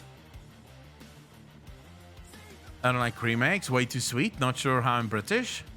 I can eat only one of the cream eggs. So these Cadbury cream eggs, I can have one of. Can't do more of them. Yeah, this was sort of new this year. M&M's Crispy. They literally arrived this year. Then we have the Oreo, the Cadbury Oreo fold egg. That I saw this year as well for the first time. Trying to see what else I saw for the first time. I didn't see this. These things are good. Chocolate bunnies, always good. Kinder Surprise, obviously, but these are fucking everywhere.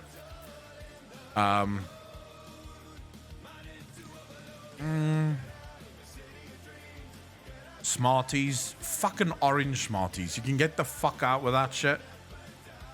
Chocolate orange is the worst invention in the history of the world.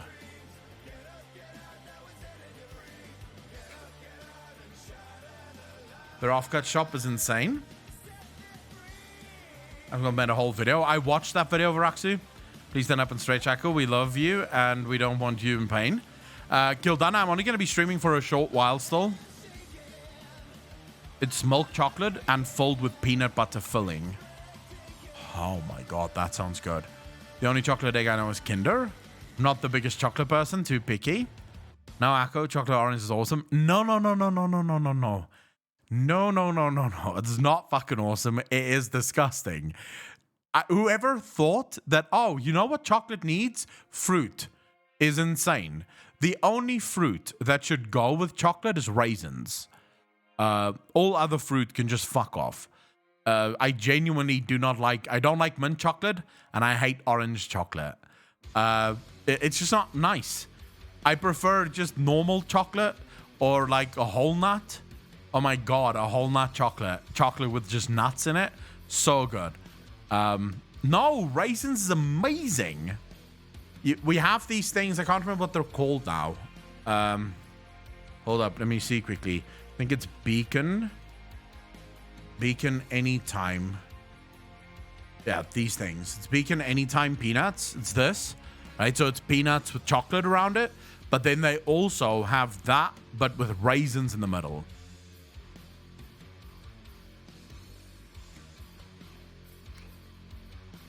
So basically what I used to do is I would buy a bag of the Anytime peanuts and a bag of the Anytime raisins. And then you mix them together. So it's basically like eating peanuts and raisins, but with chocolate around it. So you're getting sort of a mouthful of just flavor. I don't know if peanut and raisins is only a South African thing, but peanuts and raisins is pretty much sort of a staple at every sports event. Dark chocolate with salt is amazing. Yes. Salted caramel as well. Very good. Salted caramel is also good. Mixed bags in Australia. Yeah, we have the mixed bags here as well. Like you have the bags of peanuts, the bags of raisins, and then you have the bags of peanuts and raisins. Bella, how you doing? Bacon is out of the now, boys. Tastes decent. Gnarly, I would have chocolate covered bacon.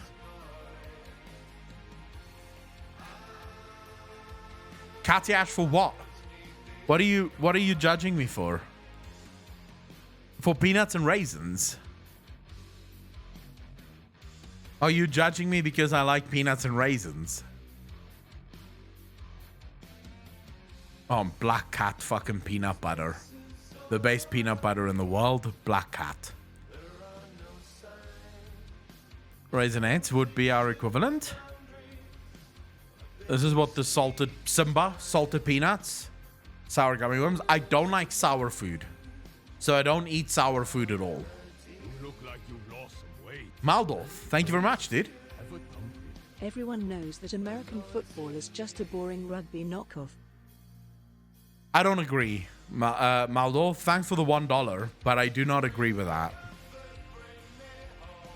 Back when I wouldn't gain 10 pounds after a bite of chocolate, I used to have this sandwich, which was banana, honey, peanut butter, and bacon. If I ate that now, I would die, but damn it, was good. I would eat that.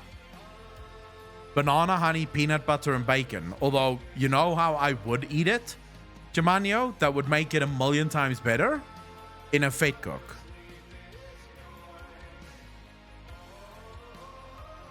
Like, replace the bread. Replace the bread with fate cook, and you've got yourself an amazing thing. I should be subscribe instead of donating. Maldorf, whichever one you want to do. Of course, with the donation, you get the voice reading things out. So that helps. Best sport equals MMA. Gildan, I don't agree with that. I'm sort of very big on American football. I really enjoy it. A banana and marshmallow fluff sandwich. I gotta try Black Cat peanut butter. You've never had it, Gnarly. It's very good. It's like fucking amazing good. But a fate cook is the best thing in the whole world. If you've never had fate cook, you've not lived.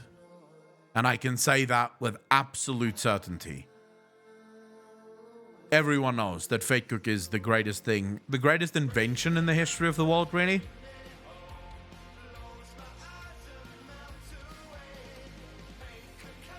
Too much sauce, yes. Fate cook and mince or fate cook with bacon and banana. Oh my god. Used to watch the WWFE a while back and the odd UFC fight, but I just can't sit down and watch sports. Jamanio, if you watched a game of American football, it's actually quite gripping after a while. I'm not big on sports either. Let me just be clear.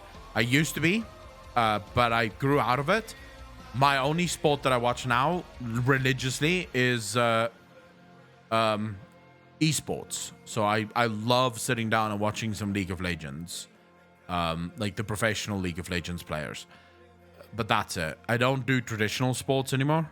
Not really. Only the highlights usually of American football, and then I did watch the I watched the full Super Bowl.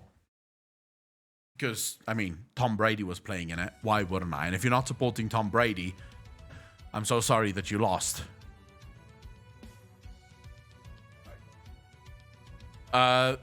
If you watch the LEC, if you ever have time, they're done now. The finals have been played and Mad Lions have won.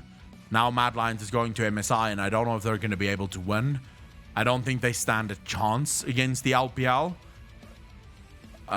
Actually, I think the LCK and the LPL is going to wipe the floor with Mad Lions, but it's good for the rookies to get some exposure. But yeah, the Damwon Gaming from Korea probably going to win everything again. That team is just unbeatable. And then you have obviously RNG from China, who's also looking very fucking dominating at the minute. So yeah, I don't know how Mad Lions is going to do, but I'm looking forward to the MSI. 4:30 here, I'm off to bed. Good to see you before bed, though. Have fun, everyone. Exarchia, thank you much for hanging out, dude. Really appreciate it. Take care of yourself, bro. I wonder if I have diabetes by eating so much junk candy in my life. Maldorf, the easiest way to know if you have diabetes is, do you have a dry mouth quite often, like almost all the time, so you're always thirsty because your mouth is always dry? Is your finger sort of getting prickly? Or your eyesight?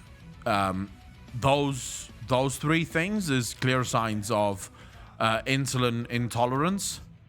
So it means your body is getting insulin intolerant. So once you start seeing those signs, it's time to lay off the sugar, because you're on your way to diabetes. If you don't have those signs, you should be good.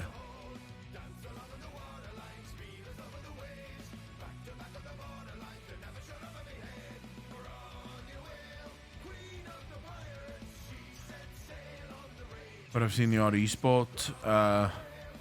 Nutella and banana and an English muffin. Can you do the hakak? No, Maldorf, because that's from New Zealand, and I'm obviously not from New Zealand. Diabetes. Luckily, I don't have diabetes, so I'm very lucky in that regard. Most fat cunts do have it, obviously. So I'm very lucky in that regard. I've never had it. But then I think also the reason I've always been safe from it is because I've pretty much always sort of intermittently fasted.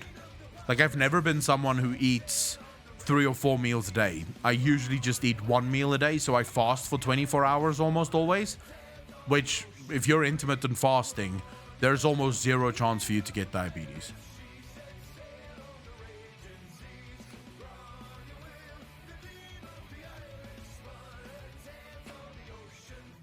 Football like British football or football like rugby? Yes, Queen. Everyone together. Just go, yes, Queen. Fatty food more often than sugary food? True. Go Lara. So I can eat all junk in the world and do a water fast for 24 hours, then I'm fine. I mean, you still, there is a point where you're probably going to do too much, but yeah. The game you play with your foot? Germany, also British football. In South Africa, they call rugby football as well, so that's why I was asking if it's British football or, normal football.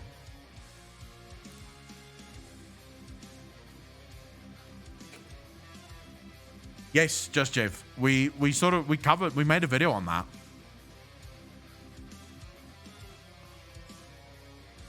But Maldorf, I would say the reason for not eating sweets is actually not even diabetes.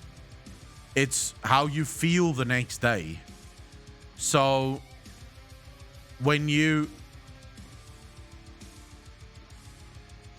now that I've been sort of on a carnivore diet for quite a long time, whenever I do cheat, so let's say I'll have a chocolate bar, the next day I am literally floored. I have no energy. I feel completely out of it. I feel like I haven't slept at all, even if I've slept 7, 8, 9 hours. It's insane how bad you feel after you've had any sort of sugar. Sugar is just horrible for you. It's just a miserable thing to eat. I hate people that eat like 20 people and never get fat, while I eat 2 small plates of food and I'm fat. Most of the food we have been discussing could be labeled into the junk food. Any case, once per month, I will say it is okay to eat just food. That said, you should check for Pink Panther cake from Bimbo. I'll definitely check it out, but we don't have a lot of sort of European foods here. Twice on chat. Marie, that's like a Twitch issue. We don't see it twice, don't worry. Redemption, triple finger snap. Apocalypse, why would I do that? That doesn't fit with the Yas Queen. That's just a little flick. That I'll do for free. Natural talent for the triple snap. I mean, the triple snap is not hard, right? It's not as if it's a whole mathematical thing that you have to go through in order to do the triple slap. Go to Slay Queen. The carnivore diet messes with metabolism, so you develop intolerances to glucose. Except for the fact that almost no one reports that issue, but okay. I know that you're not a fan of the carnivore diet, but Chris is in the same vein. I'm not a fan of the vegan diet, so the fact of the matter is everyone that follows the carnivore diet feels great, and if you feel great on the diet that you're following, then clearly the diet is working for you. What are your thoughts on tea? I don't have thoughts on tea. I don't drink it. I don't drink coffee either. I've cut out coffee and tea. I've basically cut out all things caffeine related, so I don't have any caffeine. Which is just, it is what it is. Pretty much only comes in my coffee and my vodka. Tea is the best thing in life. It would be, I suppose. Coffee is better though. But it would be if it wasn't for the caffeine in it. I don't like the caffeine. Caffeine really fucks with your sleep patterns. Nathaniel, you're lucky. I'm my 8th tankard of tea for the day. My husband complains about how much water I drink. I drink a lot of water as well. Lately, I've been drinking a lot more water. Ever since I've gone back on the carnivore diet, like now hopefully full time, I've been drinking 3 to maybe 4 liters of water a day. With tea with milk. It's caffeine, guys. Do you have any idea how bad caffeine is for your diet? Like for your sleep patterns. Caffeine is miserable for your sleep patterns. No water as of yet today, but I'll have some after.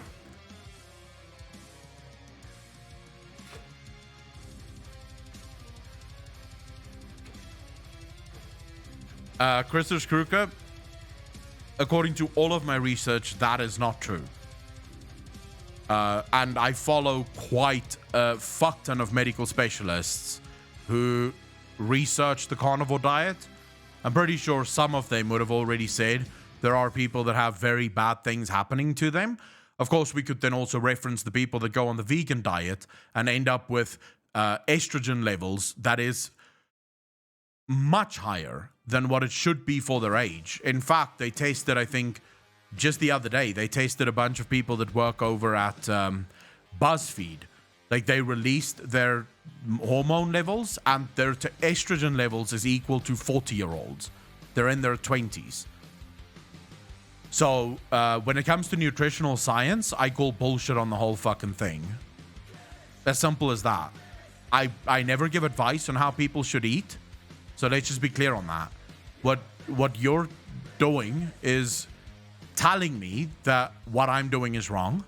What I'm doing is saying I do whatever the fuck I want, and you should do whatever the fuck you want based on what your body tells you is right. I don't give advice. I don't tell people to go on the carnivore diet.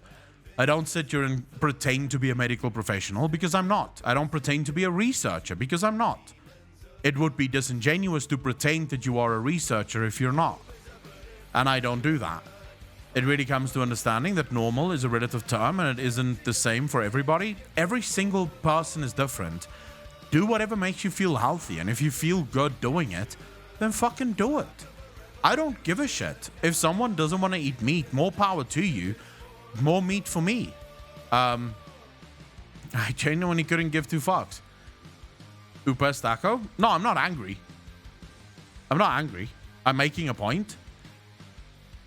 Most people aren't aware of the fact that sleeping at night is empirical to your metabolism firing at the proper levels at the right times, and that has a huge effect on your weight. I mean, true, but as I said the other day to Arkil as well, that really goes to... there's a basic mathematical formula for that, right? If you put less into your body than you take out, then you are going to lose weight. It's simple as that. And no, I'm definitely not angry, Catty. Krister, I've known Krister for a long time. He's been on the channel. He's been part of the channel for... Fuck, I want to say 3 years almost at this point. I know that he is a vegan, and I know that he prefers the vegan lifestyle. And I know that he doesn't approve of the carnivore lifestyle. So my point is just, when it comes to nutritional science, it is bullshit. Every single nutritional scientist is a fucking...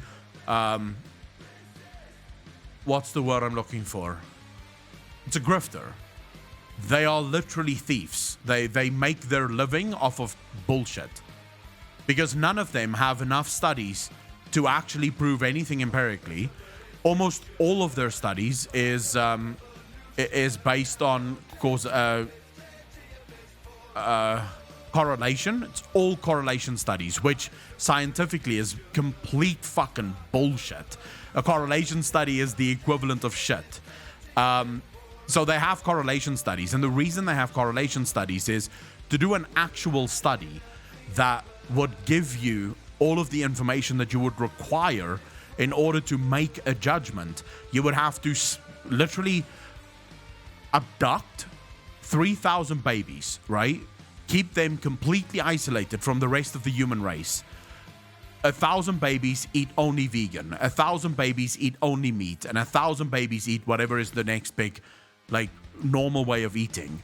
And you have to control that for the rest of fucking time, right? So you have to control that for 80 years. And then after 80 years, you'll see who lived the longest, who was the healthiest, who died first, or whatever the case may be. And then you could say, okay, based on our empirical evidence, we now have the truth. We know exactly what is going on. Most of their studies don't work that way.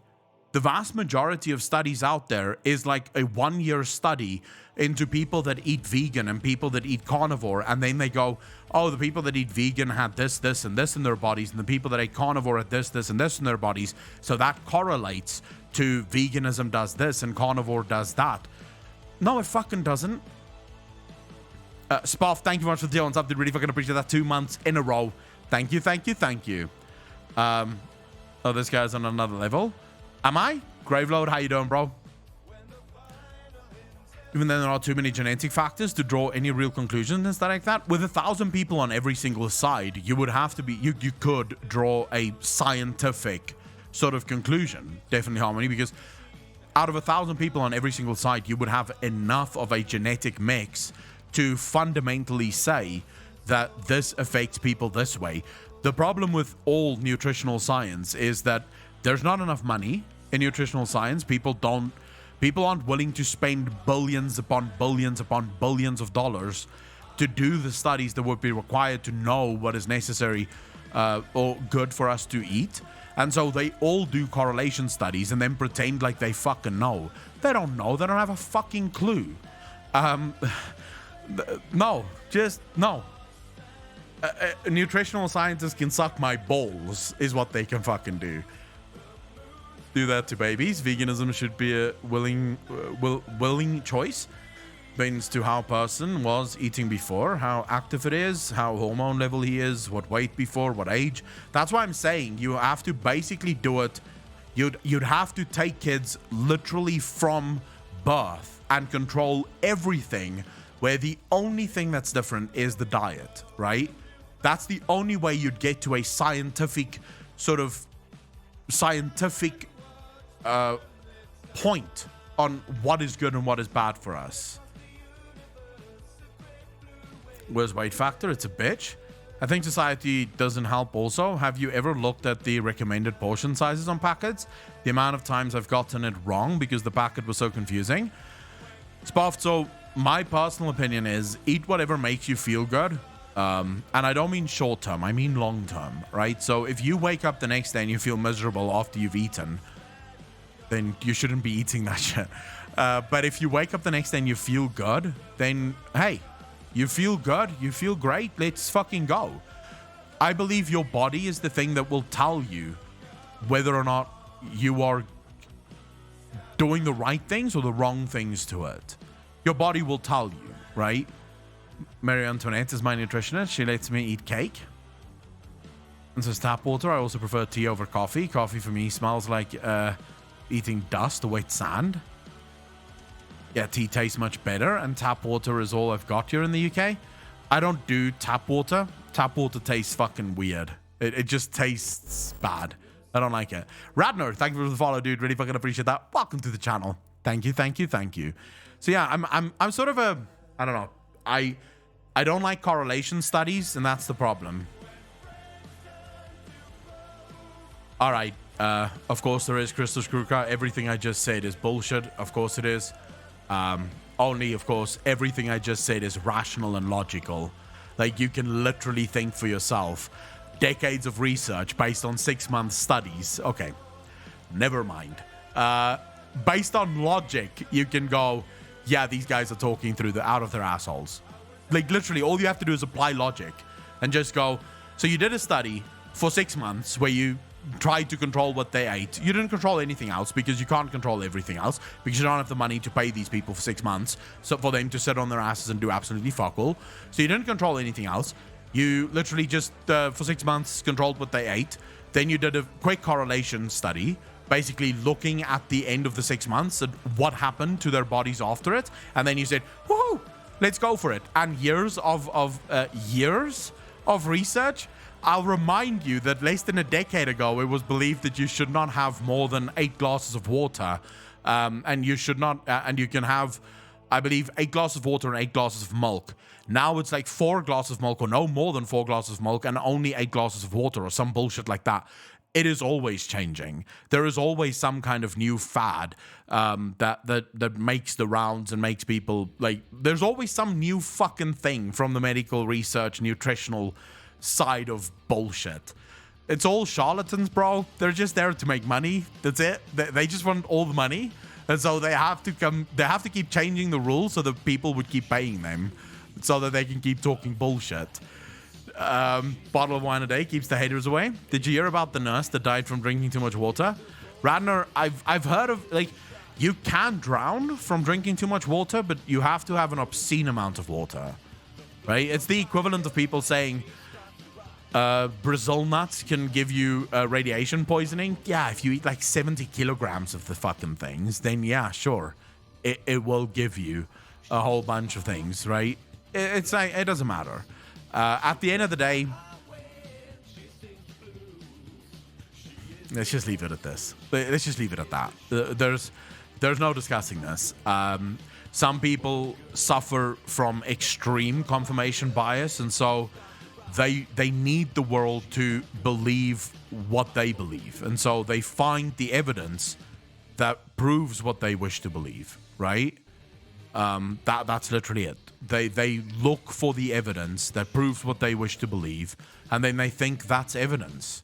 The funny part of that is it's been shown that the things you search online literally conforms to your bias. The AI, the algorithm, is very smart. If you're a fucking Satanist, it's going to give you all the studies that show that Satanism is the best place, it's the best religion in the world. It's going to confirm that and reaffirm that for you 100%. Fact of the matter is, it's all bullshit. And there's also a place that you will struggle hardcore if you want to be a vegan there. When I grew up, I was told the only healthy milk was whole milk, and you needed 2 glasses. I only drink whole milk, by the way. I don't do skim. With the Matrix, doesn't matter anyways. If you take ecstasy, you will have a risk of over drinking. Still unlikely, but plausible. Google can even predict when you are going to take a shit at this point on their AI. Look, the fact of the matter is the AI will confirm all of your biases. So the fact is most of the studies that you do online is bullshit anyways, because you are only given the studies that confirm your bias. You're not given the studies that show you the other side of the coin. You're given the studies that will keep you clicking, right? Because that's all the algorithm wants from you. It needs you to keep clicking. That's it. I mean, they've shown this, right? This isn't some fucking conspiracy theory. This is literally Google themselves have admitted this. You do realize that if you live somewhere in the Midwest, for example, right? Or whether you live in the Midwest or whether you live on the coast, for example, in the US, if you typed in global warming, the search results would be completely different based on where you live, right? Even without a Google account. So you don't have your account. So the AI doesn't know that it's you typing this in. If you go to the Midwest and you type in global warming, it will give you a bunch of anti-global warming science papers and things like that. And if you go to the coast, it gives you a bunch of reaffirming global warming scientific papers that prove that it is real. So literally, the AI decides what you see and how you see it. For you to actually find the truth, you would have to go to the 10th page of the Google pages just to find the other side of the coin. So studies is bullshit. All of these scientific studies is complete fucking bullshit. Not on global warming. I don't have a fucking point. I literally don't have an opinion on it. I'm talking about food science. Dominantly plant-based are oftentimes those who struggle to get meat, small villages or even tribes, etc. There are obviously health benefits from being away from pollution and city life, away from fast food, etc. So it's never an accurate test based on diet. I don't know what point that was made for, Germania, but okay. I will literally say this. Chris, there's just based on your point that you made there. the meat industry obviously backs one side, right? They have their political party. The plant industry and the vegan industry has their party. It's all political. At the end of the day, I can almost guarantee you, it's all bullshit. It's gonna come out at some point that we're all supposed to eat dirt. That's actually the most healthy way to live, is just stuff your face with fucking dirt, because all the political parties have been lying to us, because they've basically all been bought. It's all about fucking money, of course it is. It's always about fucking money. These big cunts with their governments genuinely don't give a shit about anyone but themselves. They're not in this to help you. I guarantee you this. They're not in this to help you. They couldn't give two fucks about helping you. No one in this world does anything for the good of humanity. They do it for themselves. Well, normal Druid Troll or Zuldazar Druid Troll? Zuldazar? I think Zuldazar or Zandalari Trolls look better. Be moderate in everything we do. I agree with that, Catred. Always take the approach. So here's the way to live your life optimally happy, right? Whenever you hear anyone say anything, you go, bullshit. Happy. Happiness will just flow forth. That's usually my sort of philosophy in life, is I follow the money, right? So whenever people talk about green energy, for example, I know where that money goes. I know where that money comes from. I know why those philosophies and shit is being pushed. Whenever people talk about oil being good, I know where those philosophies come from. I know where the money goes. I know why those opinions are being pushed. Whenever people talk about veganism or carnivore diets or whatever the fuck, I know where the money goes. I know why those things are being pushed. I know where the bullshit is, because it's all bullshit. The truth is, we're not being told the truth. Half the fucking time, we don't have a clue what the truth is. The truth is whatever the politics of the day decide it is. So your raw chicken, Vegemite, fish bread, you want, mate? Hey, if you want to have some raw chicken, go for it. I'm not stopping you. I'm not going to stand in anyone's way. If they want to have a good piece of fucking medium raw chicken, they should have at it. If they die from it, that's one less stupid person in the world. It's the way I view it. It's usually the same base ingredients that are built upon. Although, if you're someone who is against using MSG, then you're in trouble. But yeah, I guess being born and raised there, I just don't really care what's in it, as long as it tastes good. I'm not against MSG. I think MSG tastes amazing. Non-profit. Non-profit? Really? Christus Kruka? Okay. Okay. Non-profits. Okay. Non-profits is the biggest fucking Ponzi scheme in the history of the world, dude. But okay. Like, legit, non-profit organizations is literally the money laundering schemes of the rich people. Every single organization that pushes everything is a fucking non-profit. They're all non-profits. But they're all pushing some kind of agenda that makes them millions of dollars, because all non-profit means, by the way, is that the company doesn't show any profit. So they pay everyone a shit ton of money so that they don't have to make a profit.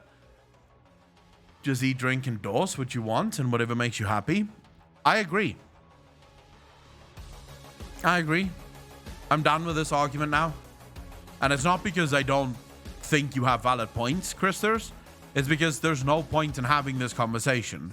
First and foremost, this conversation is wildly unfair, right? Because I have a mic and you are literally left having to type, which isn't fair, right? If you had your mic, that would be a fair conversation. That would actually put you in a position where you could make points without having to fucking type it out and then I miss it because I clearly have missed some of your points because I'm busy talking. And I don't necessarily think we're going to solve the world's problems here. company donates their money, company receives tax write-off because charity. Mikuni, exactly.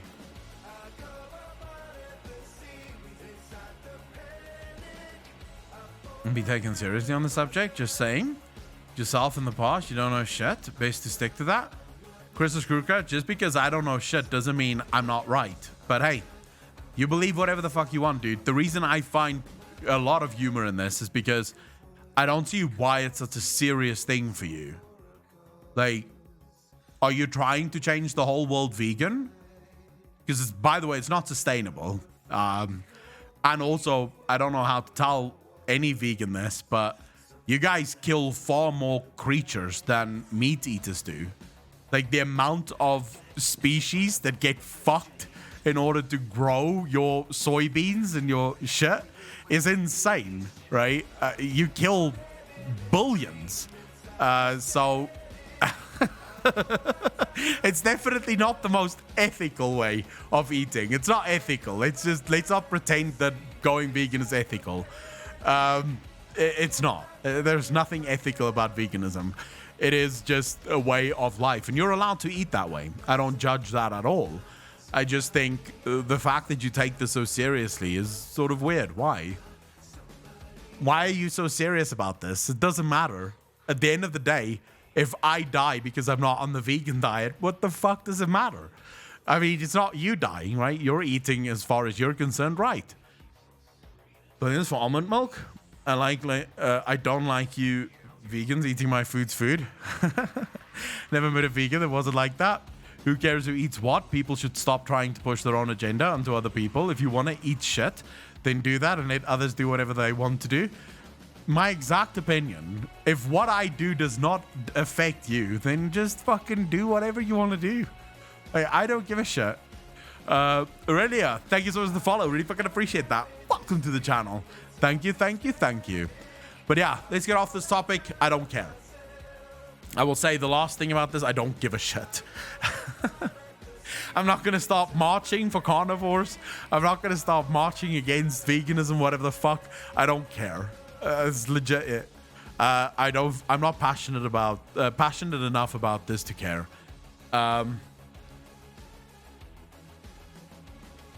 It's not a serious topic. It's literally the least serious topic in the whole world. I like seafood. Depends what seafood though. Calamari is pretty good. Prawns is very good. But there is some shit that I won't eat. Kamikins, how you doing?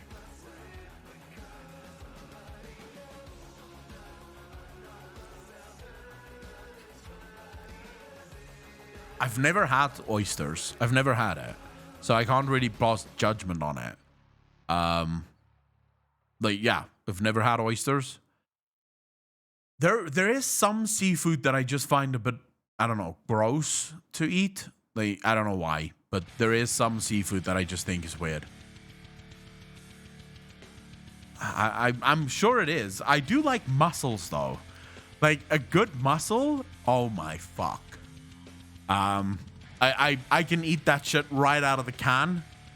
Like canned mussels, I can fucking eat that shit right out of the can. They are very good. Tried many times, I just can't.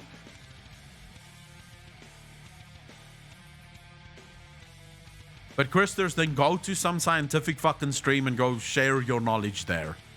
This is not the place. Because I genuinely, in my heart of heart, believe that everything you believe, you've been brainwashed to fuck. Like, I genuinely believe that. I genuinely believe that you've been brainwashed to such an extent that there is no way for you to see the truth. You literally see whatever you've been told to see, and you just follow blindly at this point because it's what you believe. And at this point, for you to actually admit that you've been wrong is going to mean that you've wasted a big part of your life on fucking bullshit. But the reason I've taken this long to fucking tell you that is because I've never wanted to get into this fucking argument in the first place. I don't want to get into arguments about shit that you believe and shit that I don't believe. I don't give a fuck. I genuinely don't take life seriously enough to give a shit about anything. If it does not affect my immediate life, I don't care. You want to eat dirt? Go fucking eat dirt. You want to eat poo? Go fucking eat poo. You want to bite a live cow and eat like that? Then fucking do it. I couldn't care less. As long as you don't eat me, we're good, right? And if you do want to eat me, you're going to have to give me a very good fucking reason for why I'm on the menu. Other than that, I genuinely don't give a shit. Like, I don't take life seriously enough to sit here and have serious conversations about bullshit like this. Everything I say, almost everything I say, is a fucking joke. Like, legit, almost everything I say is a fucking joke. I very rarely say anything that I actually sort of want to convince people of. Most of the time, I say things to get some kind of reaction from people. I will say things that I don't necessarily even fucking believe just to get a reaction from people. Because I don't care. Like, I just don't fucking care. If you want to have serious conversations, this is not the place for you. The fuck is this? It's literally called Friday Fun. Let's hang out. At no point did I pretend that this is some kind of scientific fucking stream. Like, nowhere. When did I say that this is a science stream? So this is not the place. If you want to have serious political conversations, serious scientific conversations, not the place. Not for me, I'm gay. Thighs though, thighs win. My GF is vegan. I eat almost everything. We don't try to change each other's food habits, and we are happily together for a year and 2 months without any problems. Alex, good for you. That's how it should be. Women trigger happy Friday. Everyone write tits, please. I mean, that's literally where I would draw the line. I would say, no, if you're gonna eat me, no thanks. I don't like that. Oh, if I was president, heroin would absolutely be legal. If I was president of the world, everything would be legal. I don't think that government should tell people what they can't do. If you want to shoot up heroin, then fucking do it, bro. More power to you. At least when it's legal, we can sort of control it to make sure that it's not dirty. Fun fact, you already have, Christopher. Chris is saying you want to waste time in it here. Been a long enough discussion, my dude. Wait, do not start calling each other names. I would ask that you stop calling each other names. Fuck the dirtiness of drugs. The only important thing is that money doesn't go into the hands of criminals. The fact of the matter is that drugs have been illegal worldwide for how long? And yet you can still get drugs everywhere. So clearly making it illegal hasn't stopped people from getting it. It's just allowed people with a lot of money to make even more money on the black market. So just fucking make it legal. Give the police other things to work on that is actually achievable, and just fucking control it. Let pharmacies sell the heroin, and if you want to shoot up, at least you know you're getting it from a pharmacy. Who's calling names? What if I called him Bestie? I'll call him Bestie, even if you say not to, Akko. No, Bestie is fine, but people were calling each other retarded and shit like that, and I don't want that. Right? There should genuinely not be name calling in the chat. That's just wrong.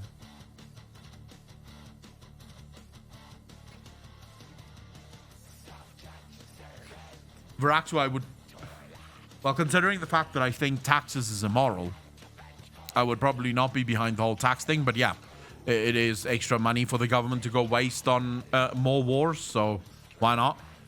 Funny how all the non-weed smokers wanted it to be legal. We need some milk. I think everything should be legal. I hear taxes being BS, but we have them, so might as well. True.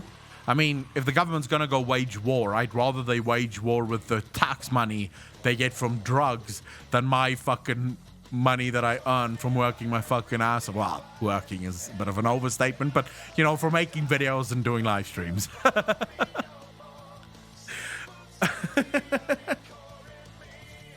have a sage plant that smells like weed, and I was concerned for a second. I call that a bearded wonder. No politics channel, by the way. D&D tonight. Giant Rat Guy, no. D&D is on Tuesdays. We moved to a discussion about how big Anduin PP is. I don't think Anduin is that big of a PP. Do you think he's got that big of a PP?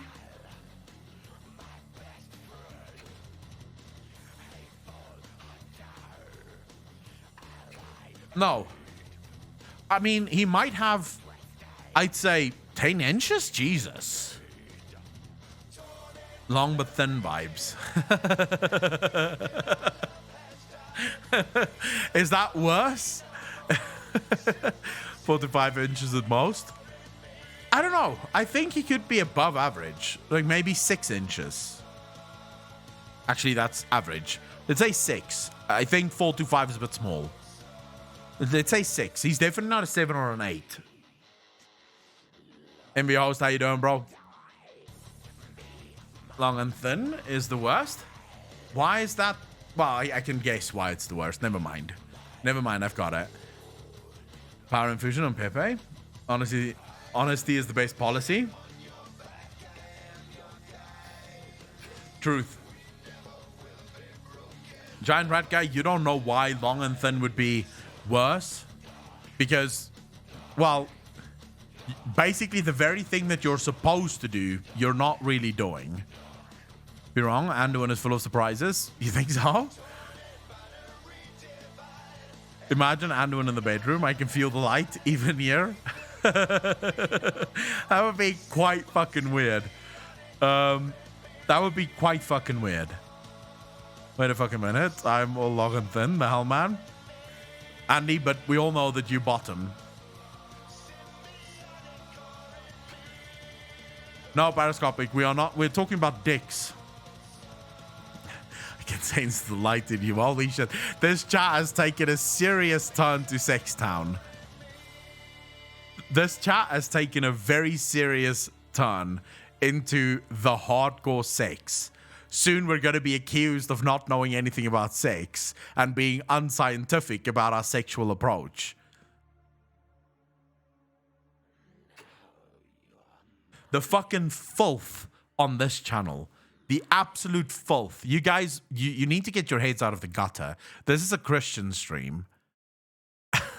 Sylvanas, I will not stop until you finish. And why even tell me? It was the choice you never had. Oh my god. Would rather bet you between Sylvanas' zombie boobies or Tyranna's loon boobies. Sylvanas, 100%. Not a beacon of light. Oh fuck, we are 30 minutes too early on the sex topic. The script is broken. Headlessly running around in panic. Euros are all Greek? No, they're not. Do you think Varian had a splittable dick like his sword? How would that even work? I mean, I'm not gonna... I don't think a splittable dick would be as good as you think.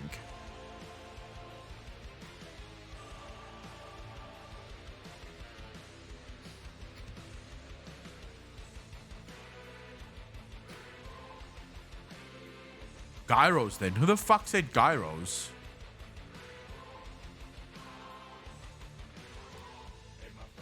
Double up your Klingon?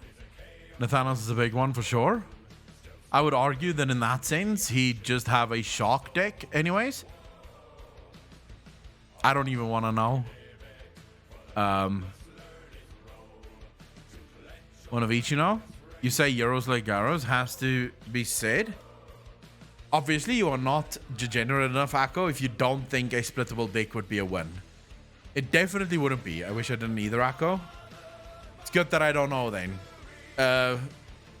Blissfully unaware and ignorant about the world around me. I love your accent, by the way. It's not an insult. My accent. What did I say that was so cool now?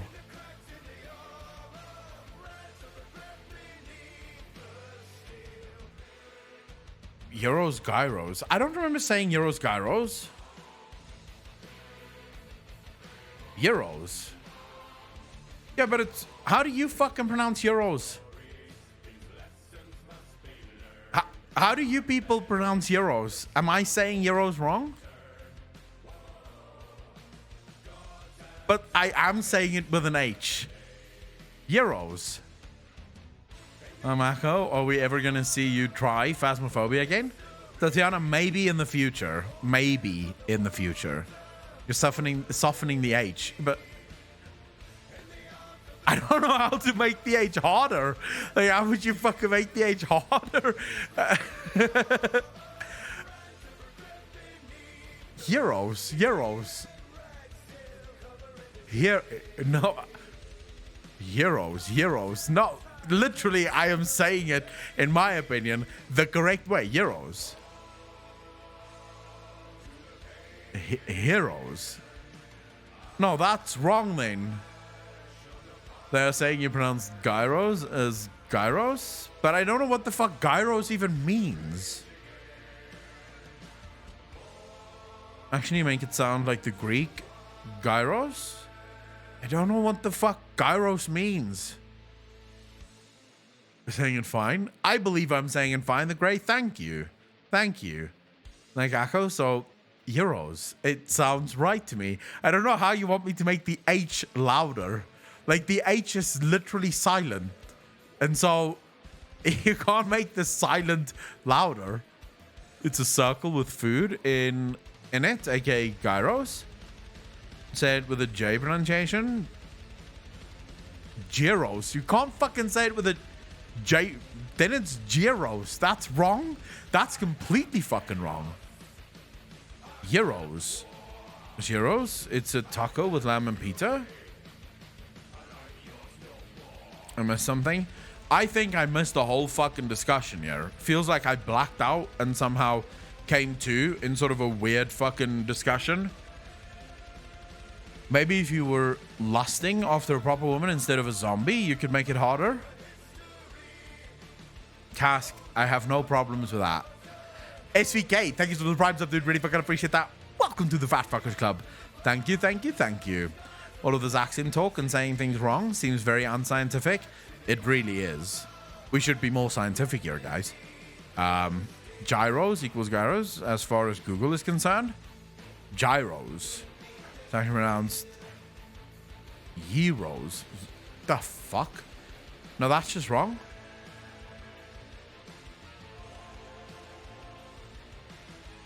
You guys are weird. You're all saying it weird. I'm saying it right. It's euros. Google is stupid. Moving on. Euros. But I'm saying euros. I don't know how else to pronounce it. To roll a blind echo. John Racky, do whatever the fuck you want. This discussion is just one big brain fuck. You think you're fucked in the brain. Imagine me trying to keep up with this fucking conversation. Like, wherever chat is now is on a different level than what I am on.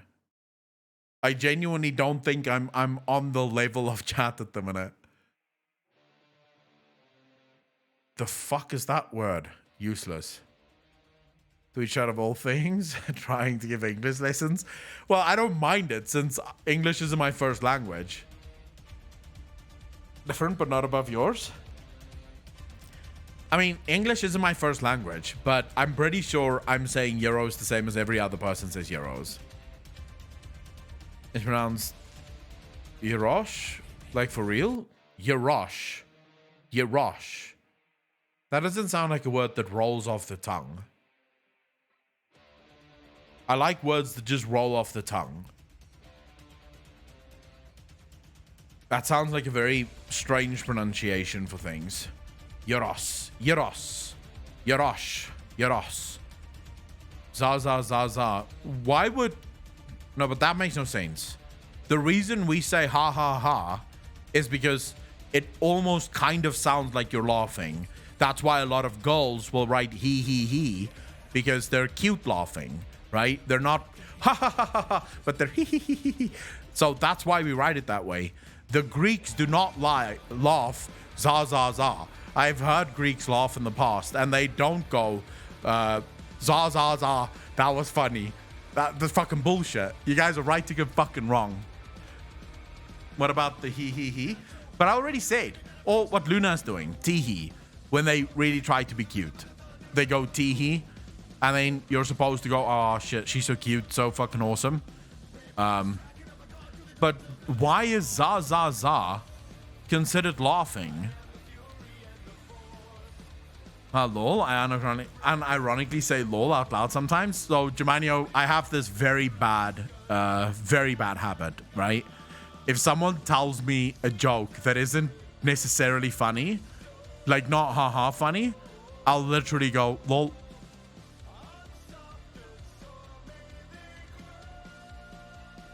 I've seen the ya ya ya. That's very much like Portuguese people go ya ya ya ya ya. X is H, but X is not H. H is H. X is X. I do that too. Just go, huh, lol. I do that often, and I actually realized just the other day, I realized just how rude that actually is.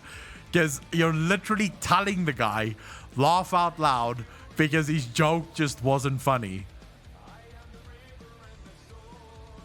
Well, we made that. Okay, so I have sort of a oppa. Yes, queen. But I have sort of a new thing that I think the world should start doing. I do believe that we need to sort of sort out the world because everything is kind of weird now. And I think it's just creating a lot of confusion, and that makes people angry. And then countries go to war because they're angry. In fact, I think most of the world's wars have been about confusion rather than legitimate issues. So maybe, for example, in the past, you know, whenever the Germans invaded Europe or some shit, it was actually because someone was saying, I'm going to drive 100 miles, and then someone else got angry because 100 miles was literally meant he was going to drive into his house. But actually, he was talking about kilometers, and everyone was getting sort of completely fucking sort of freaked out about what the fuck was going on. And that's just how wars get started, because everyone is sort of confused about everything.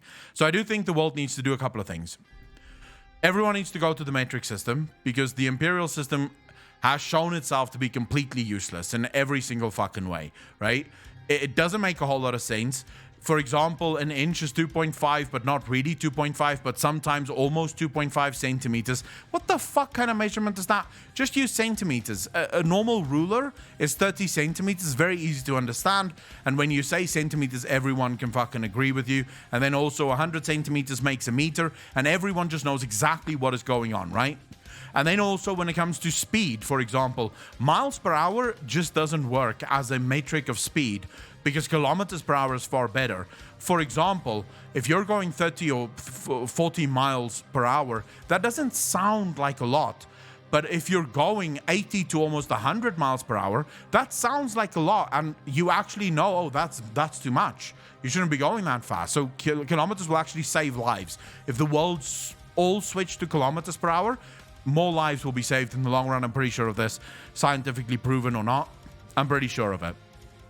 And then another thing that I think we should absolutely get rid of, because this is just fucking weird, is all these other countries with their own sort of calendars and their own alphabets. This shit needs to be ruled out, right? So we can't have this.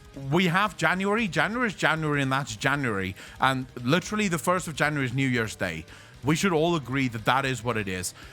Worldwide, everyone should be agreeing that January is January. You can't have your own fucking months. You can't just make it up as you go along, right? We can't have people in the middle of the fucking year going Happy New Year, and then somehow that's the New Year of some other country. That's fucking confusing to everyone. Just have your New Year's when everyone else has their New Year's, and then there would be no confusions anymore. Because I do think that confusions lead to a lot of conflict that wouldn't be necessary. And then, as I said, the whole alphabet thing, you Greeks need to get on the level. The alphabet is 26 letters. It starts with A, right? And it literally, that's the alphabet. We don't want all these other fucking letters going in there. And by the way, I'm talking to Germans as well here, who add sort of all sorts of weird fucking letters and shit. No. Just use the ones that we have and we'll all be fine. Right? That way, no more confusion. And I think while we're at it, let's just all switch to English. That way, the whole world speaks the same language. Everyone is fucking happy. And no more wars and shit. That's how I think we solve the world's problems. Drenneman, thank you for the one's update. Really fucking appreciate that. 2 months in a row. Thank you. Catholic Easter was through for 4th of April or something. Yeah, but they're wrong. Clearly wrong.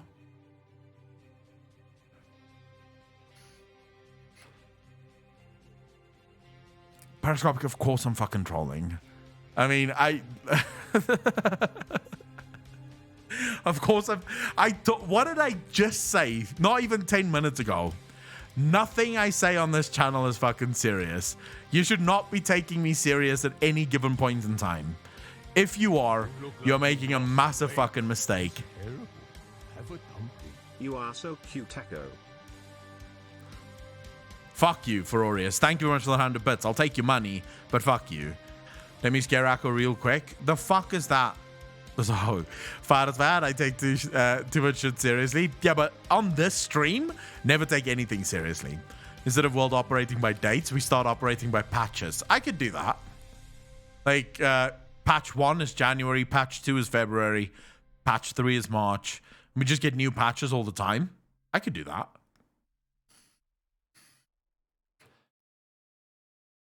I do have to say, though, I think I also have the solution to the whole COVID issue. And this is actually a serious conversation. How about we, like the whole world, just pretend like it's 2019 again? And then we just go, Happy New Year. And now it's 2020 and the world is fine. Like, we just pretend like nothing happened. That way, it's like 2020 never happened. Yeah, we roll back the servers to pre-2020 and we just go from there. I think it will work. Let me scare Akko more. Giovanni, what the fuck does that mean? What does that mean? By the way, it looks like a house. I see a little house there. The third, whatever the third character is there, it looks like 2 houses. Or maybe a house and a fire. That's just hieroglyphics. That's those pictures that the old cave people left for us.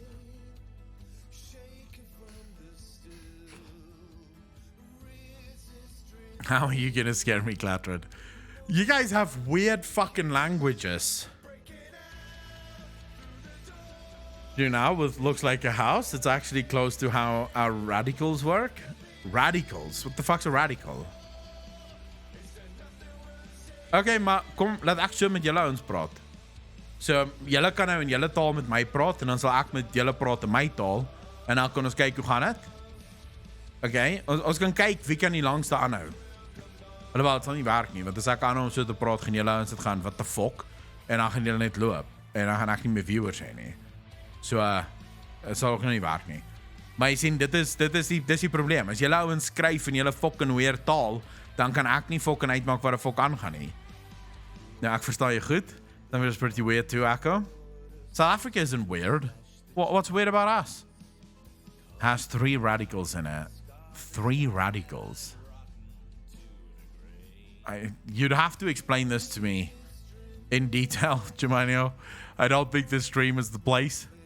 Like a Greekish German language. It's Afrikaans, you fucking asshole.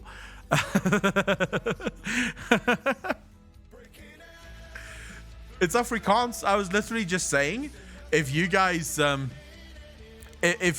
keep talking to me in your own fucking language, like writing in your own languages, I may as well just start talking in mine, and then we'll see who can last the longest. And then I had a thought about it, and I realized, well, you guys can all just turn off the fucking stream, and then I'd just be sitting here talking to myself, so clearly that's not a good plan.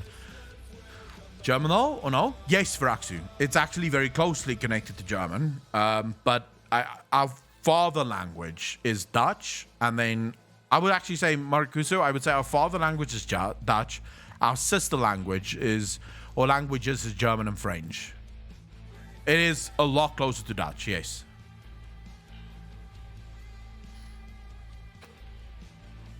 Wat wil jy met ek sê, Katrin? Dan lasst ons doch einfach Deutsch reden. I don't know what that means, but I think it has something to do with either writing German or speaking German. Every myth, there is always a drop of truth. Ina I no ono o ma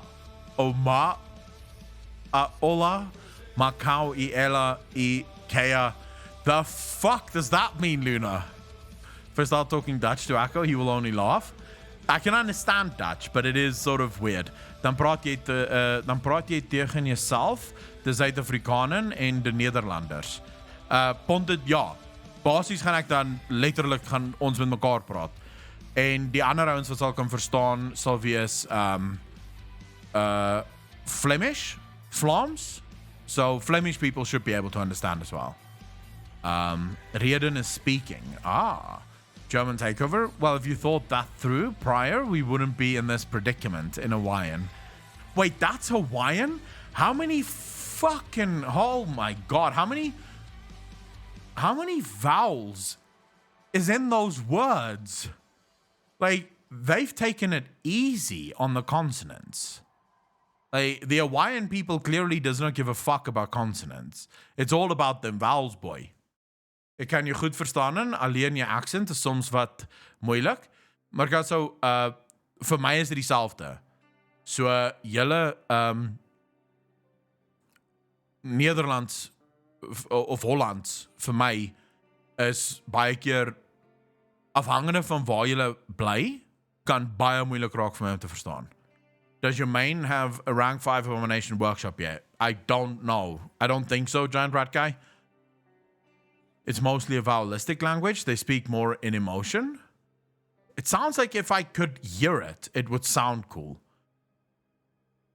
No, si ako, yo entiendo English, y si empiezan a habla en otro idioma. I don't know what the fuck that means. Kando verstaan dit haar? Mikuni, I'm getting that you're asking me if I can understand that, because versta would be something akin to understand. Doe een keer een volledige stream in Zuid-Afrikaans? Ponted, that wouldn't work. A whole stream in Afrikaans, I genuinely don't think anyone would stick around. Basic Latins, Solemn Novi? Germania, what? I'm lost now. Verstaan, yeah. Verstaan in Afrikaans is verstaan is understand. So in Afrikaans as well, ek verstaan jou means I understand you. That was Latin. What was my high school? My high school had a per aspera ad astra was my high school slogan. Per astra ad astra, which means reach for the stars. Every high school in the whole of South Africa has a Latin or old high school, like the older high schools, the ones that've been around for almost 100 plus years. They all have, the prestige ones at least, they all have this Latin sort of slogan. Pronounce anything if I hear it once. I'm not that good with languages. Alex on Fire, Afrikaans is very similar to Dutch. The Dutch, however, like to add weird letters into some of their words. So they would take something and they would, for example, just add a random EN at the end of it. Like, what the fuck? Why is the EN there? You can lose the EN and it would still say the same thing. English ones as well have Latin. My school in China had the school song in Chinese and in Latin. Wow. I'm replaced the teen Mult. I like you a lot in Romanian. Imi plus the teen Mult. Greek intellect. It's a superior version of arcane intellect, although locks don't need that shit and they're already the best. Except Gul'dan, he was weak. Greeks is not that good. No, they didn't add it. You guys just removed stuff. We removed it because it was unnecessary. And that makes sense, right? We removed it because it was unnecessary. And we made sort of, I think, some of the words better. So, for example, I think it's in Dutch, they would ask, verstand je? Verstand je? Right? So, verstaan would have a T at the end sometimes. I think so. If I remember correctly, someone wrote that to me once, verstand je? And jy or you would be J-E, which clearly it makes more sense if you go J-Y. Right? J-Y makes far more sense. Like that, versta je? Oh, verstaan je? J-E doesn't make sense. J-Y, verstaan jy, makes a lot of sense. So this is basically...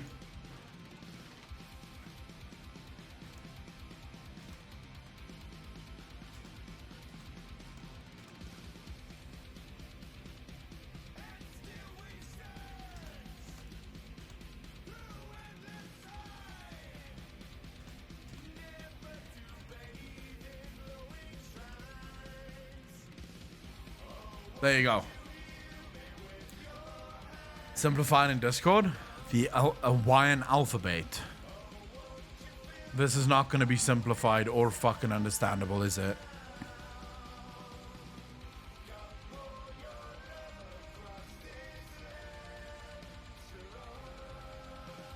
I quickly want to... I want you guys to understand. This is the Hawaiian alphabet. They have decided that these letters are completely useless. They're not needed. All the letters that make sense of the other letters, not necessary, right? So most of your consonants have been removed, and they have pretty much all the vowels. Like, there's not a single vowel that's missing from this entire language, but the consonants of, like, I would argue that X, Y, and Z can probably be fucked off of every alphabet. Like, X, Y, Z, who needs it, right? No one really uses words that start with an X or a Z. I say as Zulk comes into the channel. I've caught you live for once. How you doing, bro? So I would argue those three letters can be removed and no one would really miss them. Y could maybe stay. Wanneer van mij vergeet niet. Hey, well done, Gamikins. Most challenging word to say in my opinion. That's that town in Wales, isn't it, Giovanni?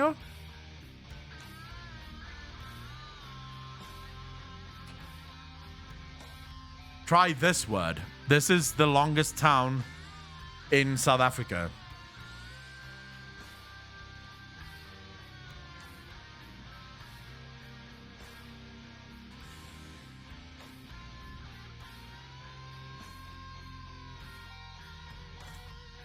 There you go. Is the directions on how to get there? It's the name of a town. That's the longest town name in South Africa. 2 buffels met 1 skoot doodgeskiet fonteine.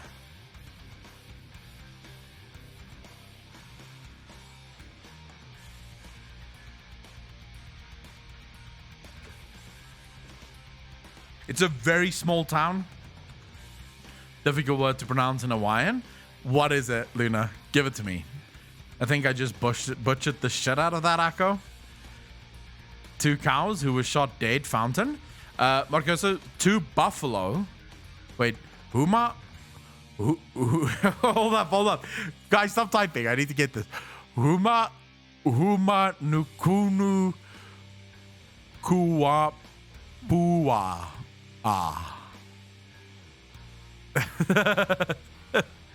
Pretty sure that wasn't right, but anyways.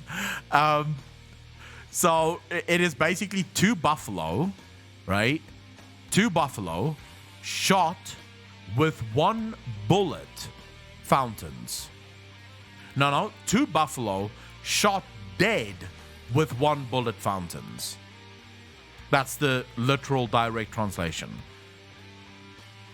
Huma nuka puha. Because for some reason they have an A and then a little thingy and then an A. So puha. Is that how you do the A thing at the end, or all the last U's are oo? Humu nuku puaa. Sounds like money.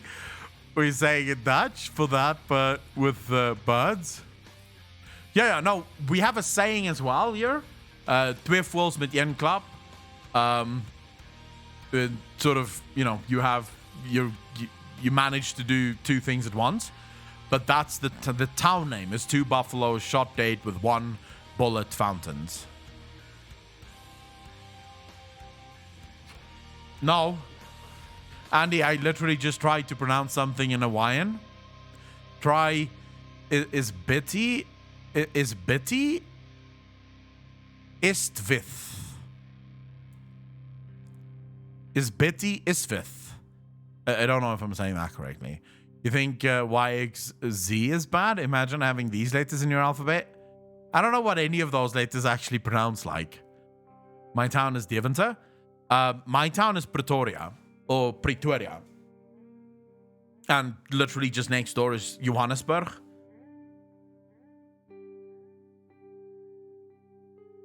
Those are letters in Czech Republic. Holy shit. But you see, I don't know why make it so difficult. Pronounced like Asbati Asbeth. Asbati Asbeth? Is that am I saying this correctly? Asbati Asbeth? What language is that, Germania?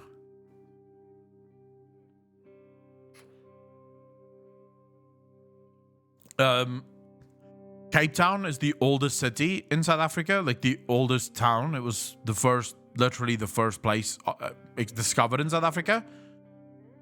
And then Pretoria, I think, is sort of a close second in terms of cities. But like the towns I don't know which town was really first.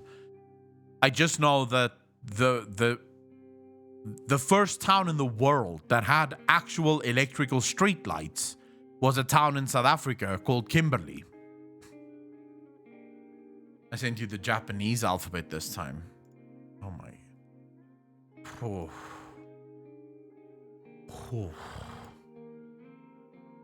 Oh. Ka, sa. So in other words, fuck it. Instead of actually just going A and K, no. We have to have a separate letter for KA.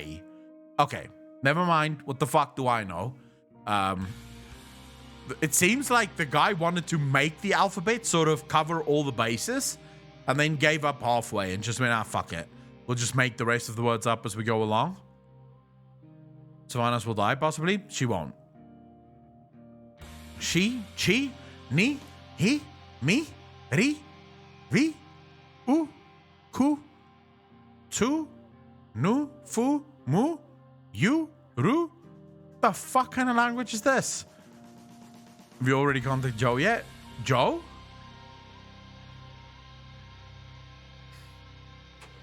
Joe Mama. Yo Ma, man.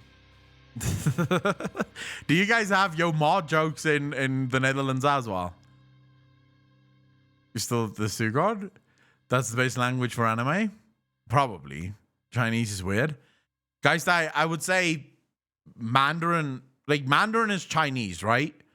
Or is Mandarin more of the father language and all of the other languages sort of evolved out of it? I think Mandarin is Chinese. Isn't that like one of the most difficult languages in the world to learn? Rune Carver and Primus, yeah?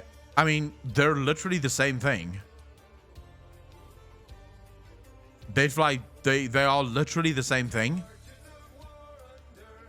Mandarin and Cantonese equals Chinese. All right, so what the fuck is Mandarin then? It's a form of Chinese. And Cantonese is a form of what? Also of Chinese. Oh, so there's two Chinese. Let's not make it too fucking difficult. We'll have two languages for one place. No, why not? Let's make it even more difficult. We'll come up with two languages for the same place. We'll say this is Mandarin Chinese and this is Cantonese Chinese, and it will be so much more fucking difficult for everyone else to understand. Literally the example of a country that didn't want foreigners to understand jack shit.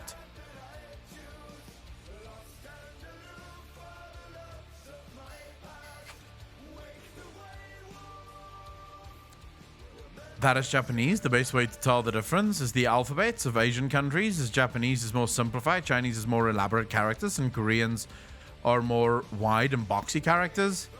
Check Discord again. What language am I looking at fucking now? Good lord. Cambodia.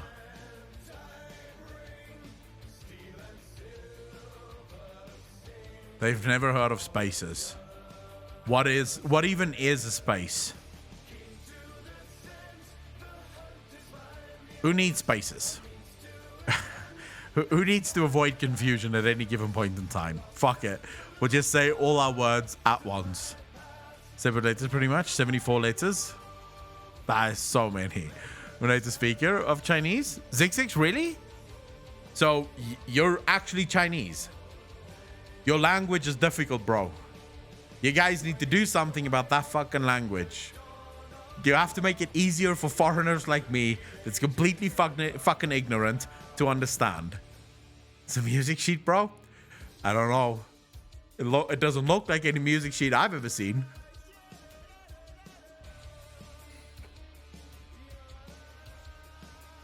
Equivalent, at least the North.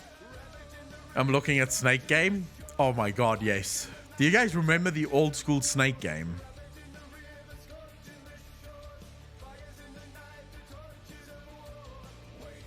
Zigzags. I believe there was actually a Chinese emperor once that described Afrikaans as the most difficult language he's ever encountered. It's actually very, very easy. Only thing that is hard is the characters. I don't know if the language is that easy though, because whenever I hear Chinese people talk, it sounds like you guys are just making random noises and not even discernible word noises. But then there's something cool about the Chinese language, which I will admit. There's sort of a tone to every word, if that makes sense. Like, I don't know how to describe it, but the words have sort of a musical tone to them. When you listen to Chinese people speak, it's sort of a musical tone. Yeah, it's very, very, like, it sounds really good to listen to. Listen, Chinese is literally one spelling with several different meanings depending on the intonations and accents. Which means I'm from Jiangsu province, but I'm now in Sydney. Do you miss China? Speaking is fine. Grammar is easier than English. 4 tones in Mandarin, and the characters are hard. Maybe I'll learn it one day. Who fucking knows? Maybe I'll learn it one day. I have sort of been watching. I don't know if you guys have watched Lazy Peon. How many people know who Lazy Peon is here?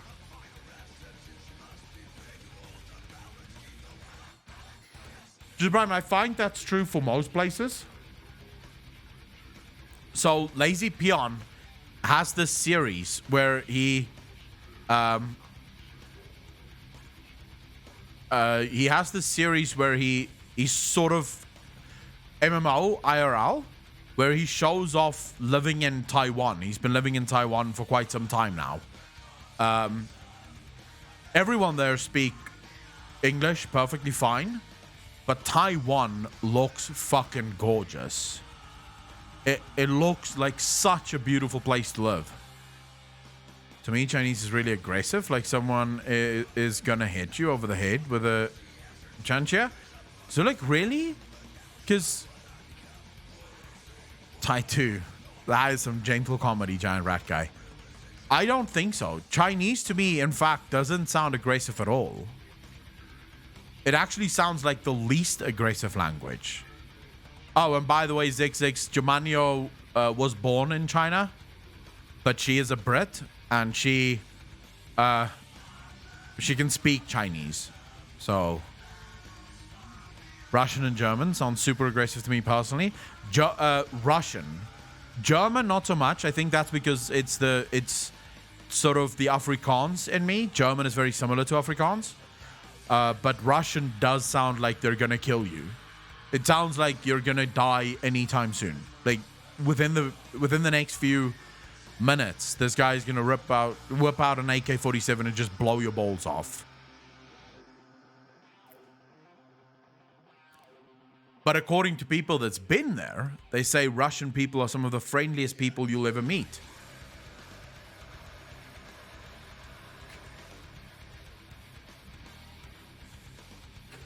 Luna, isn't that more Japanese though?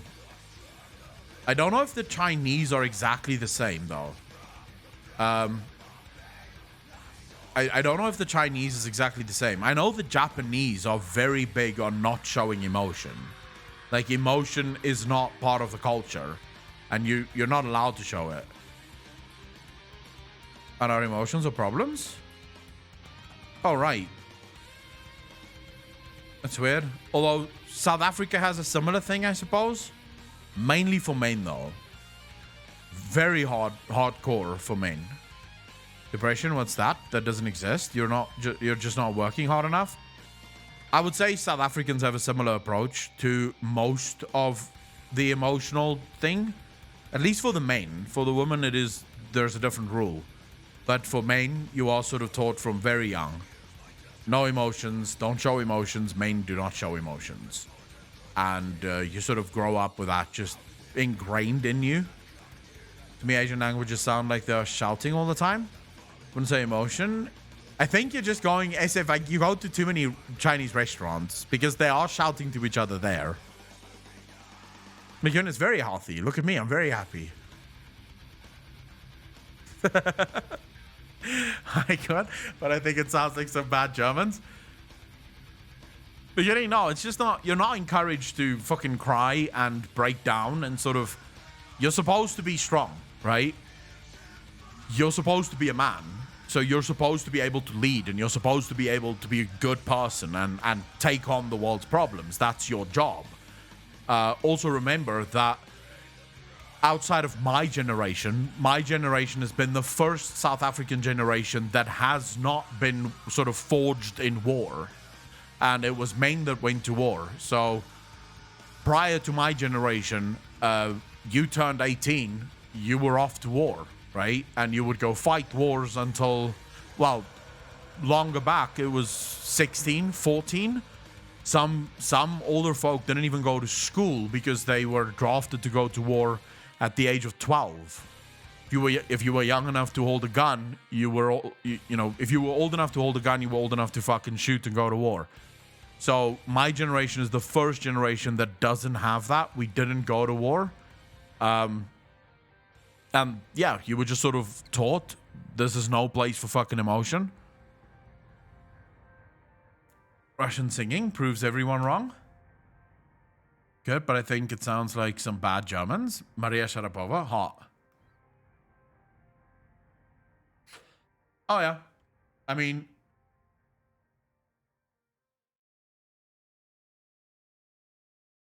I don't like that food. It's like delicious with the first 3 bites and then so bland for the rest. I force myself to eat it. The only Chinese food I actually like is assorted chow mein.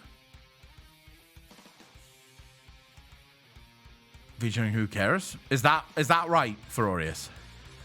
Is that fucking right? I'm just mad that in the US, if the US goes to war, I might be drafted and can't use my homosexuality to avoid it. This is satire. Luna, if anyone sends you to war, they're fucking nuts.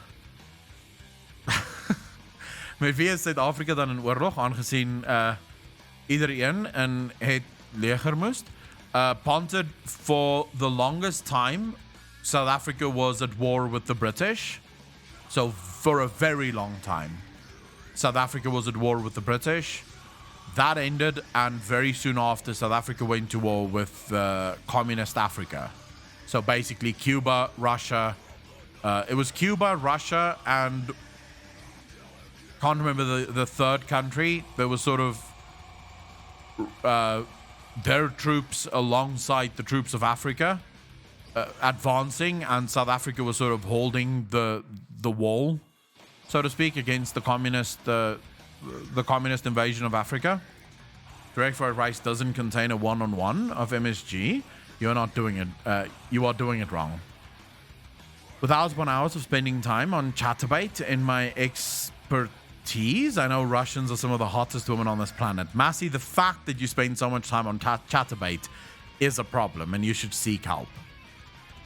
Hasn't been at war with the British. Mikuni, yeah, the British actually perfected the fucking concentration camp in South Africa. So, yeah, that was sort of how they broke the South Africans. Listen, I could do it. I just wouldn't do it for something so stupid. Luna, I'm sure you could go to war. You're feisty enough to go to war. But I genuinely do not think it would be the right move. My Russian friend has given me my drinking tolerance of steel. There's beautiful and ugly in all country. A country doesn't make you anything. I'm going to have to agree with that statement. Long live the Russian broads. Hey guys, what's up? Tom One, how you doing, bro? I would argue the exact same. I would say that every country has its beautiful women. Every country has its absolute fucking horrendous women. The same as every country has hot men and every country has fucking dirt ugly men, right? It is just what it is. Alex, they do teach you.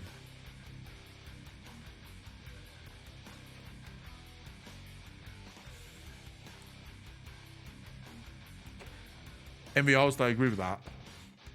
I'd be that scout sent ahead to try and cut off the head of the snake before the battle even begins. I refuse the use of guns. I'm much more traditional. Oh, and in heels too. I can imagine that. I almost signed up for the British Army. I remember you telling me, Germanio. Not true. Some countries always have ugly women in the Miss World Universe pageant. Name it. Name the country that has ugly women. I guarantee you every country has beautiful women. I think war is the most useless thing in the world. I've said this before and I will say it again, and I genuinely believe this. The only way we're going to solve all these useless war problems is if when a president declares war, that president must be the fucking person that goes fights the war. No one else, just the two presidents. So imagine tomorrow Joe Biden declares war on Zhao Ziping, or I don't know how to pronounce his name, but the president of China. Then the president of China and Joe Biden go to, I don't know, some kind of country right in the middle of the two fucking countries, so neutral ground, and we give them a shield and a sword, and they just fight it out, right? Whoever is the last man standing, congratulations, you win the fucking war, go claim your capital. End of discussion. That's the war. No more of this sending kids off to war, none of this fucking bullshit. You go. You wanted this fucking war, you go. Just want beefcake leaders. It should 1v1 like Greek heroes, exactly. Wars are about money, not about principles. So, but that's how we fix it. As soon as everyone goes, no, fuck you. Fuck you. You will go to war. You wanted to go to war. Speaking of dead presidents fighting wars, Chad's president was wounded on the front line and died afterwards earlier this week. Really? Xi Jinping, Chinese president? Yes, something like that. The president should fight 1v1. The loser dies, but no one else has to die. Sourfang did it. Janraka, I agree with that. Put them in a pit and throw a knife in. Yeah, just one knife. You guys can fight over the one fucking knife and we can all bet on it. I think wars are absolutely stupid. Some people are greedy. Some people abuse their positions. The biggest thing for me is I'm a interventionalist, right? So I don't believe in intervention whatsoever. I do not believe that there should be, like, countries should intervene with other countries. I think we should trade and we should do business together, because I think if you're doing business with other countries, you are far less likely to shoot each other, right? You're not going to start shooting a country that you have trade relations with. So we should just all trade with one another and let it be. Fuck. If one country wants to do fucking stupid shit, let them do fucking stupid shit.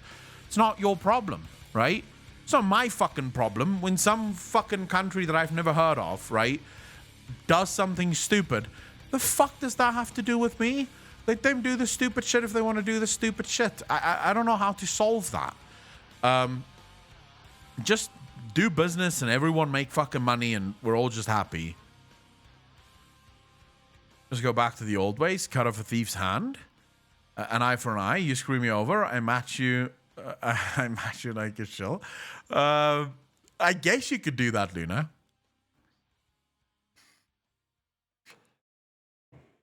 Political corruption and abuse of power. This makes her a perfect president. Zigzags, I don't believe there's any such thing as a perfect president, because even if we argued that we should come up with some kind of AI that becomes the president of the world and runs the world, someone had to write that AI, right? And this is the case of the Arbiter, right? The Arbiter was written by something. The purpose guides the Arbiter, and therefore, if the purpose is biased, the Arbiter will be biased as well. If the threat is getting your hand cut off, you won't steal unless desperately necessary. I mean, my perfect world is a world where there is no government, no bullshit. Everyone just sort of lives with whomever they choose. And if you don't agree with your neighbor, then you move to someone who you fucking agree with. Challenge your enemies, no makura. The only issue is that the race don't know what it is. My perfect world is when I'm the only human and I'm best friends with all the animals. Luna, humans are actually quite fun to be around. That note, Saudi Arabia is looking for executioners, for lawbreakers. You would have to remove evil for anything like that to ever exist, though. Arguing definition of evil aside. Varaxu, what kind of evil would you have to remove, though? Because as far as I can tell, the biggest evil in our world today is governments.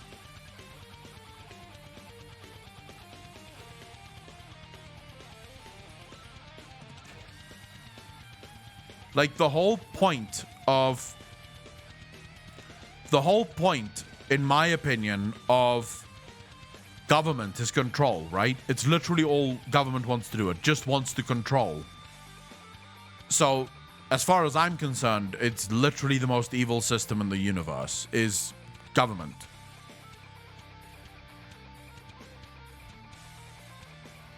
You know who the perfect leader is? What's that fucking cunt from North Korea? He's the perfect leader. I mean, they don't call him dear leader for nothing.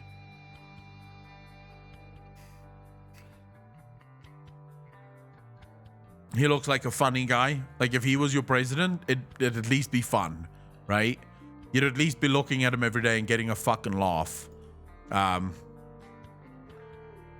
problem with if you steal, rape, kill, you get killed, is that criminals just start killing after they steal, rape, because the chances that they will get caught are far smaller. The thing is, we sort of have evidence of this, right? We have statistics from actual psychologists that show that the death penalty does not actually help to reduce crime. I mean, if it helped reduce crime, I would say go for it. But according to all the studies we have, it doesn't actually help.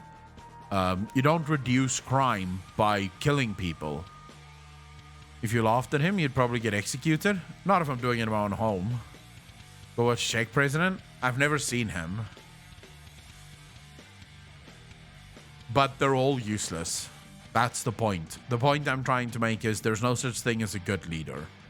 They are all fucking useless. They are all in it for themselves. It's the biggest fucking Ponzi scheme in the history of the world. Because it's literally... Those people live like royalty. Have you ever seen it? The whole point of government is they were meant to serve, right? They were literally meant to do the jobs that we didn't want to do. Like, remove our shit from our homes. Like, the literal shit that comes out of our assholes. They needed to remove that because none of us wanted to deal with that shit. And somehow, shit's got turned around so much that now they're in control and we sort of fucking serve them. It's insane. It is fucking insane that we've reached the point where we are the servants of our dear leaders. And they were meant to be our servants. It was meant to be the stupid people that got into government because everyone else knew that was a stupid fucking job. Now, literally all the richest people are in government. So don't trust any fucking president that tells you he wants the best for you. He's fucking lying. He doesn't want the best for you. He wants the best for himself. To give our leaders minimum wage, I would say less than minimum wage. We need to go back to a time where presidents and leaders had jobs outside of leading.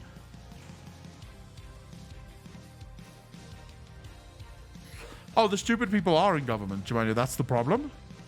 I have never... So, let me ask you guys this. All of you. And I've asked this before. Burke Howitzer, how you doing, bro? Who here thinks they have a president that is the smartest person in the room? In any room. I don't care what fucking room. Like, who here looks at their president and goes, yep, smartest guy in the room, that guy.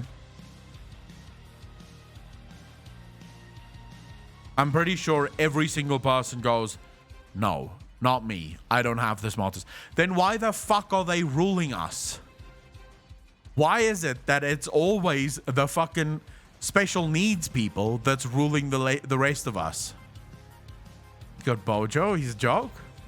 Auntie Putin is pretty badass and pretty educated, though not my leader. We in Serbia have a really smart guy. He's a fucking smart psychopath.